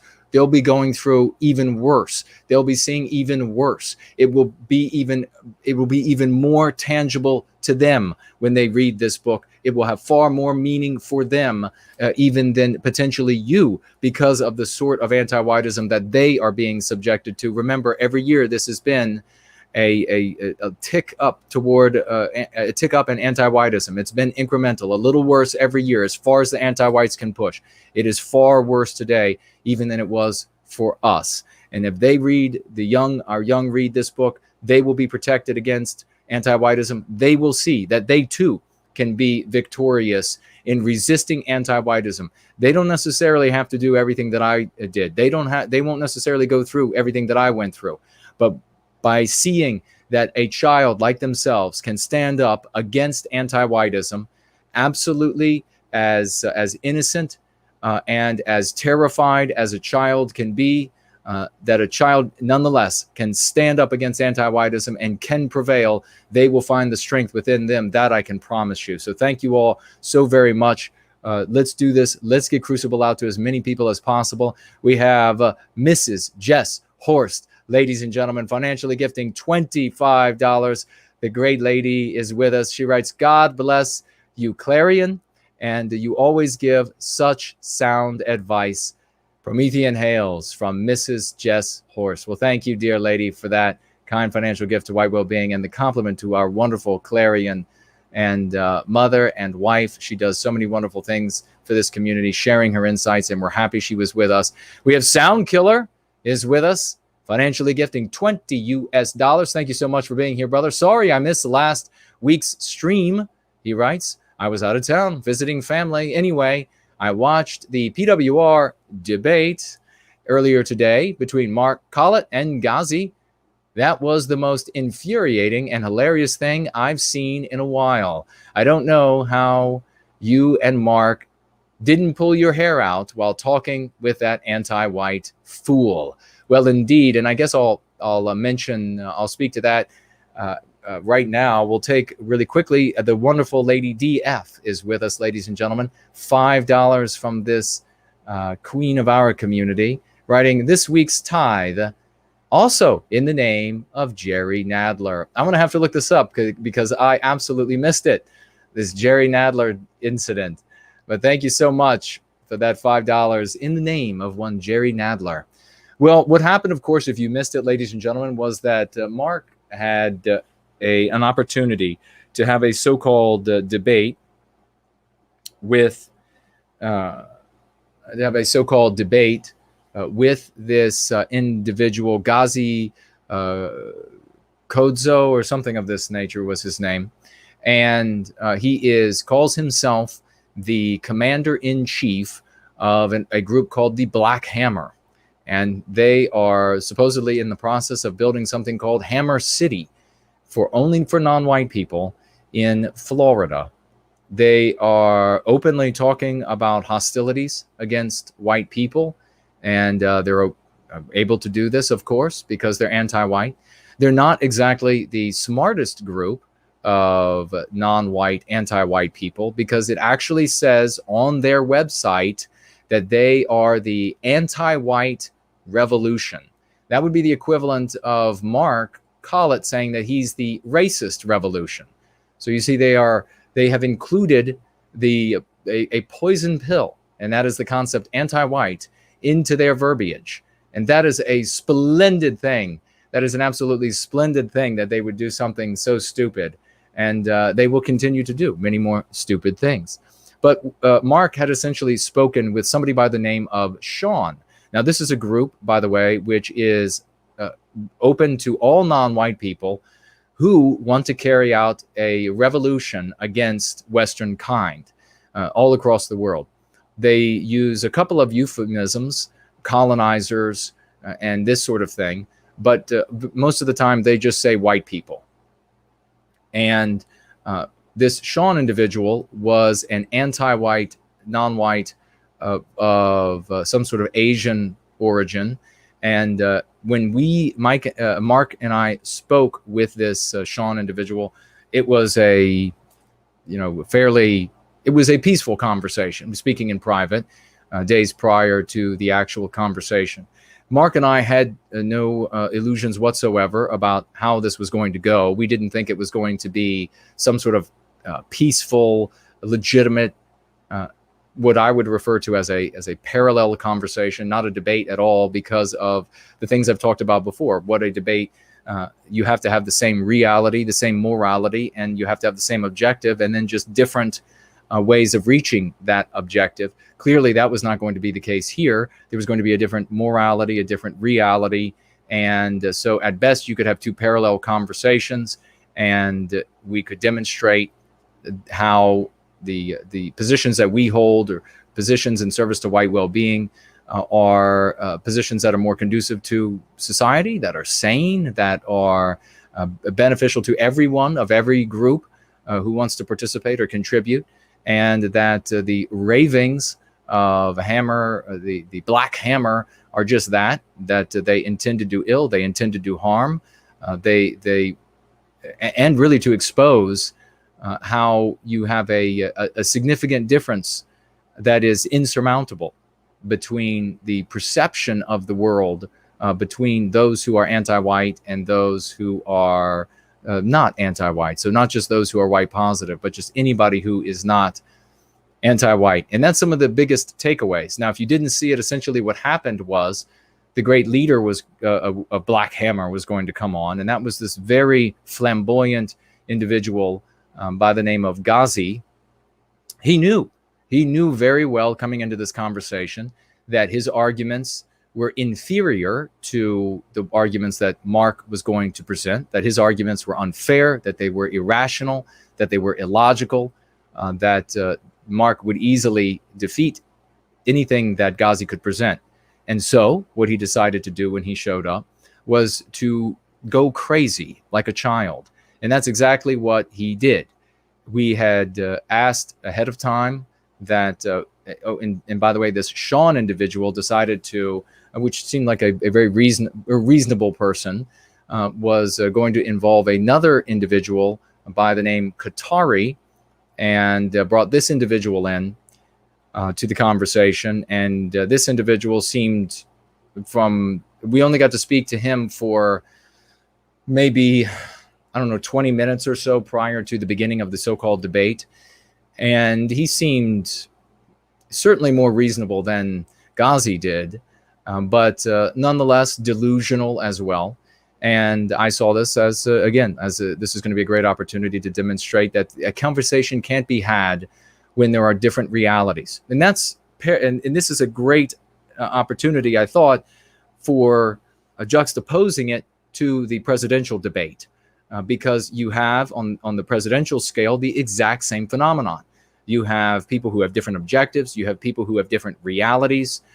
Although, because of the power of the media and living inside the anti-white narrative, we saw Trump submitting himself to the reality, the false reality, the anti-white narrative. We saw him submitting himself to that and then finding it difficult to talk about his positions and argue his points from inside of their narrative, because indeed that narrative is constructed to make it impossible. So even somebody as intellectually adroit and agile as Donald Trump found it nigh impossible to really be victorious, to really wade his way through the swamp, to use their word, through the bogs of their lies and their pretexts, etc., to arrive at the anti-white conclusions that they want us to arrive at.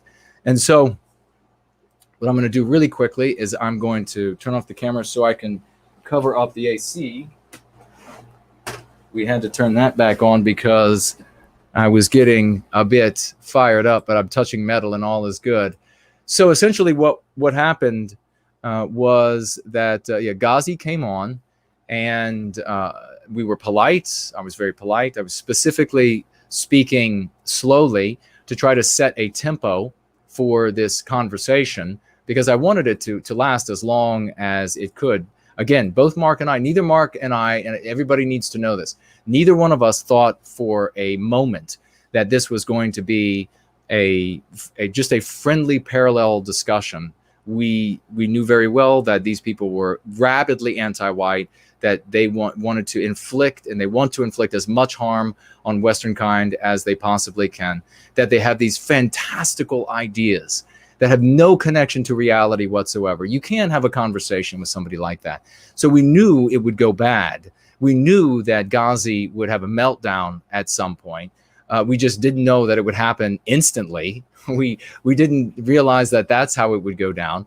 But as soon as he came on, he started making these like baby faces and the kind of things that like maybe a 6-year-old would do when an adult was talking in the room. And that's maybe essentially what was happening.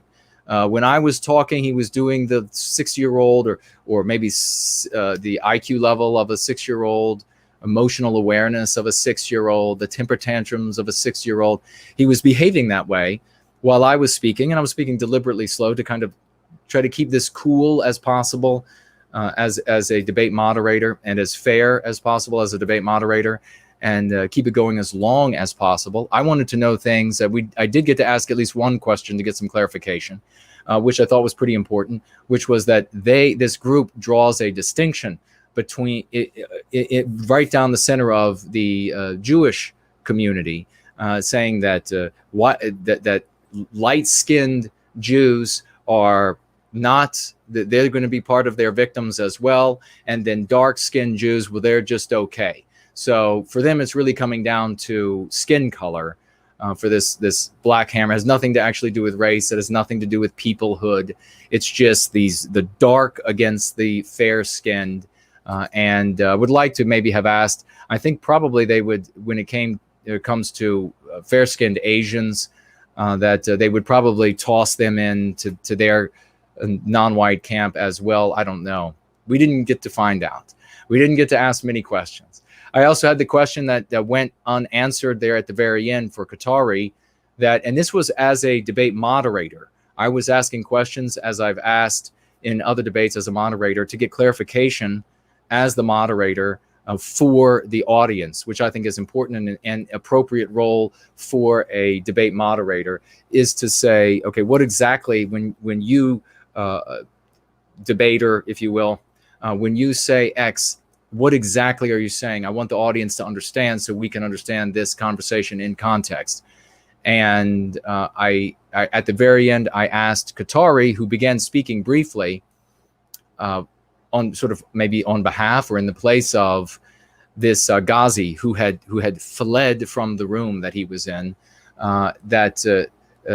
whether or not this was going to be violent, whether or not their revolution was did they intend for violence? And as soon as I asked that, he went silent. So that's kind of telling that well, whatever, I'm sure they're thinking, or I guess their idea is whatever it takes to in their minds, according to their anti-white ideology, to inflict that harm. If it's going to take being violent, well, then they're going to do that to Western kind and Western civilization.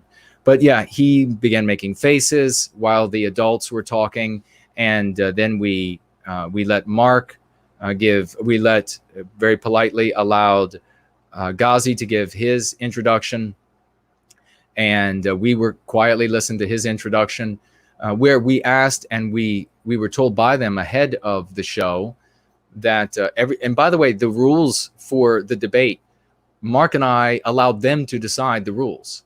So we did everything we could to make this conversation take place. We allowed them to decide the topics. We allowed them to decide the outline. We allowed them to decide the rules. We allowed them to decide who would go first and who would go last. And we allowed them to decide how long the segments would be for each person to talk. And then my job was just going to be to say, okay, it's now your turn and your turn. And then to clarify where any clarification needed to take place. I was in constant contact with Qatari and Sean, the other two individuals, to help ensure fairness in this conversation. We also had agreed to no use of the cuss words, no racial epithets, and that was not going to be obviously something that we were going to be likely to engage in, but something that Ghazi was going to be likely to engage in. And then they promptly broke all of the rules that they gave us. Everything that we said, what can we do for you all, which was not a surprise. Mark and I knew. We said ahead of time, we know that he's going to blow up. We know that it's going to go wild. We know, I said before the show, I said, I've got it. I've got the tent ready to throw over this circus right now. We knew ahead of time that it was going to go crazy. We just, we didn't know exactly when. We thought it might take a little longer than that. And we did everything we could to help it last longer. But of course, they broke all of the rules that they set. They couldn't even keep those rules. This guy went into immediate cursing us and using all kinds. And I'm in the background writing these people saying, would you tell this guy to stop all of the cussing and everything. We're trying to have a conversation. Immediately the racial epithets, of course. And then we were polite. And then when there was reason for that. Was it for, do you all know why? What was the reason for us behaving the way we behave? Was it for Ghazi? Was it for Black Hammer? No, of course not. It was for us. We have to look in the mirror with the kind of people that we are. We have to look, we need to see the person, we want to see the person looking back at us that we want to be in this world. We also want to be that person because that's the kind of person that are the normal sensibilities of our brothers and sisters out there by the tens of millions. And we want them to see that. The ordinary sensibilities that they see us relative to, juxtaposed to these sorts of anti-white maniacs. So we were polite to these anti-white maniacs. Then when Mark had the opportunity to give his open, this guy started again with the faces and the, acting like a 6-year-old or a 5-year-old during a tantrum. He, as I said, he did the same exact thing with me. And the way Kevin asked earlier, Kevin asked about how do we stay calm? We stayed calm because this is like talking to a 6-year-old. It's like talking to somebody in an insane asylum. And this is the way it should be for all of you. There are a couple big takeaways. Whenever you hear somebody talking like this, whenever you hear somebody that is rabidly anti-white, that is in the anti-white narrative, they're functioning inside with all of these superstitions about the world. Superstitions like they said things like we didn't need the white man's medicine. We already had all the medicines that we could have needed. We didn't need any of this technology. We had already invented all of this technology. We didn't need, and it was everything that you can think, just as phantasmagorical as it could possibly be. It was like being on heavy doses, as I've read of people being on heavy doses on LSD, PCP, angel dust. It was insane. And so when you talk with somebody like this, there is no sense of getting angry at them. Our objective as apostles of going free and service to white well-being is to get to people who can go free of any race, people who can serve white well-being of any race. So when you come upon somebody like that, or you listen to somebody like that, there's no reason in getting worked up over them. The smart thing to do is to find out, what can I do and say that my brothers and sisters out there, the vagues, are going to see that will convince them, all right, this is the sane person. This is the direction I want to go. These are the insane people. And it clearly demonstrated it was an enormous victory for service to white well-being. What happened with this Black Hammer anti-white group, an enormous victory, because people got to see exactly what these folks were up to. And then when you had Ghazi finally left, and then the other two left as well. Then we had, a little bit of fun at their expense, because indeed this was a circus. And we started talking about MC Hammer. He should probably be maybe that should be their logo, should be an MC Hammer logo. And they talked about in Hammer City, Florida, that they have like this saying where they say it's like no whites, no police, no COVID-19, or something like this.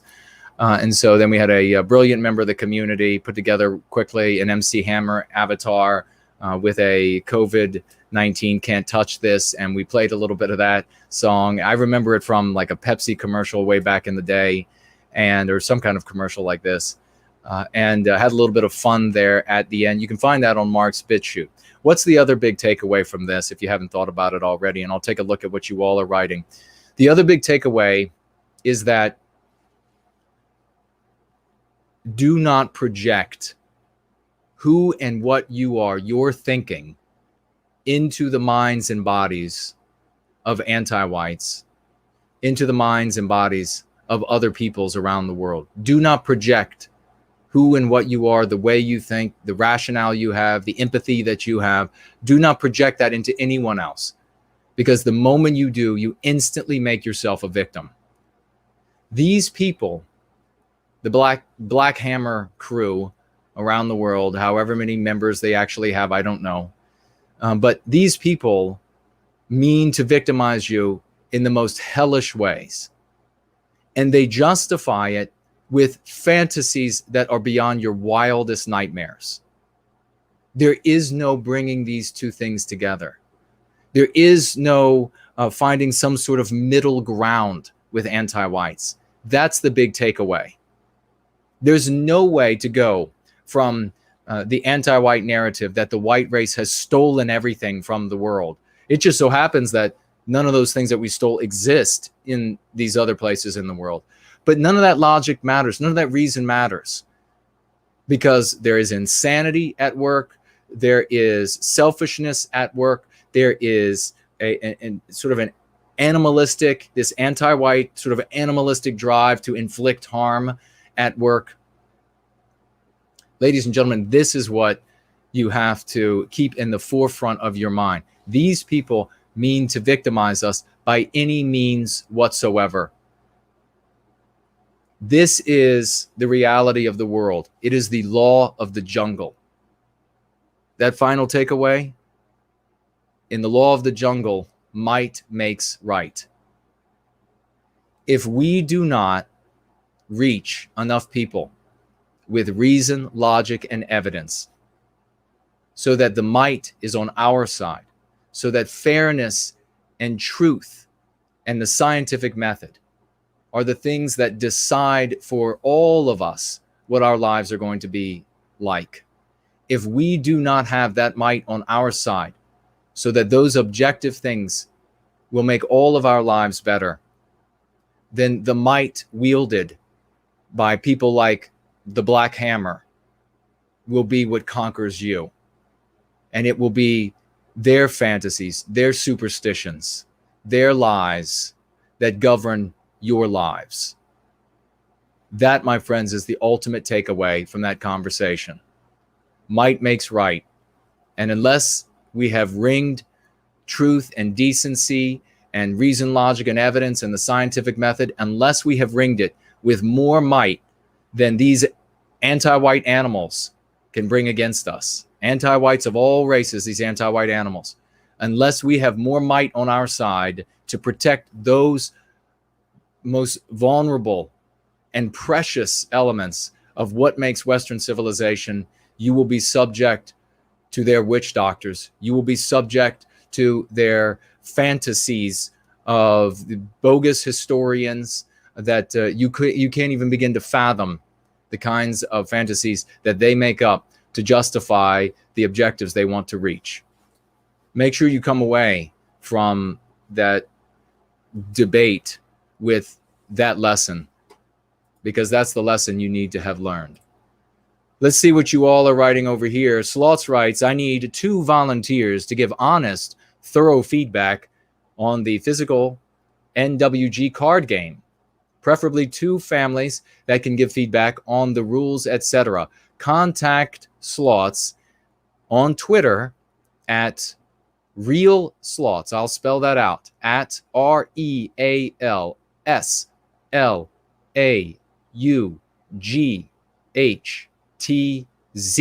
Contact Real Slots to be able to speak with him and potentially participate in the creation of this game. And really looking forward to that. We might have 4 games in the service of white well-being. How exciting is that, ladies and gentlemen? Lord Hendrickson says, made a spicy meme.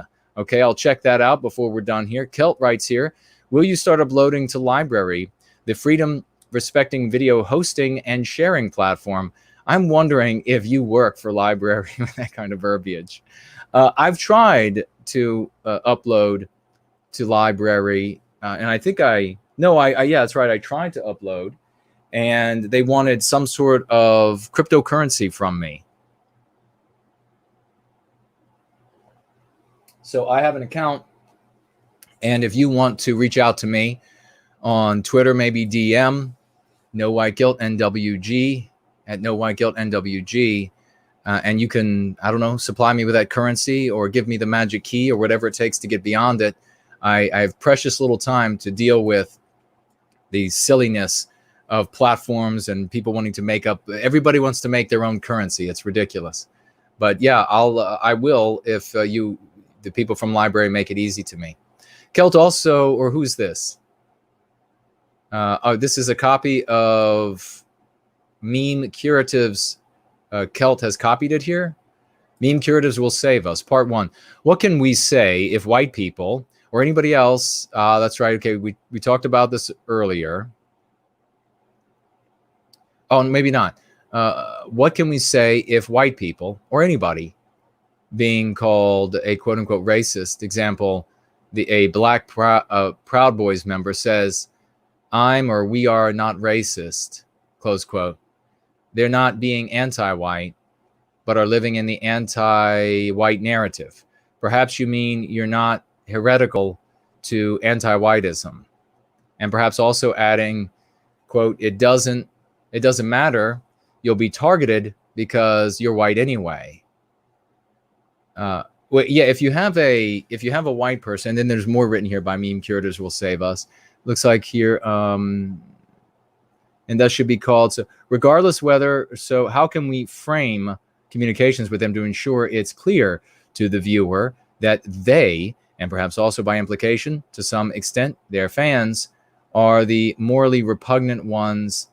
Thank you, Jason. So this would be people who are trying to redefine the word, the concept of racist. And we talked about that a little bit earlier. Again, and the suggestion you give here, Meme Curatives, is fantastic to point out that it doesn't matter whether you agree with the anti-white definition of this word. If you're white, the anti-whites are going to victimize you. If you hold any position that inhibits their ability to inflict harm on Western kind and Western civilization, they will call you this name. And it has credibility. It makes things happen. It gets people fired. It gets people demoted. It prevents people from getting the grades they want. It prevents people from getting into school. It gets people kicked out of school. That definition is the functional definition. And so they're just being fools. And yeah, you should tell them that, and that their fans are being fooled when that happens, when they're trying to say that the concept or word racist means something else, and that they're not racist or what have you. Yes, tell them what the concept is, how it functions, and speak to the fans if the content producers won't listen to you. Let them know indeed what the reality of the world is and the ramifications therein. So I appreciate that. Yiz is here, says, it would be heavenly to work full-time on white well-being, education, awareness, and activism. I hope the day will come when I can do that. I feel that would be a perfect career for me. It would be. Yiz was magic in her videos when she was getting out there and talking with some other heroes from the community and getting people to open up. She has an agile wit and tongue, and we hope and look forward to seeing her do many more wonderful things for white well-being, and also looking forward to the day when we will be able to employ people like Yiz to get out there in the field and do that exact same thing day in and day out.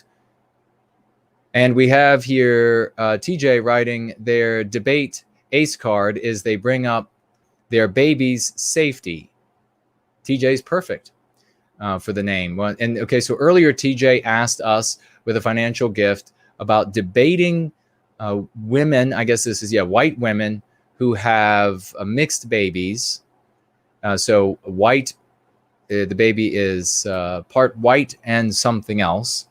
And so you say that it's their ace card to bring up their baby's safety. Well, I would tell them that their child is under no threat by serving white well-being. Everybody is coming from a place of redemption on some level, bigger or smaller. And so if they have given birth to a mixed race child, that doesn't mean that they can't now serve white well-being. No immutable characteristics prevent a person from serving white well-being. Everyone is welcome.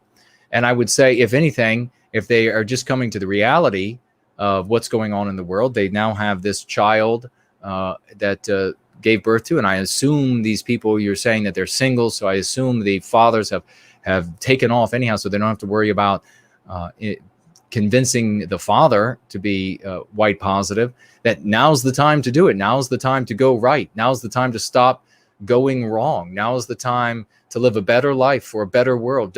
If they talk about the safety of their baby, there is a premise there that's unspoken that I just spoke to, and that is that somehow their children are at risk in a white positive world. No, the opposite indeed is the case. Their children are at risk for being half white in an anti-white world. No. They need to get working right now to recapture the destiny of Western kind for our people if they are actually worried about the safety of their babies. Because as things become increasingly anti-white, being half white is going to be more than enough to get you into the dog's house, to get you punished in the anti-white world. So the only place that their children are going to be safe is in a world where we, the white race, Western kind, has recaptured our destiny. If they really want to protect those babies, you tell them they better get working hard and fast on service to white well-being, and then come back and let us know how it goes, TJ. Promethean Promulgation says he had a lot of concussions, so cut him. He's had a lot of concussions, so cut him some slack. Who had a lot of concussions? He talked about using transformers off of power lines and making EMP missiles to protect his family with them. I don't have much hope for him. Who's this? Who is this that said that? Making some sort of missiles, EMP missiles, so like a electronic magnetic pulse. Interesting. Let us know who that is. Okay, let's see. We have here Bluefor writes, love your righteous anger, brother. Keep being... you were probably... Promethean Promulgation is probably talking about Ghazi, is my guess. That probably came in when I was talking about Ghazi. Probably so. I mean, that was a damaged individual. I think he needs a lot of therapy. We would try to be... And you could probably hear during that conversation where it really just got to the point where I was saying, Ghazi, just like you would talk to a very naughty child, which is what he was being. He needs some direction in his life. And this is also, and I don't mean this to be necessarily something that is a cut down for Ghazi, but when you have stupid people in society, you need to give them very clear signals about how they get ahead in the world. Because if you don't give them very clear signals, they're going to be apt to believe very dumb fantasies. Promethean Promulgation was actually talking about his father. And so I'm very sorry for that. Yes, take your time with your dad if that's what he's dealing with. But yeah, when it comes to Ghazi or very stupid people in the world, they need very clear signals that you need to get into this line of work or these lines of work.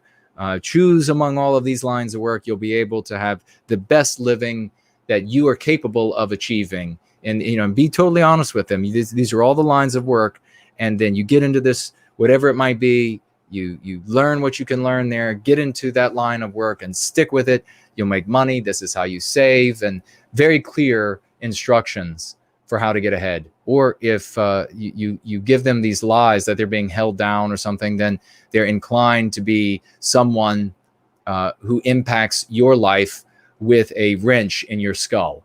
That is why it is important to handle very stupid people with very clear instructions about how they get ahead in the world. Let's see. We have Sheen says, I don't know where this anti-white, non-white alliance fantasy is coming from for this Ghazi people. Where I live, a lot of the one particular non-white group and business owners came out in support of, we'll just use the first name, Kyle. That's when I found out one business owner's Kyle was defending against I'm not going to mention those, just anti-white groups, and they have names for themselves, terrorist was, okay, so there was one of these anti-white, one of the businesses that this person Kyle was attempting to protect their business was a non-white business owner. Okay, and this Sheen is saying that these some of these non-white business owners will have turned against these anti-white groups by various names. Good for them. I would think they would. Their businesses are being burnt down, and especially if they are not concerned with just getting by with another big chunk of taxpayer dollars because they're non-white, but really growing a business and if that's what they're interested in, and also being a member of the community. I can see that as well. They want to be a member of the community, a participant in the community, and so I can see them turning against these groups, certainly. Yeah, these groups that are, I don't know, you're asking about it's not just a non-white, a collection of non-white anti-whites, but anti-whites of all races, all backgrounds. That is who populates these anti-white groups. And those are the individuals that we have problems with. Those who declare themselves to be our victimizers, those are the people we have problems with. I'm going to jump on over, and we'll jump right to, and then we'll get back to your questions or financial gifts and what you all want to talk about. But I want to jump right to this lesson, Going Free lesson of the day, written beautifully by Bonnie Blue Lass on one of the threads. We had a woman, I believe a female avatar, and a female on the avatar going by the name of Basement Gamer, asked the question, no white guilt, how would you respond to, and she writes here, left-wingers, and of course that would be anti-whites, that say diverse Western countries generally have a higher index of happiness compared to something like Poland? Well, ladies and gentlemen, there should be a couple things that immediately jump to mind. And just listen to this wonderful response by Bonnie Blue Lass. She writes here, and I didn't have even a chance. She got to Basement Gamer even before I did. Well done. She writes, great question. Quote, diverse is an anti-white term that means fewer white people, i.e. white erasure. So we avoid using it, except in quotation marks with an explanation. We use the term, quote, multiracial instead to describe areas and countries where people of different races and biospirits are attempting to live in proximity to one another. And very good use there of the word proximity. Ladies and gentlemen, never say close proximity. That's like saying closeness. Never say it. Anyone claiming that people in formerly white countries are happier than people in all white countries is either flat out lying, or they're skewing the data to include other factors like increased wealth, etc. If someone tries to argue that, all you have to do is tell them, quote, I reject your anti-white conclusions. If it's anti-white, you reject it. That allows you to avoid debating their so-called facts and numbers and data. Anti-whites are living in a fantasy world and don't listen to facts or numbers. So trying to reason with them is pointless. Your goal is to defeat them, making them the bad guy by pointing out that they are anti-white is the most efficient way to do that, just for your own interest. There was a study out of Harvard a few years ago demonstrating that people living in multiracial areas have higher rates of TV watching, depression, and drug and alcohol abuse, and less civic engagement, less trust, fewer interactions with neighbors, etc. The exact opposite was true in homogeneous areas. The study was conducted by an anti-white researcher who thinks white erasure is wonderful. He fully expected to find positive effects of multiracialism in his study, but he proved the opposite. He actually wasn't even going to publish his data because he didn't like it, but it got leaked, so he had to publish it in the end. It turns out the meme curative is correct. Quote, diversity is death. Let's get a big round of applause for Bonnie Blue Lass. We have had so many wonderful women who have taken the doctrine of going free. They've absolutely imbibed it, and they are able to then turn right around and share it, be an apostle for white well-being, go right out into the community. Perfect verbiage. I mean, do you remember we just had Clarion doing the same thing moments ago on this show? And then do you remember the very first time we had Sarah on? And it was like the words were coming right out of my mouth, going free perfectly. In every interaction these ladies are going to have, they are going to shut down every anti-white that they come into contact with, every single one. This was perfect. I could not have written it better.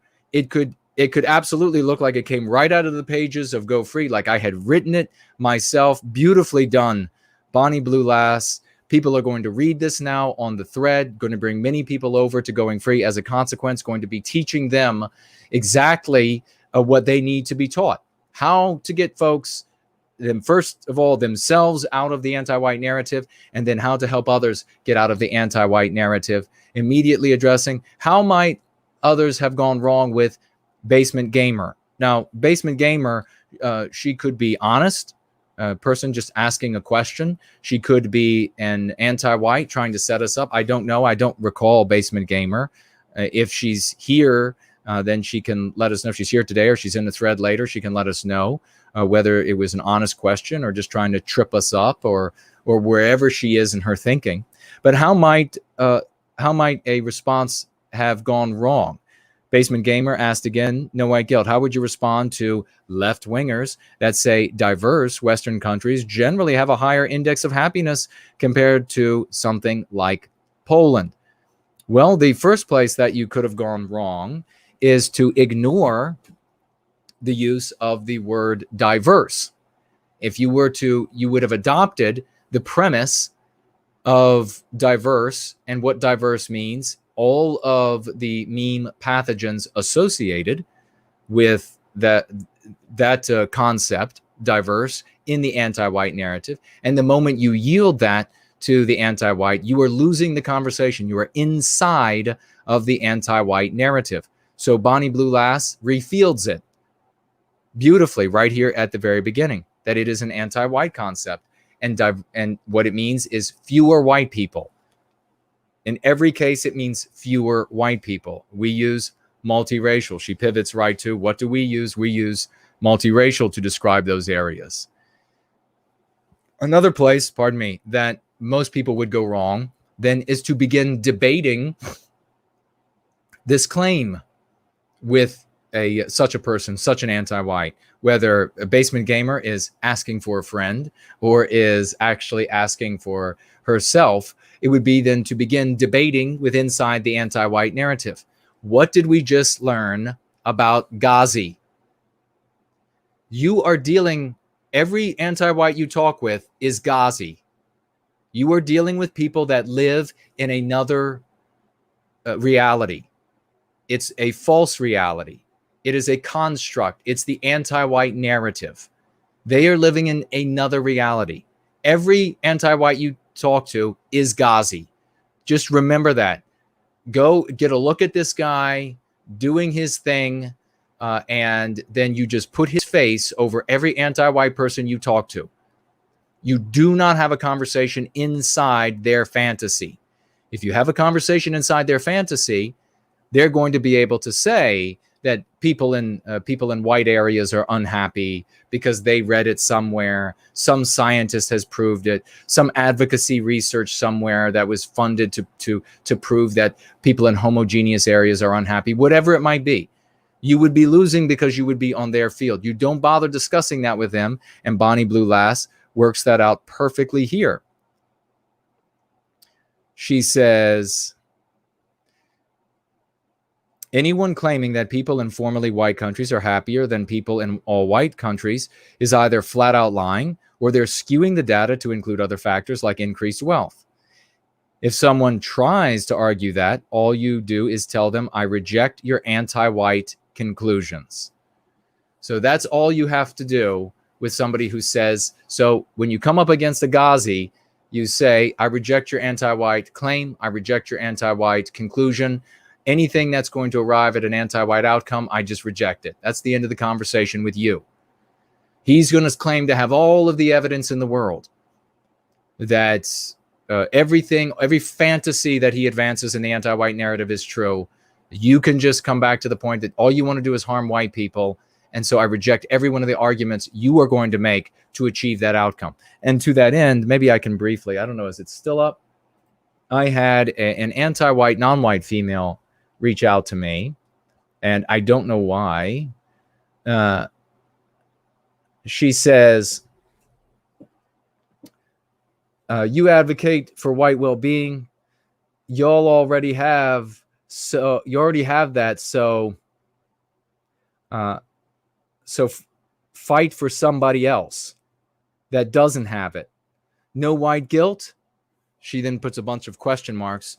Now listen to this victory. I haven't had to say a word. Already won. This is how it will work for you. No white guilt. Just say you racist. So, and I apologize for reading it the way it's written. So what she is saying is you are in her narrative, in her thinking, you being me, are the worst possible demonic thing that you can be because you don't have white guilt. That is what she said in response to my just saying no white guilt on my account. She just admitted, for me, and if this were public, for everyone who's watching, and the same thing can hold true at your Thanksgiving dinners coming up this holiday, your Christmases, your conversation with the stranger at the bus stop, your legislation that you're writing, your whatever it might be. The moment that they say, oh, well, why don't you just say, they're revealing here that they want to victimize you. They want to victimize Western kind. They believe it's moral to victimize. It's a moral good. It's an moral imperative to victimize Western kind. And you have to lower your guard to allow them to do it. And if you don't lower your guard to allow them to victimize Western kind, then you are evil. That's what she just revealed, this little viper, this little anti-white viper. So she writes a lot. I write a little. I wrote back, you're an anti-white. You object to white well-being. Get yourself some empathy for victimized white people. Have a nice day. And so that, of course, sets her off again. She goes crazy, says she's not a racist. I never said that word, did I? So I wrote back and said, you're not, and she just writes on and on, writing, you hate this group of non-white people. You hate that group of non-white people because you have no white guilt. I write, you're being anti-white right now by rejecting my concern for victimized whites. You see, I ignored all of these crazy claims, all of these Ghazi-type claims. None of it has anything to do with my position. None of it has anything to do with my reality. If I were to start saying that, oh, I'm not a, and then her allegations, then I'm in her story. She's deciding when I'm no longer that. She's decided, and what metric is she going to use? How much am I victimizing white people? How much am I allowing myself to be victimized? She then gets to decide. Screw her, and not in the pleasant way. She doesn't get to decide squat. I get to decide when she is not being anti-white anymore. This is how this works. You have to exercise some willpower. You're being anti-white right now by rejecting my concern for victimized whites. The word racist is an anti-white slur, and only anti-whites use it. If you were not so anti-white, you would be okay with white well-being. Thank you for making that clear to me. Come back when you aren't so anti-white. We welcome everyone of all races to support white well-being. So then paragraph after paragraph after paragraph, this crazy anti-white person, maybe she's Ghazi's sister. Or she probably, if she's Ghazi's sister, she probably is non-binary too. That was the other thing that most of you didn't get to know about the debate, is that none of these people wanted to be referred to as him or her. They all wanted to be referred to as them and it.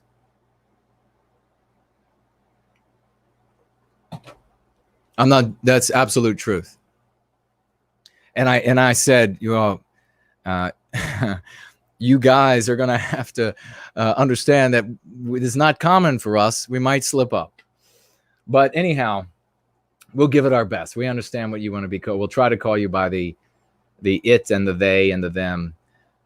So she goes on and on about this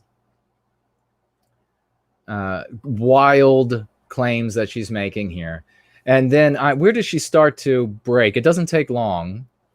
It really doesn't take long. Is it there? Is it in this big box of text? Okay, yeah, she goes on. Because I am white positive, or she doesn't say white positive, because I serve white well-being, she's claiming that means, ergo, and of course this is her in her anti-white narrative, a white supremacist. You care about the well-being of white people, you're a white supremacist. What does that mean then? What is that teaching us? I worked this out in junior high school, ladies and gentlemen. It's a very simple dichotomy here. It means that the moral thing to do is to harm white people. You care about white well-being, white supremacist. White supremacist is immoral. Then you have the same definition is held by the corpse on the stage debating Donald Trump. Think about that for a minute. Biden has made his entire campaign about bringing white people to heel. He has said again and again that the election is an election about white supremacy. He has the exact same thought process that this little anti-white viper has. I say little, I don't know. Maybe she's gigantic. And I hope that little is not an insult to her. Let's see. She begins to break somewhere here. All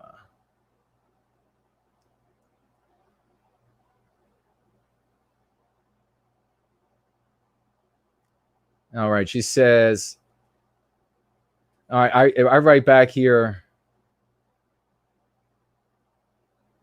I tell her that you're merely attacking me as the avatar of the white race that you hate. You definitely are anti-white because you don't care about white people who are victimized by this system. If they're white, if they're white and not anti-white, you're going to claim that they are evil and that they deserve it. Okay, I tell her again that she needs to get some empathy. That's one of the things the anti-whites like to do. And when they use this tactic on you, particularly these sort of supercilious females, anti-white females, and it's so comical. They come in and they try to sneer. They're like, you should get yourself some empathy. Just say it right back.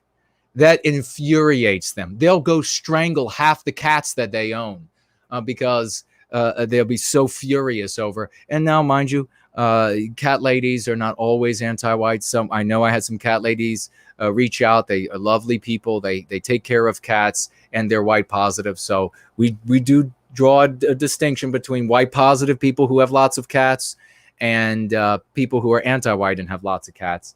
But when they give you this sort of supercilious, smarmy, trying to talk down to you in the way that with this anti-white cant that they use, when they do that, make sure you just give the exact same words right back to them. And so that's why I tell her, get yourself some empathy. Okay, and then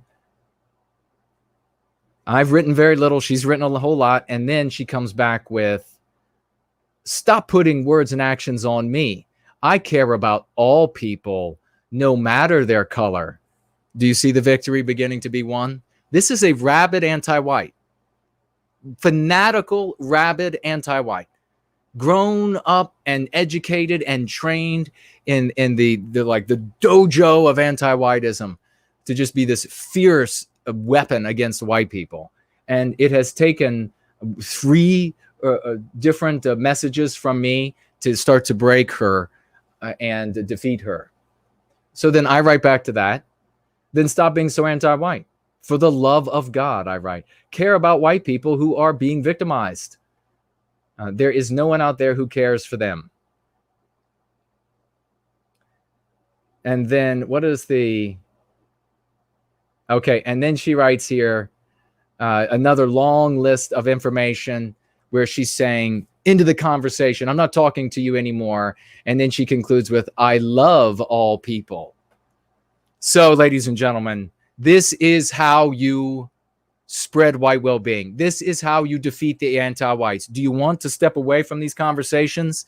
Like Bonnie Blue Lass, no doubt will. Like Sarah, no doubt is stepping away from conversations. Like Clarion, like so many who have written in. Do you want to step away as the victor for the first time in your life? Do you want to be healthy? Do you want to go to places inside and outside of yourself that you never even thought possible in your life? Then you need to start going free. This is a practice. It's not a book you pick up and read one time. It is something you do from now for the rest of your life. You keep tapping back into that book. You keep exercising what you're learning. You keep exercising the MCs. You endeavor to have these conversations in many different ways and places as you can. You become the teacher, and that's how you learn best, is by becoming the teacher. You spread going free to as many folks as you possibly can, as many of our brothers and sisters. And by doing so, you are improving yourself, and you are also improving the tapestry in which we have to live our lives and have to spread that message of going free. By God, get started on it now. You can have these victories like I've been having for many years now,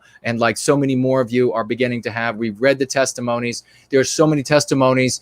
It's a cornucopia of people speaking about going free and how it's changed their lives and how they win all of these arguments now. So many now I've read on these shows where first time they say, walking away from one of these conversations with their head held high for the first time. Do you want to be one of those kind of people? You got to go free. Do you want to continue to be the kind of person who feels like you're the immoral one?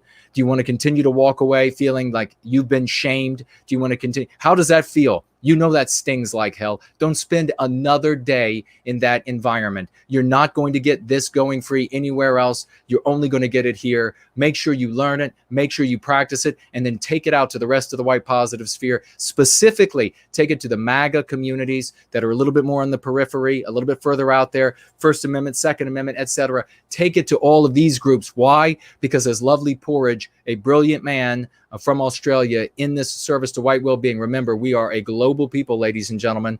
A brilliant man said, we need to start speaking to healthier audiences. We need to speak to healthier audiences. We can't continue. Well, we will continue to cull the best from those spheres that are closest to us in service to white well-being. We will continue to call them just by existing and continuing to do what we do. But we have gotten the best from them so far. The best will continue to trickle our direction. The majority of the rest of them are not healthy people. They're not ready to come over. They will come to going free when they're ready. But the kind of people who immediately get all excited when they think another party from that lost in another black and white period of history, when they think another one of those has come along and they all trot off or sprint off in just this exaltation to go celebrate it, those are not healthy people. They're not ready to actually go free. They're not ready to help themselves, and certainly not ready to help our brothers and sisters. We've watched this happen too many times. We've watched too many people trot off for ideas of being craven, for ideas of imitating, playing the villain in the anti-white narrative. We've seen too many of these people run off in these different directions for these things. No more. We don't need to appeal to them anymore. They'll find us. We don't have to find them. Get out to healthier pastures. Get out there to the MAGA folks. Get out there to the conservative folks. Get out there to the Second Amendment, First Amendment, pro-life, Christian. We can go down the line of these different groups. Look into the groups that followers of the Eagle Forum. Look into the people who follow the National Rifle Association. Look into the people who follow the different groups about strong borders. These are healthy, normal people that if some group were to come along and put up a flag with a twisted something on top of it, they're not immediately going to abandon going free for that, because somehow, even though it didn't work so many years ago, it's somehow magically going to work now that it's had lifetime, generation after generation after generation of everybody learning that it is evil personified right here on planet Earth. Let's get out to those good people while we can, so we can save not only them, but ourselves and Western civilization. And I want to thank this anti-white female who reached out to me so that I could share this conversation. She's probably watching right now and fuming. She's probably going to beat her children because of the ass whooping that I delivered to her. Of course, metaphorically. a metaphorical ass whooping. Let's see what you all are saying and see if there are any other financial gifts. And we're going to keep right along rolling here. Been going for, I think, 5.5 hours. It feels like we're just getting started. I'm actually just getting excited. You know, there must be something. We can look to this President Trump for inspiration in a number of ways. He's not white positive. This we know without question. He's not going to be doing anything for us. He's going to continue talking about how wonderful, all the things he's doing for the different non-white groups. And he's actually doing those things for them. He's going to continue doing those things. But this guy is on fast motion. I mean, he's got like in a sixth gear or a seventh gear or whatever it is. And he is going. We need to be like that. You can tap into that kind of that kind of energy, that kind of ingenuity, that kind of creativity. You know where Donald Trump is getting it from? He's getting it from the genes that our people have passed down to him.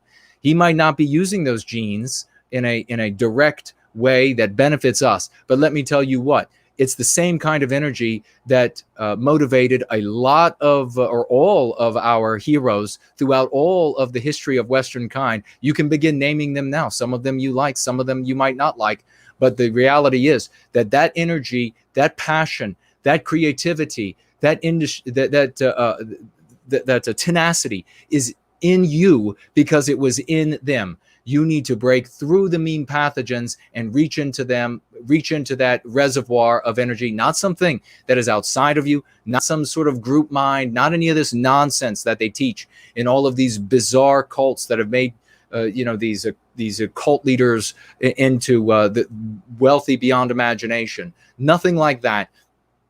This is real, tangible inside of you right now that you have been blinded to.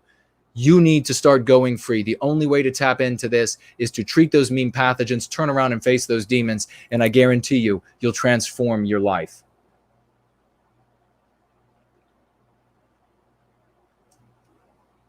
So let me see what we have right now. Over here, we'll check on Cash App. All right, we have a handful of folks. Let me speak to these. We have John. Financially gifting $5 over here on Cash App. Thank you, my dear brother. Big salute to you.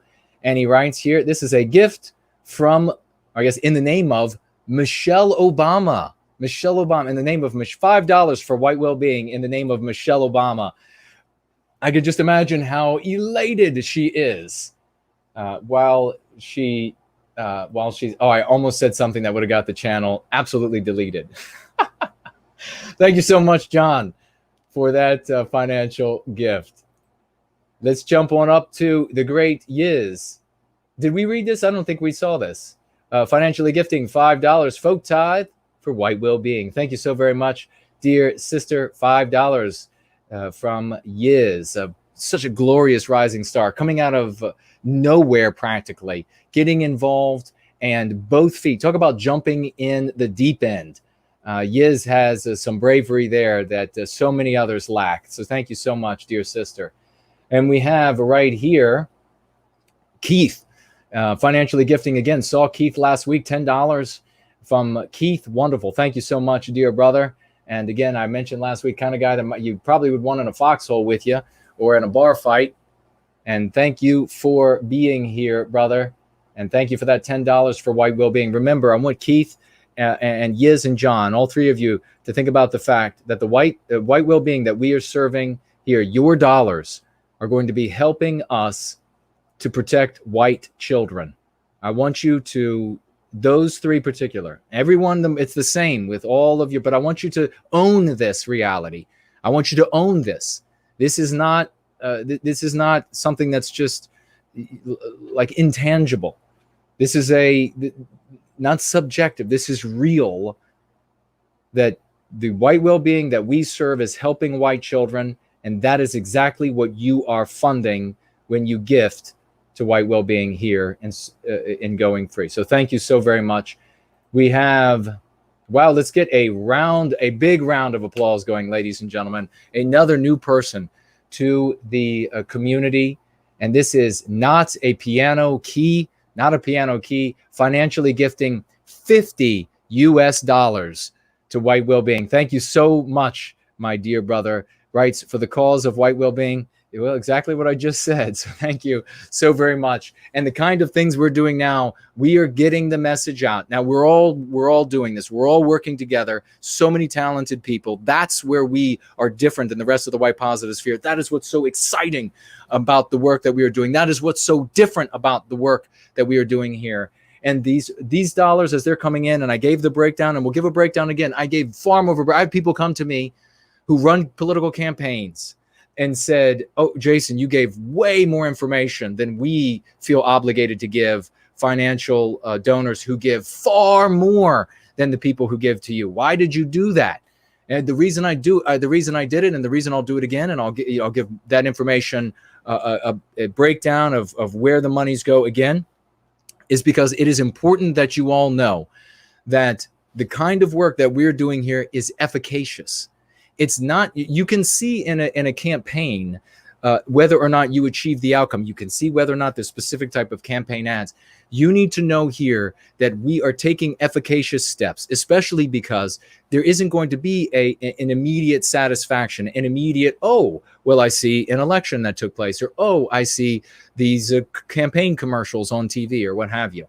You need to know that the money is going into efficacious strategy. And so we demonstrate that, we share that with you, and then we present that where it is permissible or where it is wise to present that information so that we're not undermining ourselves. We do so here for you all. And you all, with your testimonies and with the testimony of your financial gifts, continue to elect with those decisions, to continue to endorse, and others then get to see, okay, this works. People are electing to continue to endorse what's working. And so it makes sense I'll become a participant in what's happening here. And then they'll be able to change their lives. You don't know. Maybe the next person that comes along and sees, they hear that Not a Piano Key gifted $50. And this is a working class person gifting $50 after all of the taxation and everything that comes out. Before he even sees the dollars, and then taxed every time he buys something with the dollars. And the money, if he lives in San Francisco, is going to be going to the tune of, what was it, $1,000 a month or whatever it was, just to non-white women of two particular non-white types to have more babies. Even after all of that, he's still going to take $50 out of it and give to us. Maybe the person who sees that is the person who's going to turn their life around right at the cliff. Maybe we've seen it too many times here to say that it's not so. The amount of times that I've talked about the people who were on the path to suicide, the ultimate white flight, and who turned back, does anybody remember how many? Because the number has increased since then. You might have saved, Not a Piano Key, might have saved someone's life. It might be somewhere shorter than that. It might be something much more, let's say, touching, like a parent who decides, I'm going to get into this going free business. And you know what? I'm going to go in to my children's bedroom tonight. And even though I've never read them a bedtime story, I'm going to go get some old European tale on my tablet or whatever. And I'm going to read them this story tonight so that they can fall asleep to it, making wonderful memories. That might be something that is the first outcome of what you've done here with your testimony. And then there will be many more, because every single one of these $50 is going to be spent economically, prudently, and effectively for white well-being. God bless you, Not a Piano Key. Let's see. We also have, this is JJ, financially gifting $10. And writes with these $10. Thank you, brother. Enjoying Clarion's perspective, white positive lady. She absolutely is. And we love having her on. We're going to have her on more often. I keep saying that. We get into this sprint here, but next year, I think things are going to be a little different. We'll be able to bring many more folks on. So she's a real blessing. Thank God she's there for her husband and children. Thank God she's there for us. We're changing the world. Help her where you can, ladies and gentlemen, and improve your wisdom and education by tapping into hers. Let's see. We also have over here, First Lady of the American Theater, financially gifting. This is what a wonderful woman this is. I don't know, how long ago did you show up It wasn't like a very long time, unless you were under another name. And just regularly here, regularly participating in the comments, financially gifting. We love you. Thank you so much. $20 more from First Lady of the American Theater. Thank you so much. And writes here, you are a saint. Well, thank you. So are you. Thank you so very much. First Lady of the American Theater. And we have here 41 BMC, $10. Thank you, my dear brother. A great champion for us. And is giving the $10 in the honor of Ghazi. $10 in honor of Ghazi. So I hope all of these financial gifts in Ghazi's honor, in his name, I hope it gets back to him. I know that Sean is probably watching. I know that the other fellow or the other Qatari is probably watching, and right now wondering if they should come away from Ghazi. They'll probably carry that message back to him. He'll probably beat himself silly with the cat o' nine tails. Thank you so very much for these financial gifts, these testimonies to White Wellbeing, and everything you shared verbally there as well. All right. What else do we have going on? Let's check the stream. It's strong. Ladies and gentlemen, share the URL.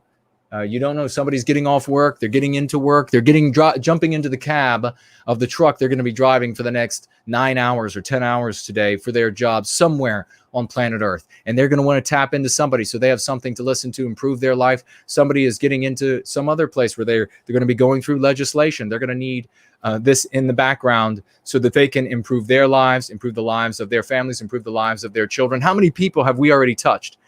Make sure that we're touching those who are in most in need, those who are suffering, those who are struggling, those who are in despair, those who are seeing and who are cognizant of the world crumbling around them. Those are going to be the folks who are going to need our voice, who are going to need our loving touch more so than anyone else. You always help the person who is most in need. And there are plenty of our brothers and sisters out there who are very needy right now, not the least of which are the MAGA community. They have watched their president, and I'm going to segue beautifully right into the sickness of Donald Trump and what's happening there. You all feel free to ask your questions. And I'm going to obviously talk about this a bit cryptically for you all, but it's because we take care of each other here that I'm going to be doing this, and I'm going to be talking cryptically here to help you all out a bit, and in a way that could potentially, I won't say be life-saving, but maybe so. I don't know.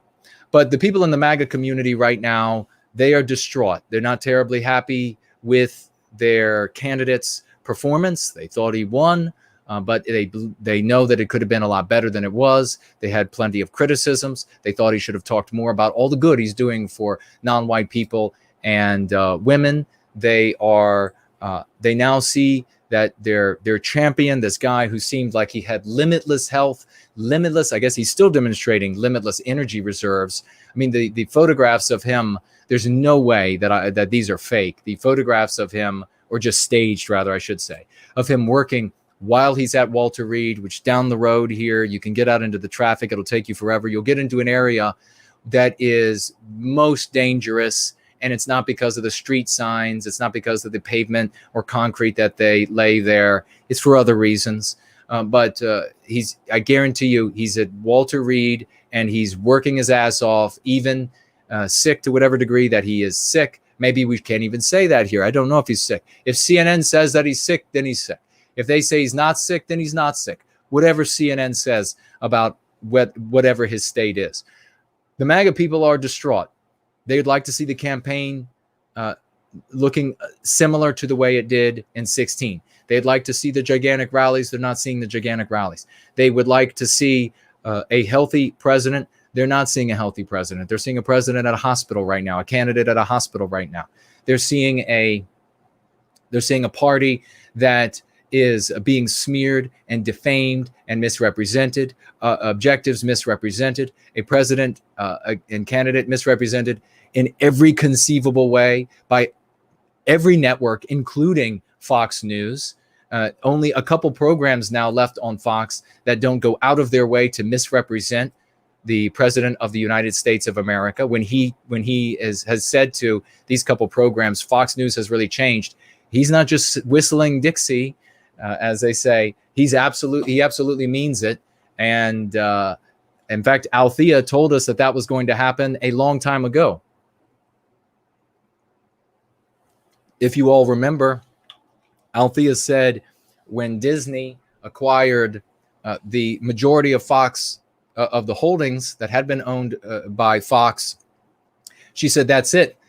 Their influence will go all the way through Fox News. And then they purchased the rest, all but Fox News. Without question, we're seeing the outcome of that influence from every aspect of that ownership by Disney, a rabidly anti-white organization. So the MAGA people, they're ready to hear about Crucible. They're ready for you to get out to them. They are ready for you to be in front of them, to let them know that, hey, there's a story here. Child Patriot, American victory. We can do this. We can reclaim the destiny of this country. It doesn't have to become this anti-white hellscape that the anti-whites want it to become. Now, President Donald Trump is ill. I'm going to say this for you all. I don't know if I have. Again, I was rushing, and I'm going to be, as soon as I'll be staying up all night. This is the nights. I do these 2 days awake, one night sleep throughout the week when it's necessary, and it's necessary right now. So I want to say this though: the president, the most important person in the United States, in the most powerful country in the world, has come down, it's claimed, as CNN, has come down with COVID-19. What do you think physicians are going to do for the most important person in the most powerful country on planet Earth? And you can think about this in any period in history. What are they? And even, in the past, yes, there were things that they, medical science, they knew a lot less. But you can imagine, even leaping forward in time, if we recapture our destiny, and how much more we will know in the future. What are the physicians going to do when the most important person becomes ill, and they're tasked with making sure that person gets better? They are going to give him, now just listen carefully, they are going to prescribe the things that work, right? The things that they know work. They're not going to say, or the things that either they know 100%, or the percentage is far more likely that it does work and has a salubrious effect than not, or a neutral effect, or nothing will come of it. All of medical science on planet Earth at their fingertips. What did they prescribe for this man, for this disease? Now, if you look elsewhere, this is my big hint. If you look elsewhere, you will see throughout literature, you'll find websites, popular websites, where they say specifically these sorts of things that the network, the media networks were telling everybody that were given to Donald Trump. These things are it's totally bogus. You shouldn't look into them. You shouldn't be interested in them. Whatever you do, look away. Whatever you do, just look away. It's all a conspiracy theory. If it were a conspiracy theory, do you think the most highly trained and the most, and obviously there's going to be very intelligent people, they're going to have the very best, this billionaire is going to have the very best, and the president of the United States is going to have the very best, and they're going to have consultations with the very best. What did they give him? What should you be taking? Now, there is something that you don't have to worry about concerning yourself with, and that is the experimental, whatever it was, 8 milligrams or whatever it was, of these very special antibodies. I think 2 different types of antibodies that Regen or something it's called. And where they've taken the two most powerful antibodies that all of mankind has produced relative to COVID-19, and they've mixed them up into however many grams of this or whatever, and then they gave those to him, and that's still experimental. It is immunotherapy, but it is like immunotherapy on steroids, because it's not just people's plasma that have recovered from COVID-19 and therefore have and or theoretically have T and B cell antibodies that know what COVID-19 looks like and therefore will kill it in you if you had COVID-19. These are the most powerful, two of the most powerful. They've taken the two most powerful, and my guess is that they work slightly differently. That's why they combined these two most powerful. One probably antibody probably is most effective at devouring, if you will, COVID-19, and the other one at neutralizing it, probably by way of something to do with its spike proteins, clogging them up or whatever. That's probably what's at work. So they gave him that. You don't have access to that, right? But the other things that they gave him,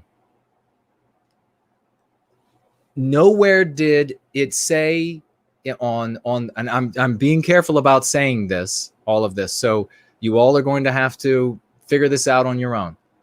Nowhere on the regime's media, nowhere in the regime's news reportage of this did they say he was also given X because he has this other problem. He was also given Y because he also has this other problem. No, everywhere they reported, he was given this list of things for this infection. Again, reflect back on most important person, billionaire in the seat of the presidency, who has gotten this infection, and these are the things they gave him for the infection. I'm not making any claims here. I believe everything that the CDC and the World Health Organization says, and that is what I will argue is the 100% truth. And if they change their minds from minute to minute, I will change my minds. I will be that agile. I will change my mind with them. I went to the grocery store.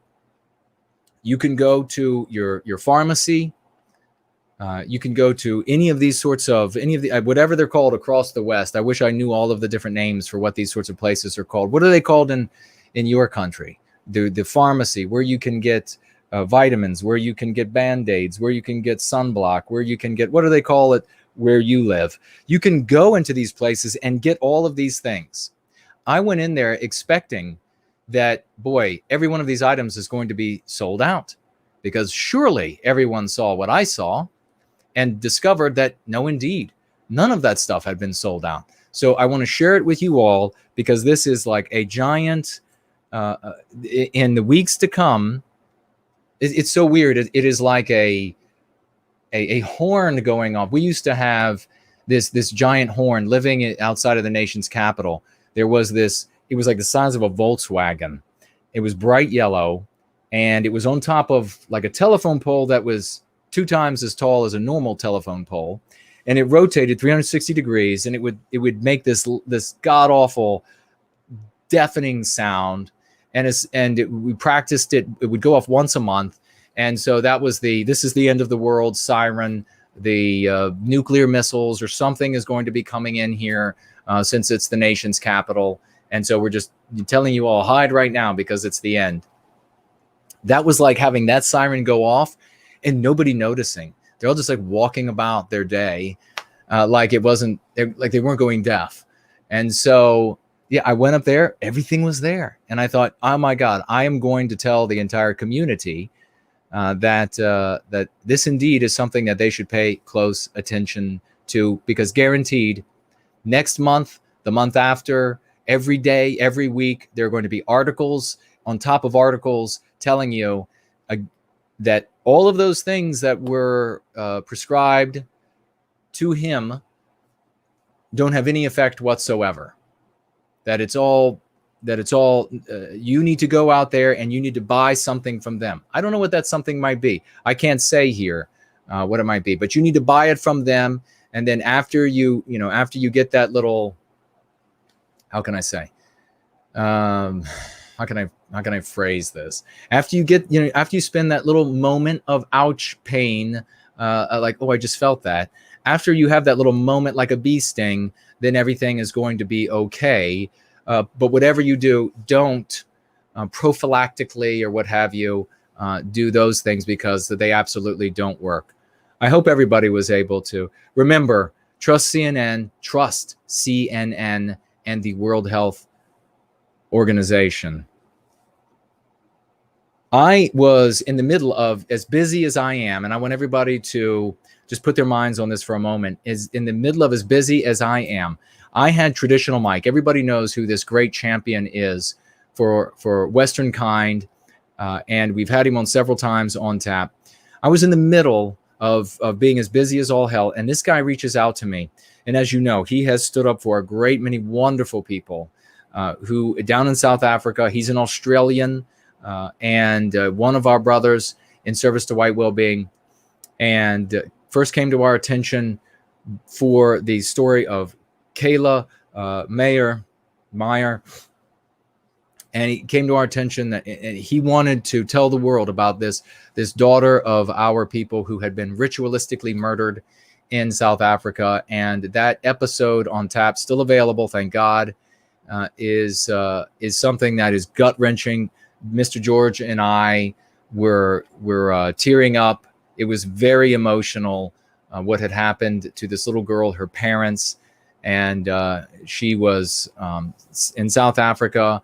They were going to go to what had become, in just days, going to be going to the beach, which had become like this nirvana. What for her, she thought, my God, the beaches. She's seen pictures. She had been told about the beach, and she was finally going to get to go. She was apparently just the most lovely little girl that you could imagine.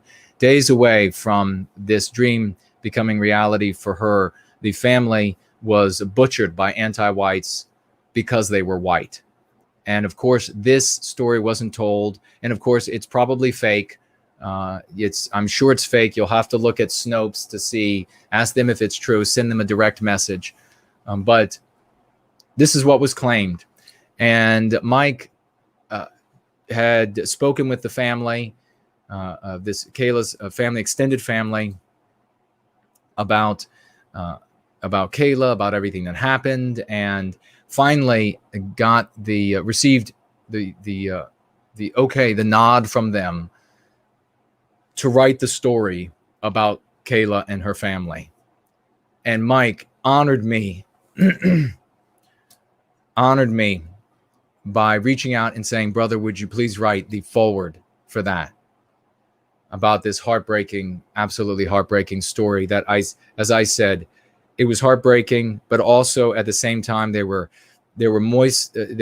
tears in the eyes for both the horror experienced by this daughter of our people, but also tears of joy for this hero, one of our brothers on another continent, who was speaking for this little girl, her voice being heard through him. Think of the magic of that.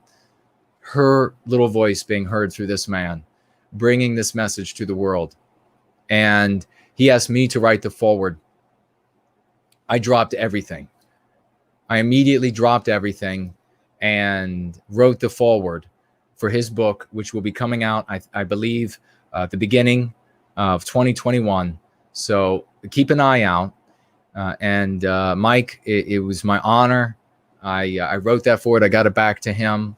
I had some others take a look at it to make sure that it was just right. They made some great recommendations to make it better than I had originally written it, and I'm in debt to those individuals as well, especially because of how important this was to me. And so Mike has the foreword now. Look forward to his book coming out about Kayla Meyer, 2021, and I think he hopes to have it ready for Kayla's birthday, which would have been in January sometime. So look forward to that. God bless that Mike. God bless those family members that are survived Kayla's passing and mother and father passing their murder for being white by these absolute animal bastards down there in South Africa. And remember, ask Snopes if it ever happened, because anti-whites are the arbiters of all things that are true. All right, we have over here, and then we'll take your calls shortly, I think. But what I want to do is, let's see. I definitely want to talk about this sort of criticism, and we'll get to that in just a moment. All right, I saw a glitch in the matrix. Is everything still okay? So let's see what we have here. Financial gifts. We have the great Rubber Dub. Hello, dear lady. Financially gifting $25 in the service to White Wellbeing. Thank you so very much. Giving this, excuse me, giving this on the behalf of Alternative Voices Portal on BitChute, who to this day continues to clip salient points of your streams and is in fact how I found my way into the NWG sphere. Well, thank you so much, Rubber Dub, for letting us know that. And thank you so very much, Alternative Voices Portal, for the great work that you were doing. We talked about him a little earlier in the day, reached out to me recently, doing good work by clipping the segments here. And Clarion mentioned a portion that perhaps he'll end up clipping and putting on to the Alternative Voices Portal site so that our people can share with those out there who are still of the mind that, well, they're not going to vote because they don't want to endorse this system. My friends, this system is going to come eat you alive. It doesn't care whether you endorse it or not. You better get active for White Wellbeing. Rubber Dub, thank you so very much for being a wonderful addition to our community, for your splendid financial gifts, and for letting us know exactly how you found your way to this sphere. Ladies and gentlemen, this is how it happens. You might be the portal for somebody wonderful to come in, and portal used intentionally there. You might be the portal for somebody to make their way and recover themselves, their families, and our community. Sakis is here with three. The great Sakis is here with 3 financial gifts. Thank you so very much, dear brother. Just such a champion, doing so many wonderful things for us and White Wellbeing. And we salute you for that. $3. Cut off day is this coming Friday. This is for the audio. He needs some voiceover, so you got to act right away. It's pinned. The instructions for the commercial that Sakis is making is pinned, I believe, over on the TAP episode with Tim Murdoch. It's pinned to the very top. When we're done here, or while we just keep listening, you can open up the tab, pull up that stream, pause it, read the pinned comment at the very top, and you'll see how you can help out there. He needs a handful of people to do some voiceovers. It would be great if he could get, say, 12 and then be able to pick from those which ones best fit. Doesn't mean that you're not better than one of the others in some other scenario if you're not one of the ones that are chosen. It might be because of background noise. It might be because you're better suited for something else. It might be that the person who's chosen, or would be because the person who's chosen for a particular part is best for that part. But maybe you can help out. He writes here, cutoff day is this coming Friday for anyone wanting to do a voiceover. If I don't get any, or if there aren't enough up to standard, I'll see if Mr. George is nice enough to do it for me. So Mr. George might be the one who ends up helping out Sakis here. We'll see if that will be the case. He also writes here with another $3. Thank you so much, brother. Could you speak to why so many anti-whites dye their hair neon colors? I know it's a form of villainy signaling, but I'd be interested to hear your thoughts on it. Absolutely. There are a number of issues here. Sloth says the stream is fine. Very good. Thank you. Jesse, no offense, says, thank you. You're such an amazing person. What a horrible story. Well, you're most welcome. Talking about Kayla, and I can't wait. We'll be talking about that book when Traditional Mike, and I talked about it then. Traditional Mike is what a hero looks like, ladies and gentlemen. Absolutely the case. Sloths, it's what a hero looks like. All these other people are LARPing. You want a villainy signal? You want to wave in a weird way? You're just an idiot. But you can be redeemed. It's okay. Start looking like a real hero and start doing, in this day and age, what a hero does. Now, when somebody has neon hair colors, we can imagine that there will be some cases that certainly a child will see some kind of a crazy color and somewhere, and they'll think, oh, I want to have that, because they're children. So children are not necessarily included in what I'm about to say. When somebody has reached certainly they should by mid-teens and then late teens and early 20s, anybody like this who is putting some sort of bizarre color in their hair, in almost all cases is doing so, not just because they're villainy signaling, but you're hitting upon a very important point there, Sakis, because with this, it's sort of like the uniform. How do I signal that I am a villain? So these are white people we're talking about in most cases. It does happen with non-white people as well. And it also, for them, is in this instance, the same thing. They want to signal to everyone around them that they are anti-white before they even have to say that they're anti-white. Maybe they can't even articulate anything else other than just shout a bunch of anti-white slurs. They've thought none of it through. That's the case in almost every case. But all they can do is shout anti-white slurs. So they're looking for something more superficial. It's one of the things that we see in a lot of these spheres that are sort of near the work that we're doing for White Wellbeing. People just want a flag. They just want they want everybody to look like it's black and white footage or what. So they want this exterior, but substance, not really material for them. They don't really care, but they don't want substance. They don't want improvement. They don't want self-work. They don't want to try to tap inside of themselves, to face down their own demons. No, just give them a flag to wear. What kind of boots are you supposed to wear? And of course, they then go out, and who do they ask? They ask the anti-whites, what am I supposed to look like? And if they ask anybody inside, if you were to argue, oh no, they're asking somebody who's in the white positive sphere. Oh really? Well, where did they find out? And you can track all of this garbage down from their anti-white literature, their movies, etc. That's where it comes from. That is their villains, and these people then think they're taking on the same sort of intimidatory, I guess. What is this aura? I guess that that they perceive in the characters on the movies or in the stories have, that the people are running around and they have some sort of power, and they're believed to have some sort of power because of the characters look this way in the stories. The other reason for doing it, and this is the much more this is a deeper reason, it's from the psychological damage. They are suffering from white noir, from the meme pathogens that they are infected with. And so they want to white flight away from who and what they are.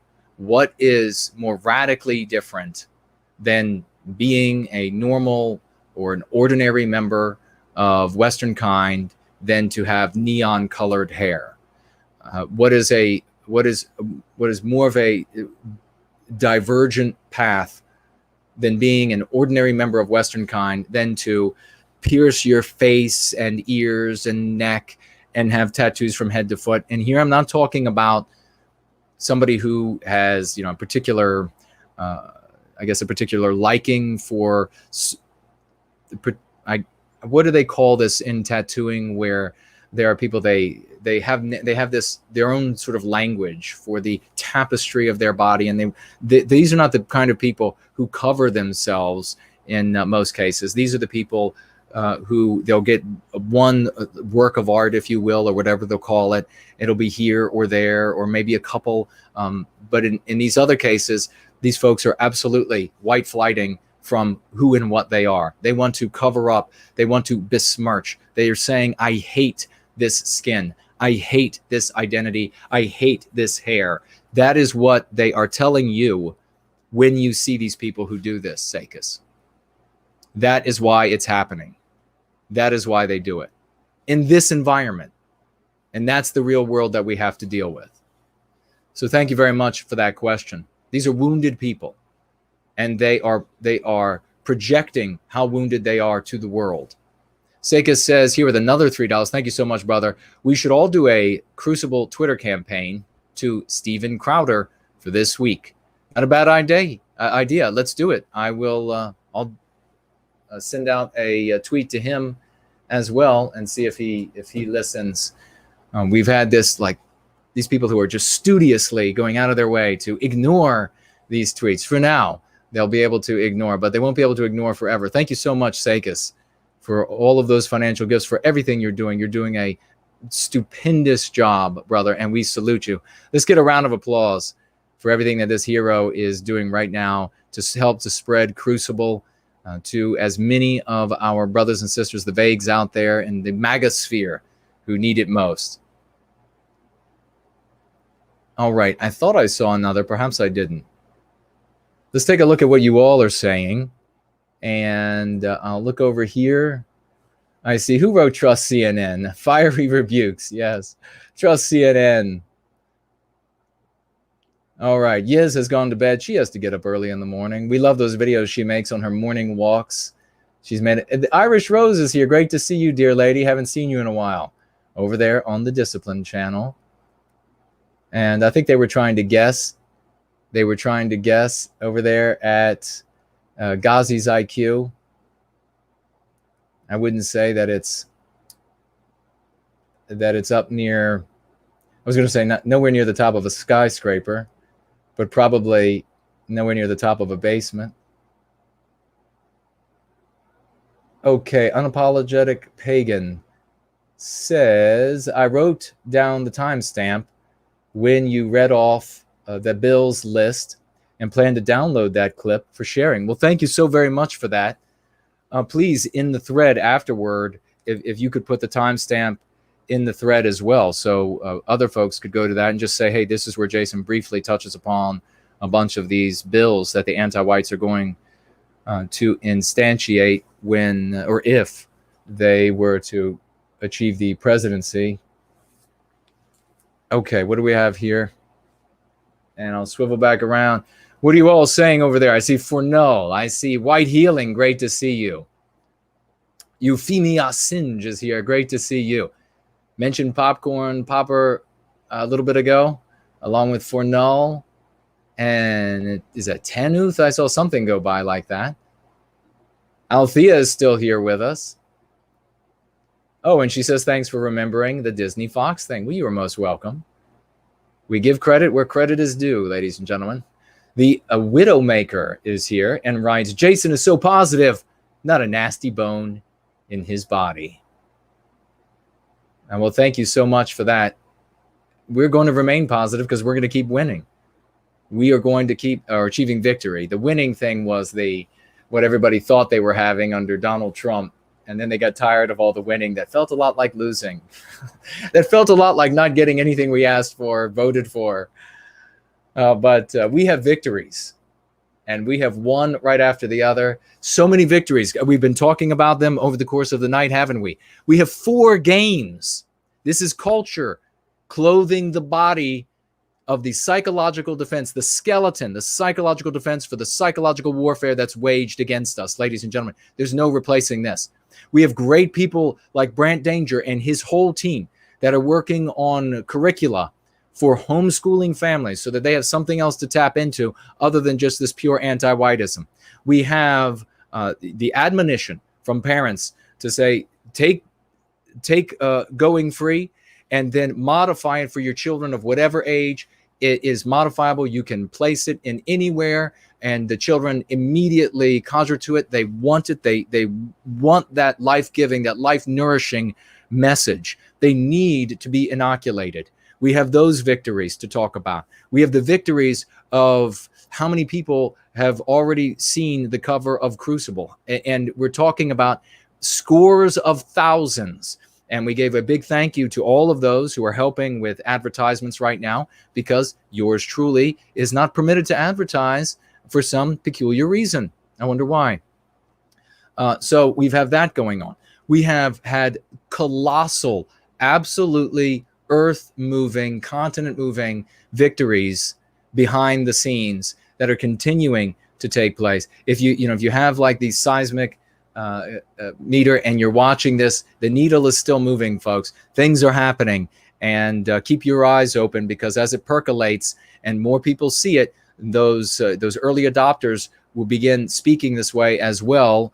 Folks that we here are not going to be easy for us to directly reach out to them. There's going to be that wall of being a face in the crowd for those very large content producers, early adopters. Keep an eye on them, because they will follow, and this of course is strategy in effect here, they will follow those that we reach right now. We have great people like Bonnie Blue Lass and so many others, and Clarion, providing the arguments exactly as they are supposed to be delivered.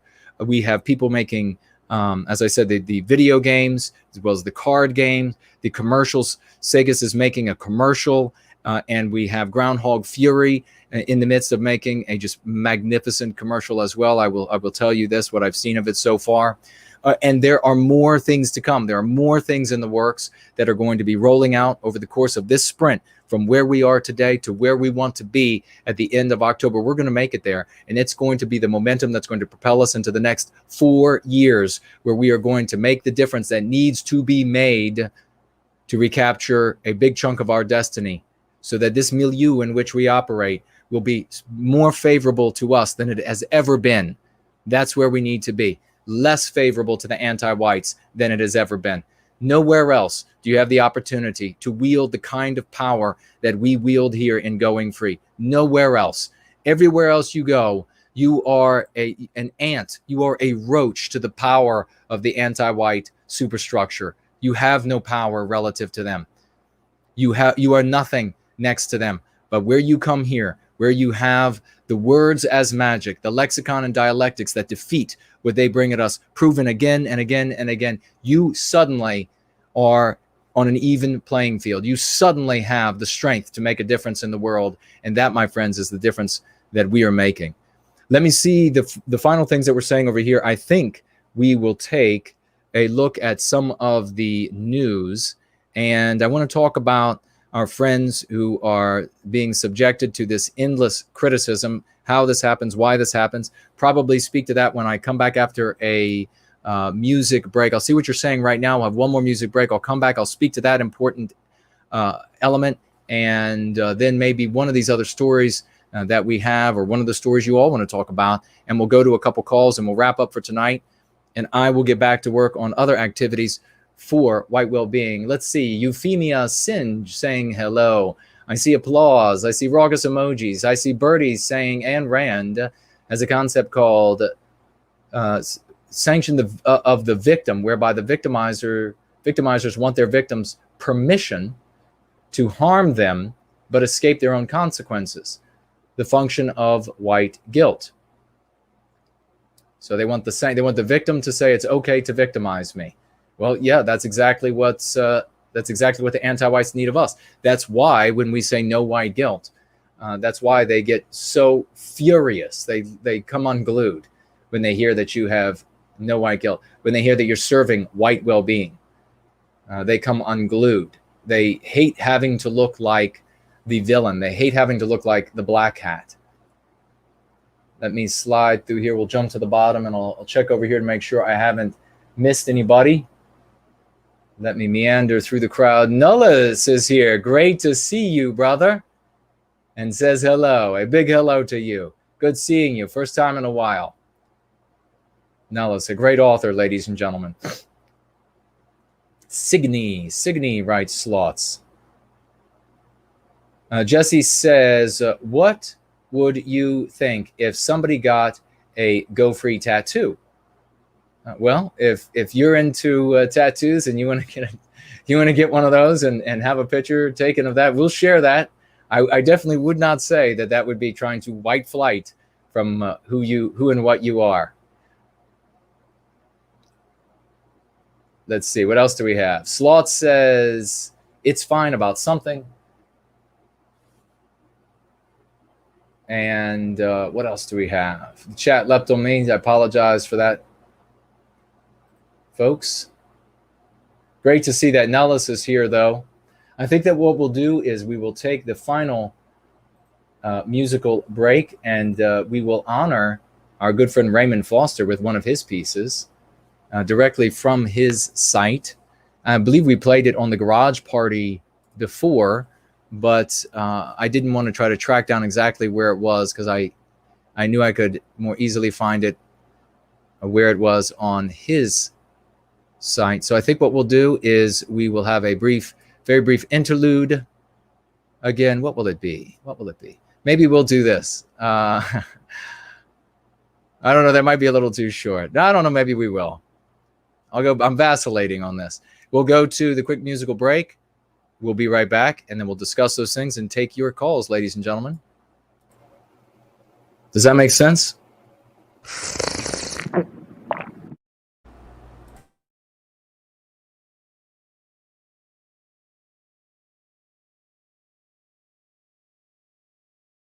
You can have your own because the anti-whites haven't said it's legitimate. And I said, boy, you know what? I know you went to Harvard. But I'm thinking pragmatically here. If we're playing by their rules, Let Bravo Sierra. Let Bravo Sierra.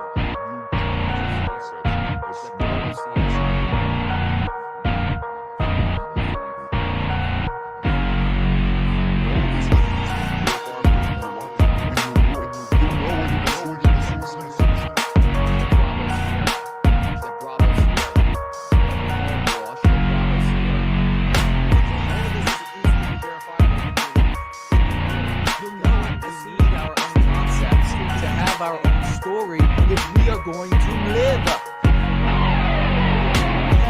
my God, we need our own concepts to have our own story if we are going to live. My God, we need our own concepts to have our own story if we are going to live. Going to live. I've been thinking a lot about that anti-racist is just a code word for anti-white. It's starting to make sense. They say that they're anti-racist, but what they really are is anti-white. Think about it.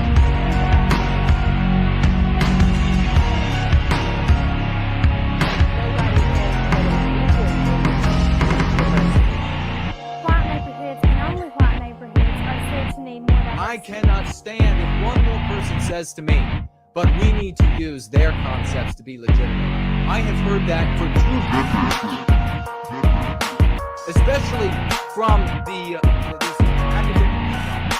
I have heard that for 2 decades. But my God, we need our own concepts to have our own story if we are going to live.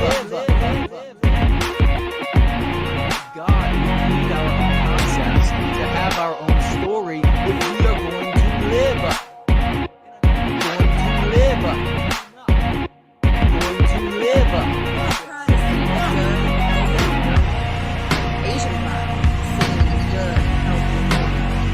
But if I was taught my race, the white race, I'm 60. And if I want to die in my race, the white race, I'm called the R race. And if I want to die in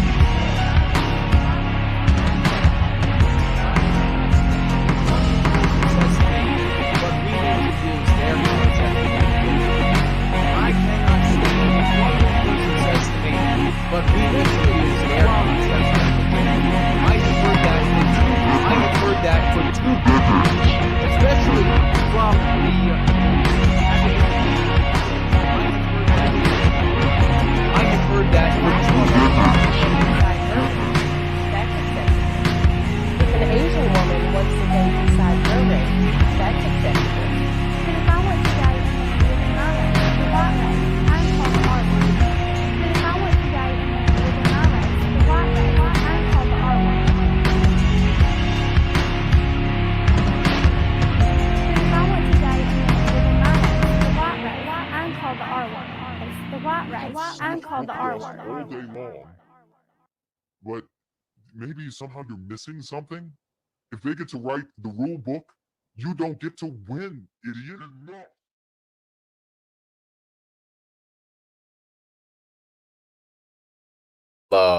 That's the tough love that sometimes you have to have.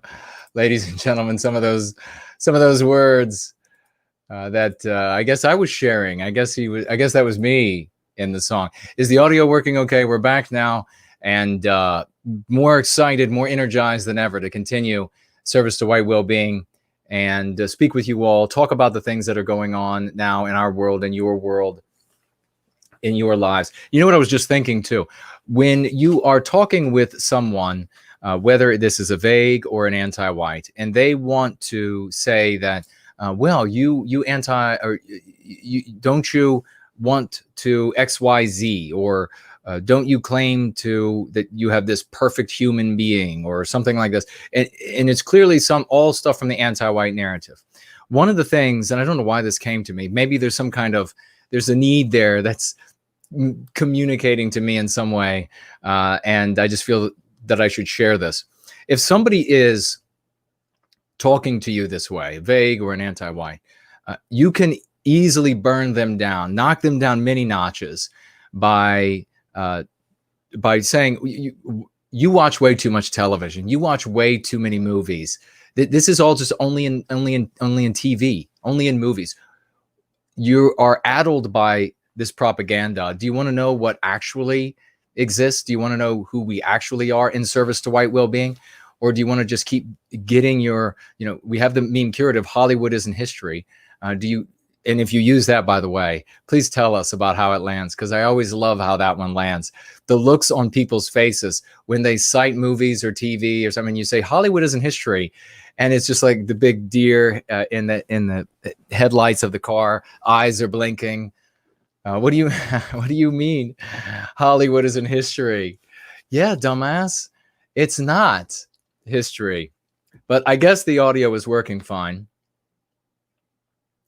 Okay, folks were asking over here about Raymond, and it's good to hear that he's doing okay. By the way, folks, for the flyer that if you go on to nowhiteguilt.org, you want to distribute some leaflets in a legal area, you can go on to nowhiteguilt.org. At the top, you'll see flyer written 3 times. You click on that. It will present you with a flyer that you can download. Don't worry about, it's in color, but don't worry about making color copies. It doesn't need to be color. Just make the copies in black and white, and it has a QR code on there. It also says that the book's available on Amazon. So when you deliver these, so when you distribute, promulgate the leaflets where it's legal to do so, folks will be able to pick it right up. Nothing there is going to, MAGA folks, especially, where MAGA country is. Where they're going to be getting together for rallies. Are you somewhere near where there's going to be a rally? A Pence rally? Is one of the Trump sons going to be showing up? Is the campaign itself just going to be holding an event near you? Or is it just, a neighborhood that's clearly a conservative or MAGA type of community? You go deliver these things. Nobody's going to be scared by this. If they are comfortable with using the QR scanner on their phone, they'll be able to pull it right up. It can be an emotional decision right away. Yeah, I think I'll get this. This looks interesting. You'll be able to acquire Crucible right away. This is something that will maximize your, I guess I should say, well, your time. I'm thinking about all the time when I was out leafleting and the kind of things that I was leafleting. But it's really going to maximize your time while you're out there. And that's just the easiest way to sum it up, because the people that read these leaflets are not going to take one look, see it's 10,000 words, or one look, see something scary, one look, see something from the anti-white regime has said. Look at this is what those who care about white well-being, this is the kind of symbols they use, the verbiage they use, and this means all of these horrible things. And they want to get away from that as quickly as they can. So they'll toss it. Nothing like that's going to be there. So you're really going to increase how effective you are by getting out there and using that leaflet. And we were going to make more of those available in, I guess, maybe the coming week or so. I hope to do so. I was just thinking, all of these leaflets flashing through my mind that I've distributed over the years. My God, I would have given anything for an effective leaflet that wouldn't scare people. I was always like, well, okay, I guess we have to do something when I read these leaflets. I would implore, but it wasn't enough. I wasn't in a position to change minds back then. And if you look back, if you're a veteran in this white positive sphere, you'll know the kind of garbage that was shared. So I want to talk briefly about when you are serving white well-being and you're in the public eye. People are your content producer, your thought leader, organizational leader, so something structural, whatever it might be, and you're out there and you become effective.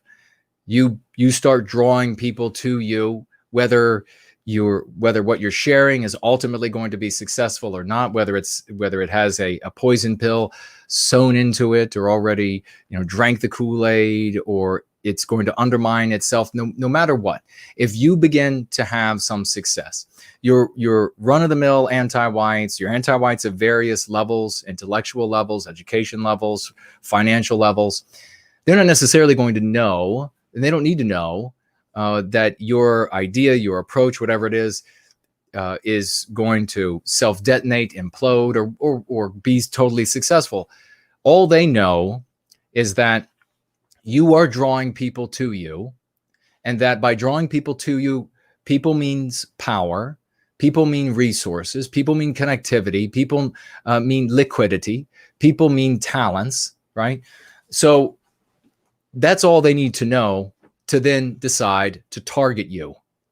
And we have all seen this many times where thought leaders or organizational leaders they didn't need to do anything objectionable in their life currently or even in their life prior. And the anti-whites, if they conclude that in some way this individual or individuals are going to inhibit their ability to inflict harm on Western kind and Western civilization, their first thought is that they want to drive a wedge between that individual or individuals and the crowd that they are drawing to them, because they're seeing the crowd as the power, and that's rightly so. It is the power. So they want to drive a wedge. Well, what tools are they going to use then? This is it's instructional. It's easy to understand that they are going to look at that community of people and they're going to say, what would be objectionable to them for them to hear, whether it has anything to do with reality or not. So the kinds of things that wouldn't necessarily upset or would not at all upset, maybe the anti-whites would even celebrate that such an individual might be guilty of, those kinds of things might drive away the community that's being drawn to this particular individual or individuals. And so that will be, even if acceptable to anti-whites, the thing that they advance as the reason that there should be this wedge, that these people should be repelled, that they should be disgusted, whatever it might be. Now, if there are things that the anti-whites can pick out of a person's past or pick out of a person's life right now that can serve that purpose, or that can be misrepresented to serve that purpose, they'll do that. But an anti-white has no qualm whatsoever to fabricate right out of whole cloth. And if they have the money to do so, they will use the people and everything else that money can buy, which is just about everything, to produce the evidence, to produce whatever it might be, to prove whatever they want to prove, to drive the community away from the individual or individuals, whoever they're trying to affect with these lies, with this criticism, etc. We need to be aware of this, because anti-whites will do this from the position of being an anti-white, but they will also do this, and it's much more powerful when they do this from the pretending to be sort of the undercover white positive person. They're not really white positive whatsoever. They have gotten into the community, they earn a reputation, or in some white positive community, they earn a reputation for supposedly caring about our people. And then it's from that position, a far more powerful platform, that they then cast their stones, their lies, and their evidence, or whatever it might be, that they use against this person or persons to burn them down and to drive a wedge between them and their community. You need to be aware of this. So you need to ask yourself at all times, is this criticism meant, or are these claims meant to somehow improve what we are doing in our attempt to reach our objective of recapturing our destiny.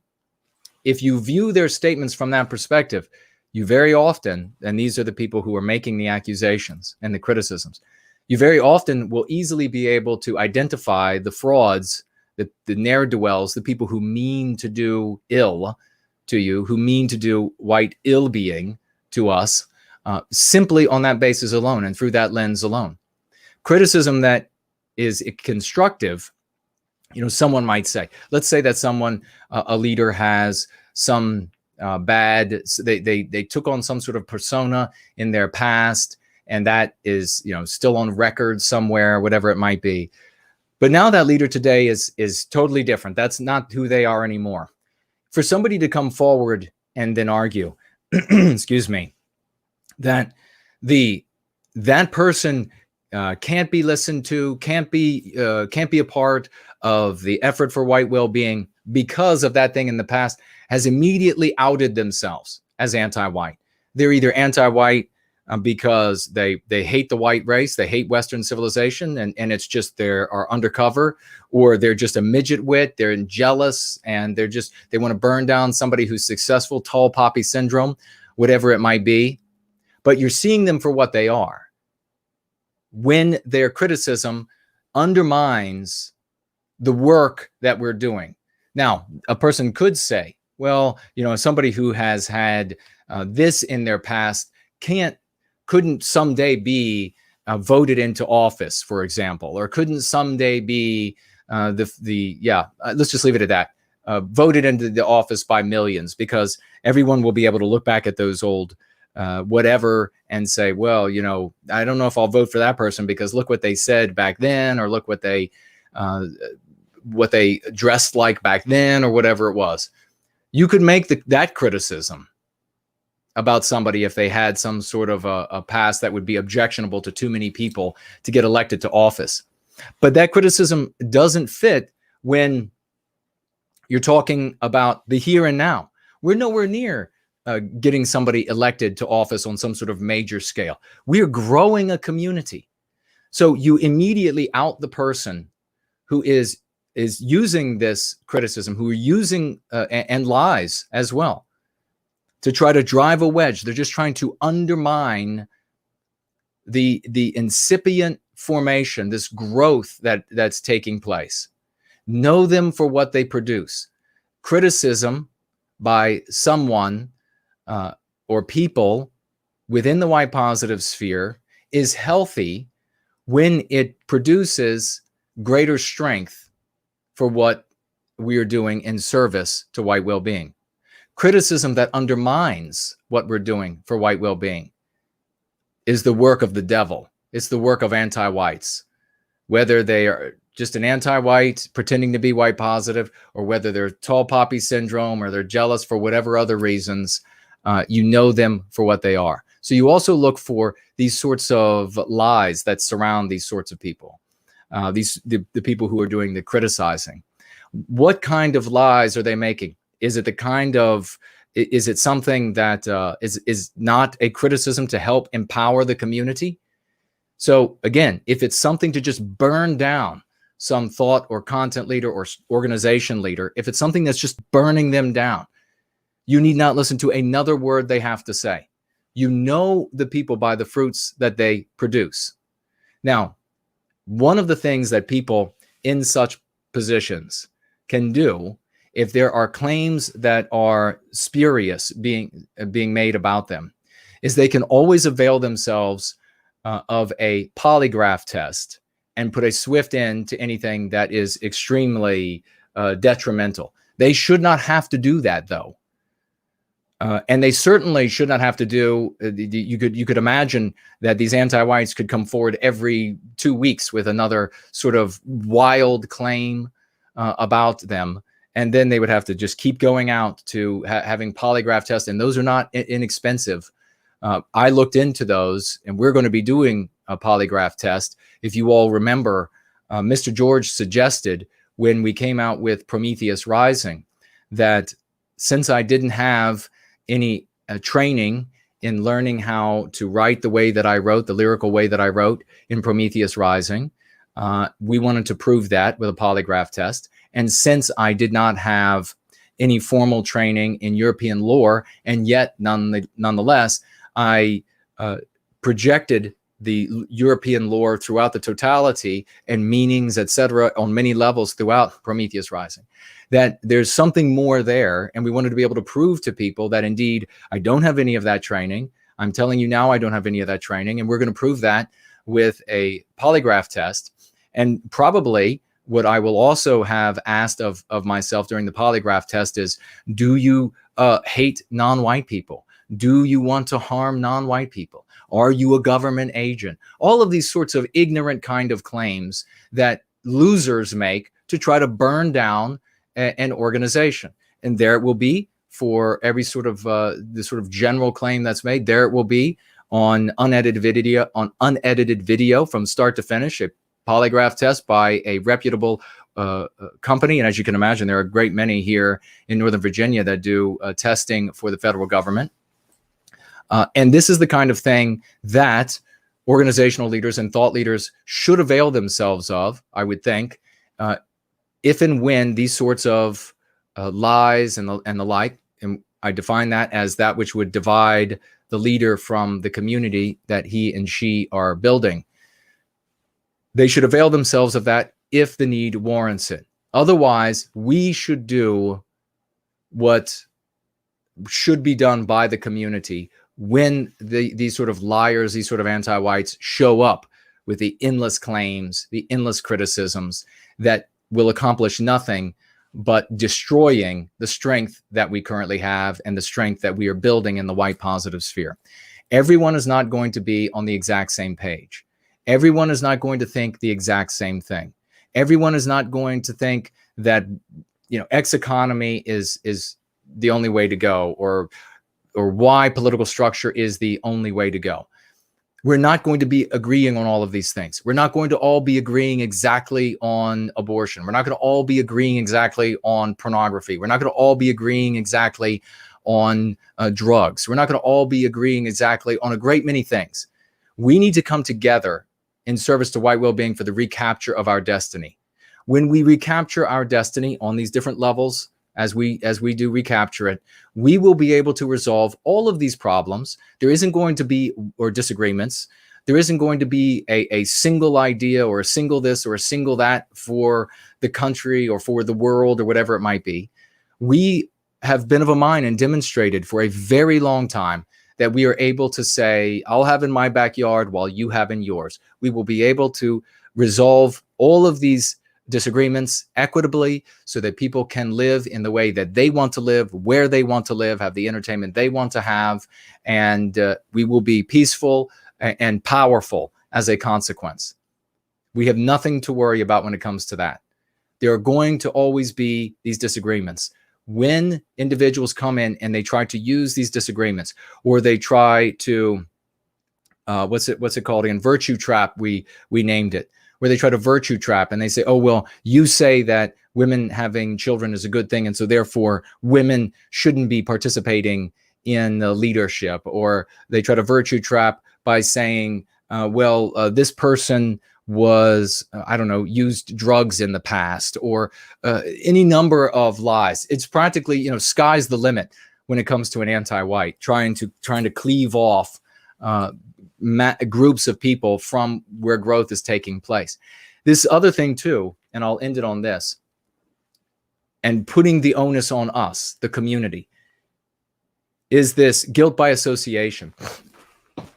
The anti-whites love guilt by association because it works on several levels, and you should never give in to the guilt by association tactic, because it prevents an anti-white's victims from ever coming together in defense of themselves and being stronger than the anti-white, because they become so afraid that they're going to be held responsible for every act, every deed, every word of anywhere in life that any of the other participants, victims in this case, have ever said or engaged in, or whatever it might be.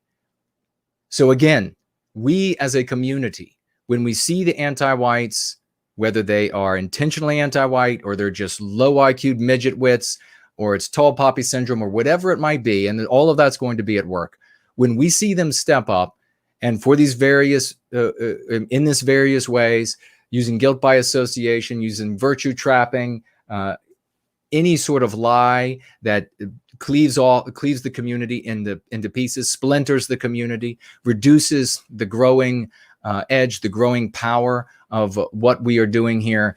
Anybody that's doing that sort of thing, and then they have to give you mind this. I'll say this as well at closing of this topic, is that they're always going to have some sort of like 5D chess way of how somehow their criticism is going to benefit the community as a whole. It's going. First we have to just burn everything down, but then we'll be stronger. It's always something like that. It's always, we have to, this person is becoming this guy and this gal, they're becoming popular, and people are moving toward them. A lot of people with normal sensibilities are moving toward them. Well, burn them down with these various ways, because if we burn them down, then it'll suddenly, we'll be so much more powerful. Bravo, Sierra. It is the exact opposite. There'll be no power whatsoever from burning down anybody in a leadership position. You can absolutely give criticism. We want criticism, especially where it's due, because the criticism will help us get to the goal of white well-being. The criticism helps keep us on track. How do you know that the person in a leadership role, in a content thought leadership role, is doing the right thing? It's because the last act, the last words, the last thing that he or she did served white well-being. That's what you focus on. No history of it, nothing. Was it in service to white well-being? Then that person is legit. We as a community should have the same mentality for anybody stepping up with criticism or lies or whatever it might be, that just burns down what has been created, burns down what is garnering influence, and really is in the chrysalis of becoming something far more powerful and efficacious for our people. So that was an important thing I wanted to share with all of you. The onus is on us as a community when it comes to the people who are attempting to break what we are building. Let's see what you all are saying, and then we'll take a few calls, I think. I have messages coming in from all over. Over here on D Live, let's see. I think they're all, people told me only diamonds worth I should speak to. So, right, we have a diamond's worth of Lino points from Reborn. Didn't write anything, but thank you for that. Is that another diamond's worth? Yes, it is. A second diamond's worth of points. Thank you so much from Reborn. Didn't write anything there, but thank you. I appreciate it. And a third diamond of Lino points. Thank you so very much. And no, this is I'm sorry. That might be, let me go back. Is that the same? Not Reborn. No, this time that was from Renunciate. Okay, well, thank you for a diamond's worth of Lino points. And then we have Zip Line Attack. Okay. And also giving a diamond's worth of Lino points over there on D Live. Thank you for what you do. And thank you with exclamation points. Well, you are most welcome. You are most welcome with exclamation points, dear brother. Thank you for being here, and thank you for the Lino points. Let's make sure that there aren't any questions over here, and I will take a look at this meme. Oh boy. I see. This is funny. Maybe we'll share this. Maybe we'll share this next Going Free. This was made by Lord Hendrickson. And we'll see about, I'll read through it and then decide. Maybe this show, we'll see. But that's funny. Well done. And a meme created by Lord Hendrickson himself. And he says here, actually, don't forget my meme. Let's see. He's talking about, could I copy this and save it? Maybe while we're taking calls, I'll be able to upload it and then share it. Last time I tried to share a screen like this on this platform, it didn't go very well. Let's see. Says, or maybe should I just show it with the cartoon as well? Maybe I'll show it with the cartoon. I don't want to just read it for everybody, because it would deprive them of your artwork, your mimetic artwork. So let's see what we have. Did I have any other? I thought we had another picture over here to share of what someone was lately up to. Oh, we have this. This is Artist Life sent this. Check that out. Isn't that beautiful? Has Prometheus Rising there. Well read too. Go Free, Born Guilty, and Crucible all together. Beautiful photograph. And thank you so much. Art is life. And then we have, let's see. This is, so it's Von, we'll say Barry. I don't see the whole of the name. I wrote the name here. So we'll say Barry. I don't know what the first part means, and I'm not sure I want to share the whole word because it might mean something that is most objectionable. We don't want to do that. But isn't that a wonderful picture of Crucible? That's fantastic out there in the yard. And if you go to my Crucible, or not to find Crucible at nowhitecollectibles.com, you'll see that I used this picture as one of the pictures to share the book with folks. Beautiful photograph of the backyard there. Thank you so much. I guess it's the backyard. I would assume it is. Maybe it's the front yard. But that's beautiful nonetheless. Photograph of Crucible. And then this was, did I share this yet? Promethean Promulgation. Isn't that magnificent? Promethean Promulgation. We got Born Guilty, 2 copies of Go Free. And you can even see in the one of them, there is a little card there for where he is studying. Prometheus Rising is there. Crucible. It's a comedy, damn it. That is a clean and clear mind. You got to love that. Thank you so much for sharing that photograph with me, brother, so we could share it with the community. And I don't know if I should, did I share here last week? Maybe I didn't. Me and Triumph. That's Fraulein Dresden's dinosaur dog. That is the reason why she can travel wherever she likes and nothing goes wrong. Because talk about Cerberus or the Hellhound or the Beast. You mess with that lady, and then this thing with a head bigger than yours will come after you. Magnificent animal. Had a great time with her when we got to meet outside of Washington, D.C. the other day. Briefly. Wonderful lady, wonderful member of our community. I saw this and I just wanted to share it. I thought it was lovely as well. Look at this. Our people, ladies and gentlemen. The hand of the spirit of the West cannot be tamed, and it brings us forth. He brings us forth in a great many varieties. And every single one is absolutely arrestingly beautiful. That is the spirit of the West. We need to turn our attention and our spiritual focus where it belongs. And that is clearly the spirit of the West. This is something that is real. This is something that is tangible. This is something that doesn't need faith. A power that doesn't need faith.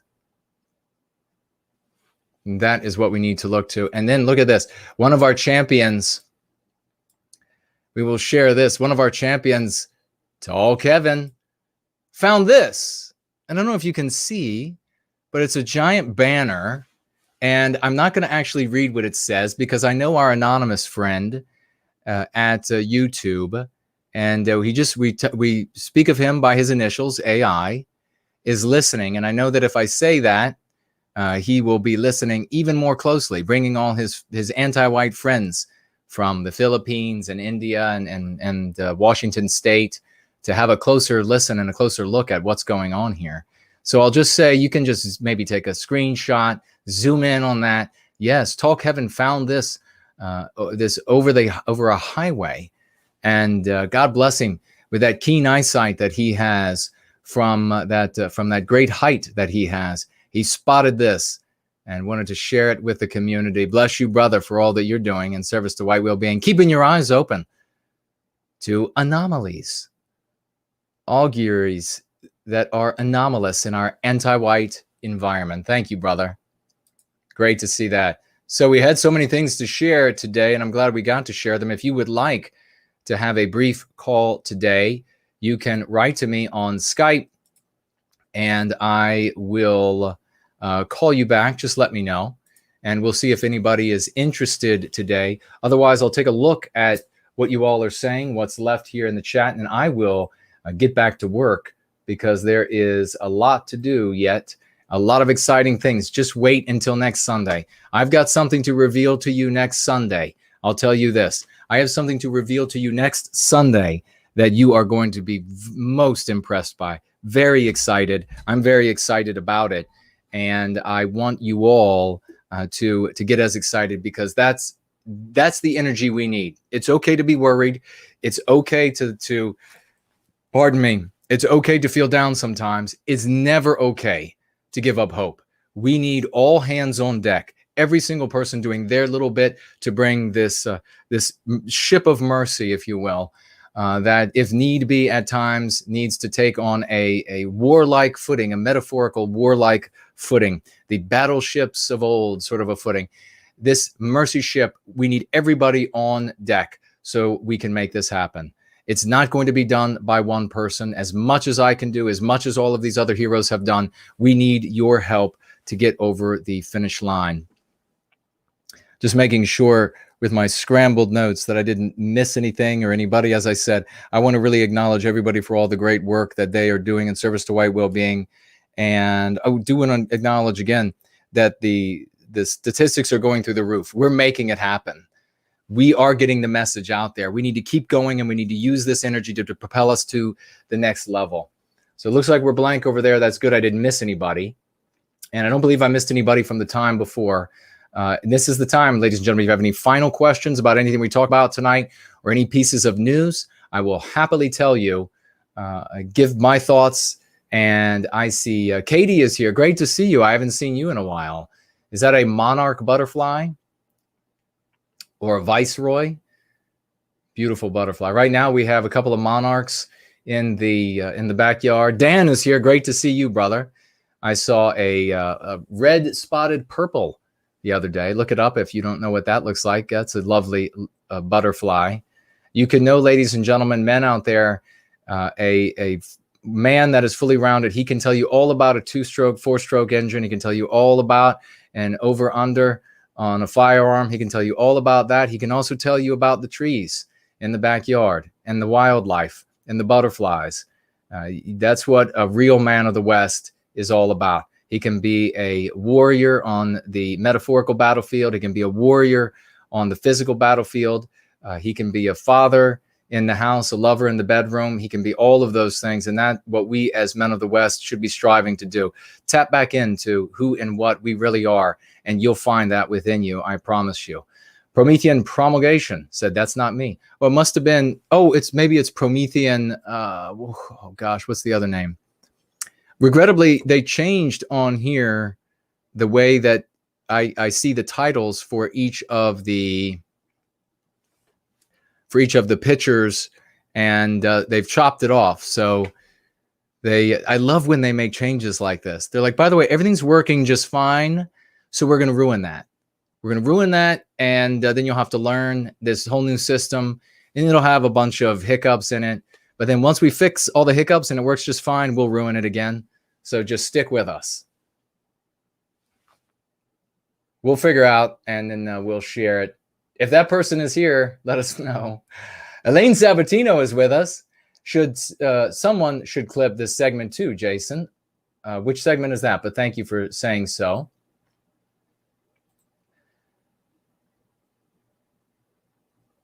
Let's see what else we have to say here. I see some folks were asking about, I guess, some of these questions. Yeah, these sort of ignorant questions that we get and ignorant allegations. I'll just, when I go in to do this, Jared George, that was a brilliant idea. You have to admit that idea was Jared George's. He said, look, I believe that you don't have special training in these areas. What do you think about a polygraph test? And I said, brilliant. We'll have the polygraph test. It'll prove it. And then it was, I don't know, it was like 6 months later. I thought, why don't we just throw in a bunch of these like ignorant things that people claim to turn folks away from content producers, and we'll just toss a bunch of them in too, so that I can prove. And think about this, ladies and gentlemen. one of the things when Mr. George and I were talking about this, if the anti-whites, if there's a video of a unedited video of a polygraph test from start to finish, conducted by a legitimate firm that does polygraphing for the federal government, and I'm asked all of these sorts of things that anti-whites love to allege. They will accuse of all of these different things. I'm asked these things, and then it demonstrates on the polygraph test that I'm honest, that I'm being truthful when I answer these questions. And we have that video up. Think about how much harder it will be. Now, of course, we have to be doing our part. We have to be getting this out to the community. But think about how much harder it will be for the anti-whites to then say, oh, well, what he really means is X, Y, Z. Well, Bravo Sierra. What I really mean is what I say, period. No more misrepresenting. Jesse, no offense, says here, what would you think if somebody got oh, that's the Go Free tattoo. Go for it. If somebody gets a Go Free tattoo, just do it in a classy way. Do it so that it looks good, and get a picture, and we'll share it here. As long as it's not in too lewd of a place. Please don't do that. Let's see. And just walking through the crowd of these heroes. I thought Elaine was leaving, but you decided to stay with us the entire time. Maybe you came back, dear lady. Great to see you back with us. And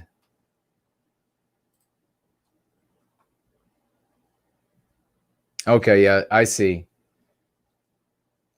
Some of these, some folks making comments about individual, about content creators. Yeah, there's no doubt that some things.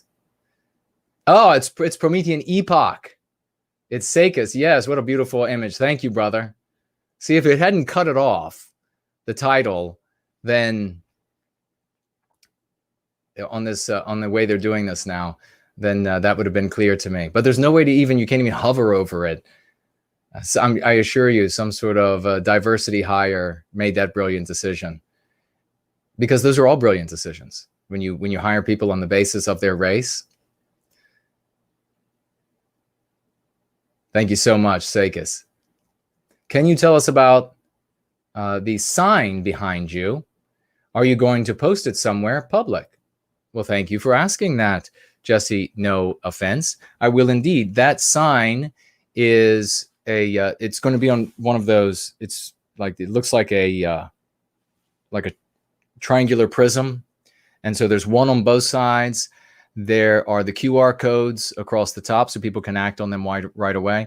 And obviously, you can see the book cover, Crucible. There's some verbiage to motivate people about what it's about, and then the question at the bottom, get them thinking. Of course, question at the top as well.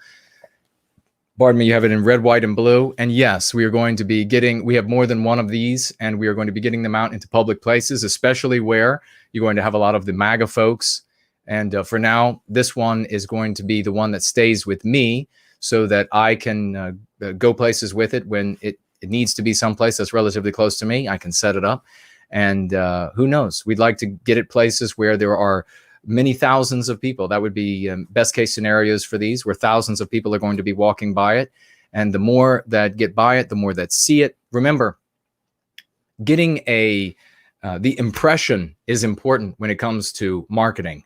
So this is quite literally not a matter of, do we put it in economic or do we put it in military terms? This is quite literally, you put it in economic terms here, because it's the same process of bringing somebody over to a thought process. The anti-whites use the exact same process to bring people over to their filth. So we'll use the same process to bring folks over to what is salubrious, healthful to them.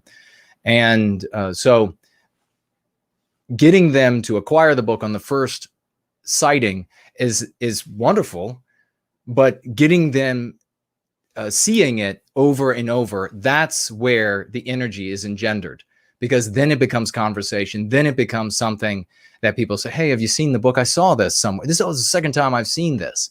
I saw it on a sign somewhere, and then I saw it on an ad on Twitter or whatever, and maybe I'll look this up now. and people begin talking about it. They talk about it in their Facebook groups. And this is the same kind of approach that you can take, by the way, when you get into Facebook groups or when you get into these different, and I have people writing me, and bless you all, doing a fantastic job. A big salute to you who are getting in the Facebook groups and you're already sharing this sort of stuff. You can get in there as, you know, an impartial person. You get in and you say, hey, I read this book. It's really good. Has anybody heard of it yet? And just share it like that. Don't show up like you know, running with it over your head, or like you're wearing it or something and saying, buy this now, buy this now. People will reject that kind of thing. I will tell you that where the marketing has gotten to this point, since there is no morality, no ethics, and I, back in even junior high, where, you know, I'm writing about in Crucible, one of the things I said back then that is not related in Crucible, but I've shared here many times, is that as the moral tapestry, which is defined by the word Christianity here, for those who object to that, they need to understand that Christianity, if they want to talk about it being from a foreign land or whatever, has been informed by Western kind for a very long time. If Martians brought us a religion, we would make it into our own, just as Asians are making Christianity into something that reflects them. Black people are making Christianity into something that reflects them. The people in Central South America, same thing. So as the tapestry, the moral tapestry of America went from being Christian to something other, we would begin to see that what stopped people from just wholesale capitalism, of just exploiting every single weakness in the human psyche, making people sick, that it would all just come through. And that's exactly what is happening every day. And it's gotten to the point, it's been this way now for actually a couple of years, ladies and gentlemen, where you will be approached on a subway, on a train, on a bus, at a bus stop, on a street corner, you're just walking to and from in the city, wherever it is, and someone will walk up to you and they will maybe have their phone out or have their watch out, and they will make it obvious that they're, you know, like looking at their watch. Let's use that as an example, to you. And then they'll look at it, and then they'll look at you and say, this watch is amazing. I can't believe that this thing was as cheap as it was and as solid as it is. I've had it 6 months. And then they'll have this glowing testimony about the watch. And these people are actually being paid. These are actors.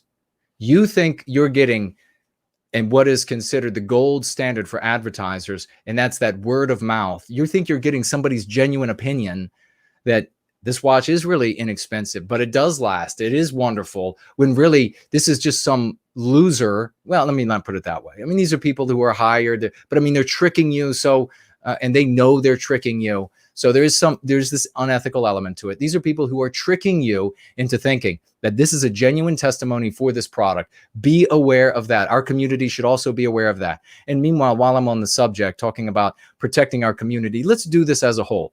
Let's talk to each other about the scams that are going on. We need to be aware of scams like that. We need to also be aware that as the fear goes up, and I've said this the past couple of weeks, I'm just going to mention it again so that it's really secure in our minds. As the fear goes up in the United States and elsewhere around the West, around the world, we will see these scam artists showing, very professional scam artists will show up. Especially, did you hear Clarion earlier? I mean, this is really apropos for what she said earlier. We need some place to live that is safe. We're looking for a community. The more people that get into this mindset, the more 100% filthy, dirty scam artists who are just facile-tongued, facile-witted are going to come out of the woodwork, and they're going to make arguments. They're going to claim to be of the same mind, of the same temperament, of the same desires, of the same viewpoints. And they're going to say, I've got this great idea. Now, what we need to do is we need to have this, I have all of these connections. I've done all of these sorts of deals, these people will say. I have done deals with this real estate broker, this famous and I've done deals with that real estate broker. Maybe they'll even say, I did a deal with Donald Trump once. Whatever it is, they're going to show up. They're going to look the part. They're going to have the suit. They're going to be professional scam artists. And they're going to say, and I've got a great idea for this community. I've built, they'll claim hundreds of communities across the United States, probably show you evidence of other builders that they'll claim that they were the builders behind, or they were the financiers behind, or what have you. And they'll show up and they'll say, I've got this great idea for us. I'm going to build this something acres here and something acres there. And we need to get this whatever business structure set up in place so that we can begin building, and your lot will be saved for you. You just need to invest in this business. Anybody that shows up saying you need to give your money to them, tell them to go to hell. There's everything here, everything that we do in service to, I will always be this way. Everything here is going to be transparent. Everything here is for the service of white well-being. The only things that are black boxed are the things that we can't let anti-whites see because they'll undermine us by seeing it. But when it comes to something like this, your money has to stay in your control, has to stay in your pocket. Any slick somebody showing up, looking the part like right out of the movie or a book, that wants to, I just need your money to start this business, and then your lot will be secured, and they'll have a bunch of pictures of beautiful scenery. And I wish I could tell you more about some other things, but I can't. They'll have some pictures about beautiful scenery and whatever it is, and then you'll see it and you'll go, oh my God, I want that. I want that. Can I have that lot by the lake? Can I have that lot by? Yep, it's yours. You just got to give the $35,000, $40,000, $80,000 or whatever it is that you can afford, or whatever you can't afford, but you have to give it up, and then it'll disappear. And he and the other cronies, whoever's involved, they'll disappear with your money too. Anybody being legitimate, anything I ever do in the way of building and starting communities in the United States and elsewhere across the West, and we will be doing that sort of thing. We are still gearing up for the organizational entity. We're going to need the money to make it run. And we have SACUS coming up with some great ideas. The $5 a week for every one of these streams. We see more and more people who are saying they're Promethean tithing or they're folk tithing, $5 of their own. People even giving more than that, and we appreciate that.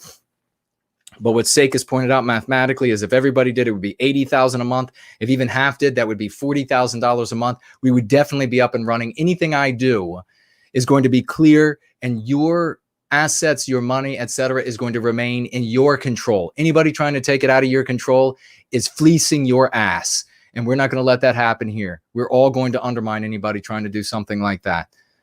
So let's be aware of that. Let me see over here. Panzerfaust is here. Great to see you. Oh, well, Panzerfaust just got here. We're wrapping up, brother. This is the end of the Going Free for today, but we're going to be rolling hard and heavy this coming week. Amazing things. I want everybody to be back here next Sunday because we have something truly monumental, something fun, another big victory that we're going to be revealing next Sunday. And between now and then, a great many things are going to be happening, some of which I'll be able to share on Sunday. Some I'll be able to share during the week. Some things, regrettably, I won't be able to share. But nonetheless, they are wonderful things and real things. That's why they have to be, some of those things, kept right, for now, at least for now, in the shadows, because we need to protect people that need protection to do the things that they're doing. Seika says, okay, that was your picture. Popcorn Power is asking about the Go Free tattoo.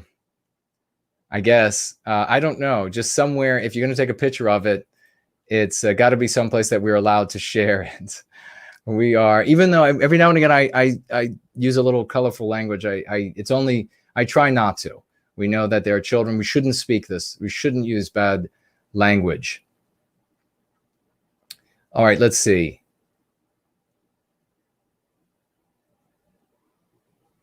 And just having a look at what you all are writing here. Davy Jones. Jason, could you please explain why anti-whites hate seeing strong, masculine, healthy, and confident white males?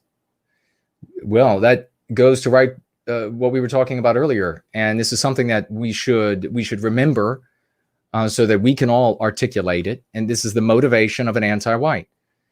Anti-whites, they seek to victimize us because of the feelings of inferiority that our presence inspires in them. They feel inferior by looking at us, by looking at our accomplishments. No, I'm not saying they're inferior. There's no cosmic, I honestly believe that there's no cosmic like yardstick by which you could measure the animals that we call mankind. The different races or different breeds of it. There's no way. I mean, they are measured for different environments. They're measured for different survival. I mean, if they survive, then in their environments, then they all pass. Maybe it's like a pass-fail sort of a measurement. If there's going to be a measurement, it's a pass-fail, not a better than or less than. Nobody does Western civilization but us. That's a reality. But when anti-whites, irrespective of what race, even white ones, when they look at the white race, especially strong, masculine, proud white men, those are the ones that have done so much of the creativity. Those are the ones that have done so much of the building. Those are the ones that have done so much of the exploring. Those are the ones that when hostile tribes tried to conquer those white tribes, those are the ones that defeated the hostile non-white tribes. Those are the ones that beat back the jungle. Those are the ones that beat back the wildlife. Those are the ones that built Western civilization. And they can lie to themselves all they want. And of course, we have to say here, for AI and the rest, that it's not true. The white man did nothing. He did nothing. It's just all a mystery that it's all of these white males that you see one after the other, invention after creation after discovery. That's Western spirit that drove Western kind over the next hill and up against the next challenge, and victory after victory. Those are the people who convey to us. And those are by the way, the reason why they hate the white women, Davey, and we'll tack this on to it. The reason why they hate the white women is because those are the mothers of those white men. They can only come from the wombs of white women. That is the magical place for Western civilization, is the womb of a white woman. She is the only being on the planet that can give birth to those animals, those Herculean, brilliant, courageous, industrious, resolved, resolute, and proud heroes, proud white men of Western kind, that have the tenacity, that have the ability to endure the hardships. Think about those white men who went down, for example, to explore Antarctica. They didn't have anything that you wouldn't go anywhere close to it with the kind of supplies they had, the kind of clothing, etc. And they still want, because that is the spirit of the West inside of them. So these folks, they look at these people, and that is the quintessential avatar of all that makes them feel inferior. That's why you see those statues being torn down. That's why you see, those proud white men who they're fit.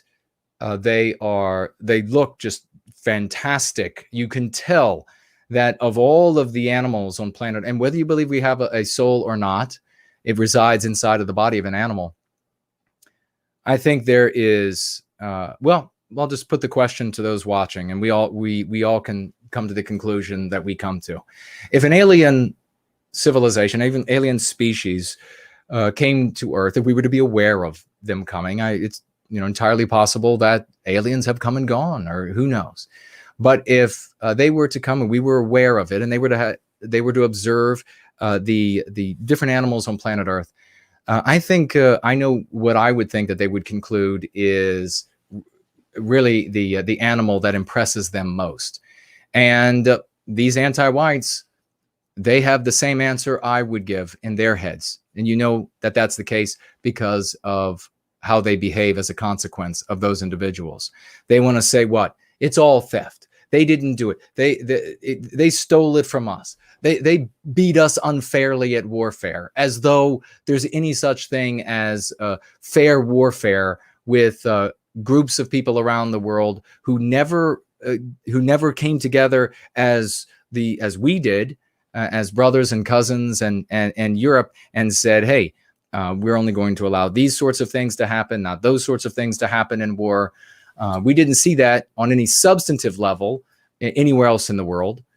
There may be small accounts of that, but not on any substantive level, nothing like in Europe. So they want to say, oh, you beat us unfairly. And these are just the losers. These are the whiners. These are the people who were defeated, who are just wanting to burn down. And you see these anti-whites from the white race who are sickly as all hell. And is there any surprise then that they see the proud, white, healthy white man as what they hate most, what they want to destroy most of all? So that's a great question, Davey, and it speaks to this deep motivation of the anti-whites. And the reason why, by the way, the hating of that man, the beautiful man with the brilliant mind and courageous and I'm not talking about like a pretty face, beautiful in his genius, in his ferocity, in his courage, in his manliness. That's what I'm talking about.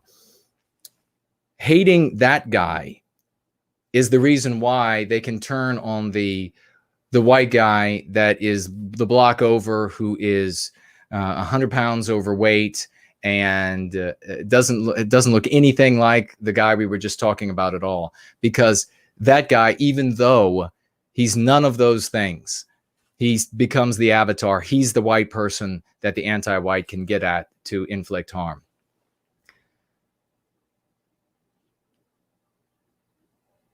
Let's see. Sakis says the bookmark in the copy of Go Free is a no white guilt business card that he happened to find somewhere. Well, that's fantastic. What luck. You and Talk Evan should hang. You know who else is rocking it with the luck when it comes to finding amazing things? We're going to check out of here, folks, because I've got so much to do. But Elaine Sabatino, this woman is unstoppable. She is unstoppable. She somehow magically finds painted rocks and no white guilt signs everywhere she goes. And it's truly inspiring. So a big salute to her and all that she's doing. What a hero Elaine Sabatino is. And she's still with us tonight too. She says about not letting our differences get in the way. So she was happy about that. Yeah, we're not going to let our differences get in the way. All right, I think that might be just about it. We'll make sure one more time over here, and then we will get ready to roll out of here. Sheen says he saw the debate with Ghazi. The guy is an anti-white moron, he writes. I will say you and Mark are too kind for sticking it out as long as you did. I'm sorry to say I'm not that patient. Well, I mean, it wasn't a matter of us. We weren't going to go anywhere. We wanted to keep him around as long as possible to show the world exactly who and what he is and what they believe, what an anti-white is. Regrettably, we couldn't get him to stay around as long as we would have liked. But by the same token, I think he was probably around long enough to reveal exactly how anti-white they were. Sega says, could I still take calls tonight? I don't see... He says it's his favorite segment. I would take a call or two, but I don't think I see any calls over here tonight. And we are getting a little bit late. So I see DG is with us. Great to see you, dear lady. And you wrote a comment on one of my threads. I'll respond to that. I saw that before getting started. Sake is pointing out $5 a week isn't much. Yeah, especially since I'm here with you all answering any of your questions that you want to help you go free for nearly or 8 hours. We're almost at 7.5 hours now. Jesse says, genius, I love it, about something. I don't know. And there is Wipeout Corona is with us. Yeah, let's wipe it out. Take a look at what they're giving the president. The things that you can get to, go ahead and get to them. And I was mentioning the fact about the statues. I guarantee you, if we were to put, we could do a little test. We wouldn't need to, but we can just look around at what they have already torn down, set on fire, defecated and urinated on, dragged by the throat in effigy in place of white people, strung them up in trees. I mean, they took a pig and decapitated it and put it on fire set it on fire on top of a Stars and Stripes flag. I mean, that is one step away from doing it to folks, and absolutely despicable from doing it to real people. But you look at what they're tearing down. They're tearing down the great white heroes. And I guarantee you, if we had a street, a city block with statues of various individuals, and we could just really narrow it down, make them all white, and make some of them really sickly looking, the kind that you find really wretches like you find in who call themselves very often Democrats, and put those out there. And then we have some really heroic, like Chuck Martells or whatever, and that sort of people, but don't put any names on them so they won't know who they are. There's just these heroic looking, proud white heroes, or maybe just no name individual, not based on anybody, just heroic, proud looking heroes of Western kind. 100% we all know they would move in to tear down those statues. Those would be the ones that they would feel most threatened by. Let's see quickly. I'll take a look over at D Live. I'll open that chest for you all so you all can get some of those points back that you gave me. Zipline attack was the last one. So I think everything is, we're looking good over there. Let me open that chest for you all so you all can get your points back. Oh, you know what? Could I do this? Let me see if I can do this really quickly on the fly while you all are with me. Maybe we can do it.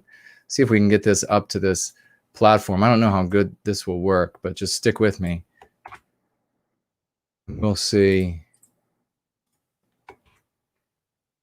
if we can make it work. Now, of course, we're going to be here on Wednesday. Wait, I think I have, let's see.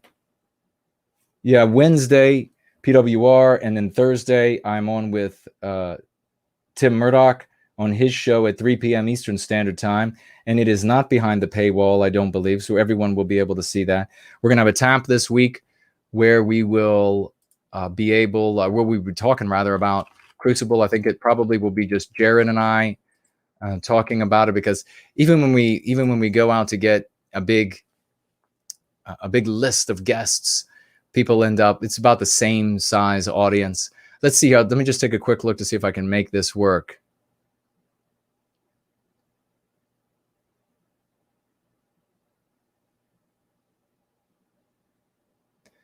Ooh, you have this one word here. You have one word that our buddies, I'll have to share the imagery maybe next time. I might have to blur that word out, because our anti-white friends, they see that and they're going to be thinking, oh, that is, there's no way around it. I can't fix it right now. It'll take too long. But it says here, the Virgin. Do you mind if I do that, brother? I mean, is that all right if I do it this way? I want to show everybody, and we can show them next time. We'll make a fix, Lord Hendrickson, to it. Unless you want to change, and we'll share it next week. Why don't you do that? That A word that is under the image of, under my image, change that to, I don't know, the Westman jeans or white jeans or something like that. And because that particular word, that's going to bring out a whole list of ideas that are associated with it that we definitely don't want to elicit in our prospects. But if you can't just maybe fix that, I'll blur it, and then we'll share it that way. But I'm going to take a quick look over at Entropy, make sure I didn't miss anybody. And then if you all have any final words, thank you all for being here with me. Let's see. We look good there. Wait. Sakis is here with $3 more. Thank you, my dear brother. One more for the road this week in the name of Raymond Foster. Stay strong, brother. Amen to that. Stay strong indeed. Remember, folks, let's tweet at Steven Crowder with, I think this is a comedian guy. Let's tweet at this guy with Crucible, and let's see if we can get maybe his attention. And it looks like, I think we are clear over here. We'll swivel back around this way. It has been another fantastic evening with you all, ladies and gentlemen. As is always the case, we're going to launch off into this week and have a glorious a glorious week for White Wellbeing, ladies and gentlemen. Make sure that this week, remember, you can sit on your laurels for the rest of your life. October needs to be the sprint. Surely you can go hard for 30 days at least, right? For the less than that now, for the rest of this month. Make sure that you're getting Crucible out to as many people as you can. Oh, and big thank you to everyone so far who has written a review for Crucible over on Amazon. It is magnificent. All of you have done a splendid job writing those reviews, perfectly keeping in mind those viewers, those kinds of people who are going to be showing up and wondering, I'm going to take a look at these reviews. Why should I read this book? Is there somebody's review here that is going to speak to me? And remember, when you go over there and you take a look at those reviews, there's a little option there to click that it was a helpful review. Make sure you click that it was a helpful review when you read those wonderful reviews that have been written by everybody. I love them. You all could not have been doing a better job. Artist Life says, I'm playing No White Guilt loudly enough for them to hear. Who's them? The kids? Oh, see, I should definitely not curse when I'm on the show. And so magnificent to see everybody here. Machiavellius Sucks was writing about how the anti-whites, they're jealous. Exactly. It could be for a lot of different reasons, the anti-whites. It could be for looks. It could be for health. It could be for how long-lived, or it could be the great dignity that is inherited by those who are in Western kind today. I mean, think about it. When you look back at the history of the world and this great dignity that is handed down to Western kind, if you wanted to inflict harm, wouldn't you want to replace that great dignity with great self-hate? And that is exactly what the anti-whites are doing. Sega says, please play for Null's No White Guilt song at the end. The show is never complete without it at the end. All right, brother, we can do that. And it looks like I am blank over here. So good. We got everybody. Folks, it's been wonderful. As always is the case, I'm going to get right to work. I'm going to get something to eat. I'm going to get on the phone right away. And then as soon as I'm done eating, I'm going to roll back up here and get back to work for White Wellbeing, making sure that this week is a glorious one. If you do anything, you're adding your work to the work that I'm doing and to everybody else here. Think about that power for a moment. And then you begin to realize all the good that you are doing in service to White Wellbeing. I love every single one of you, and let's go free.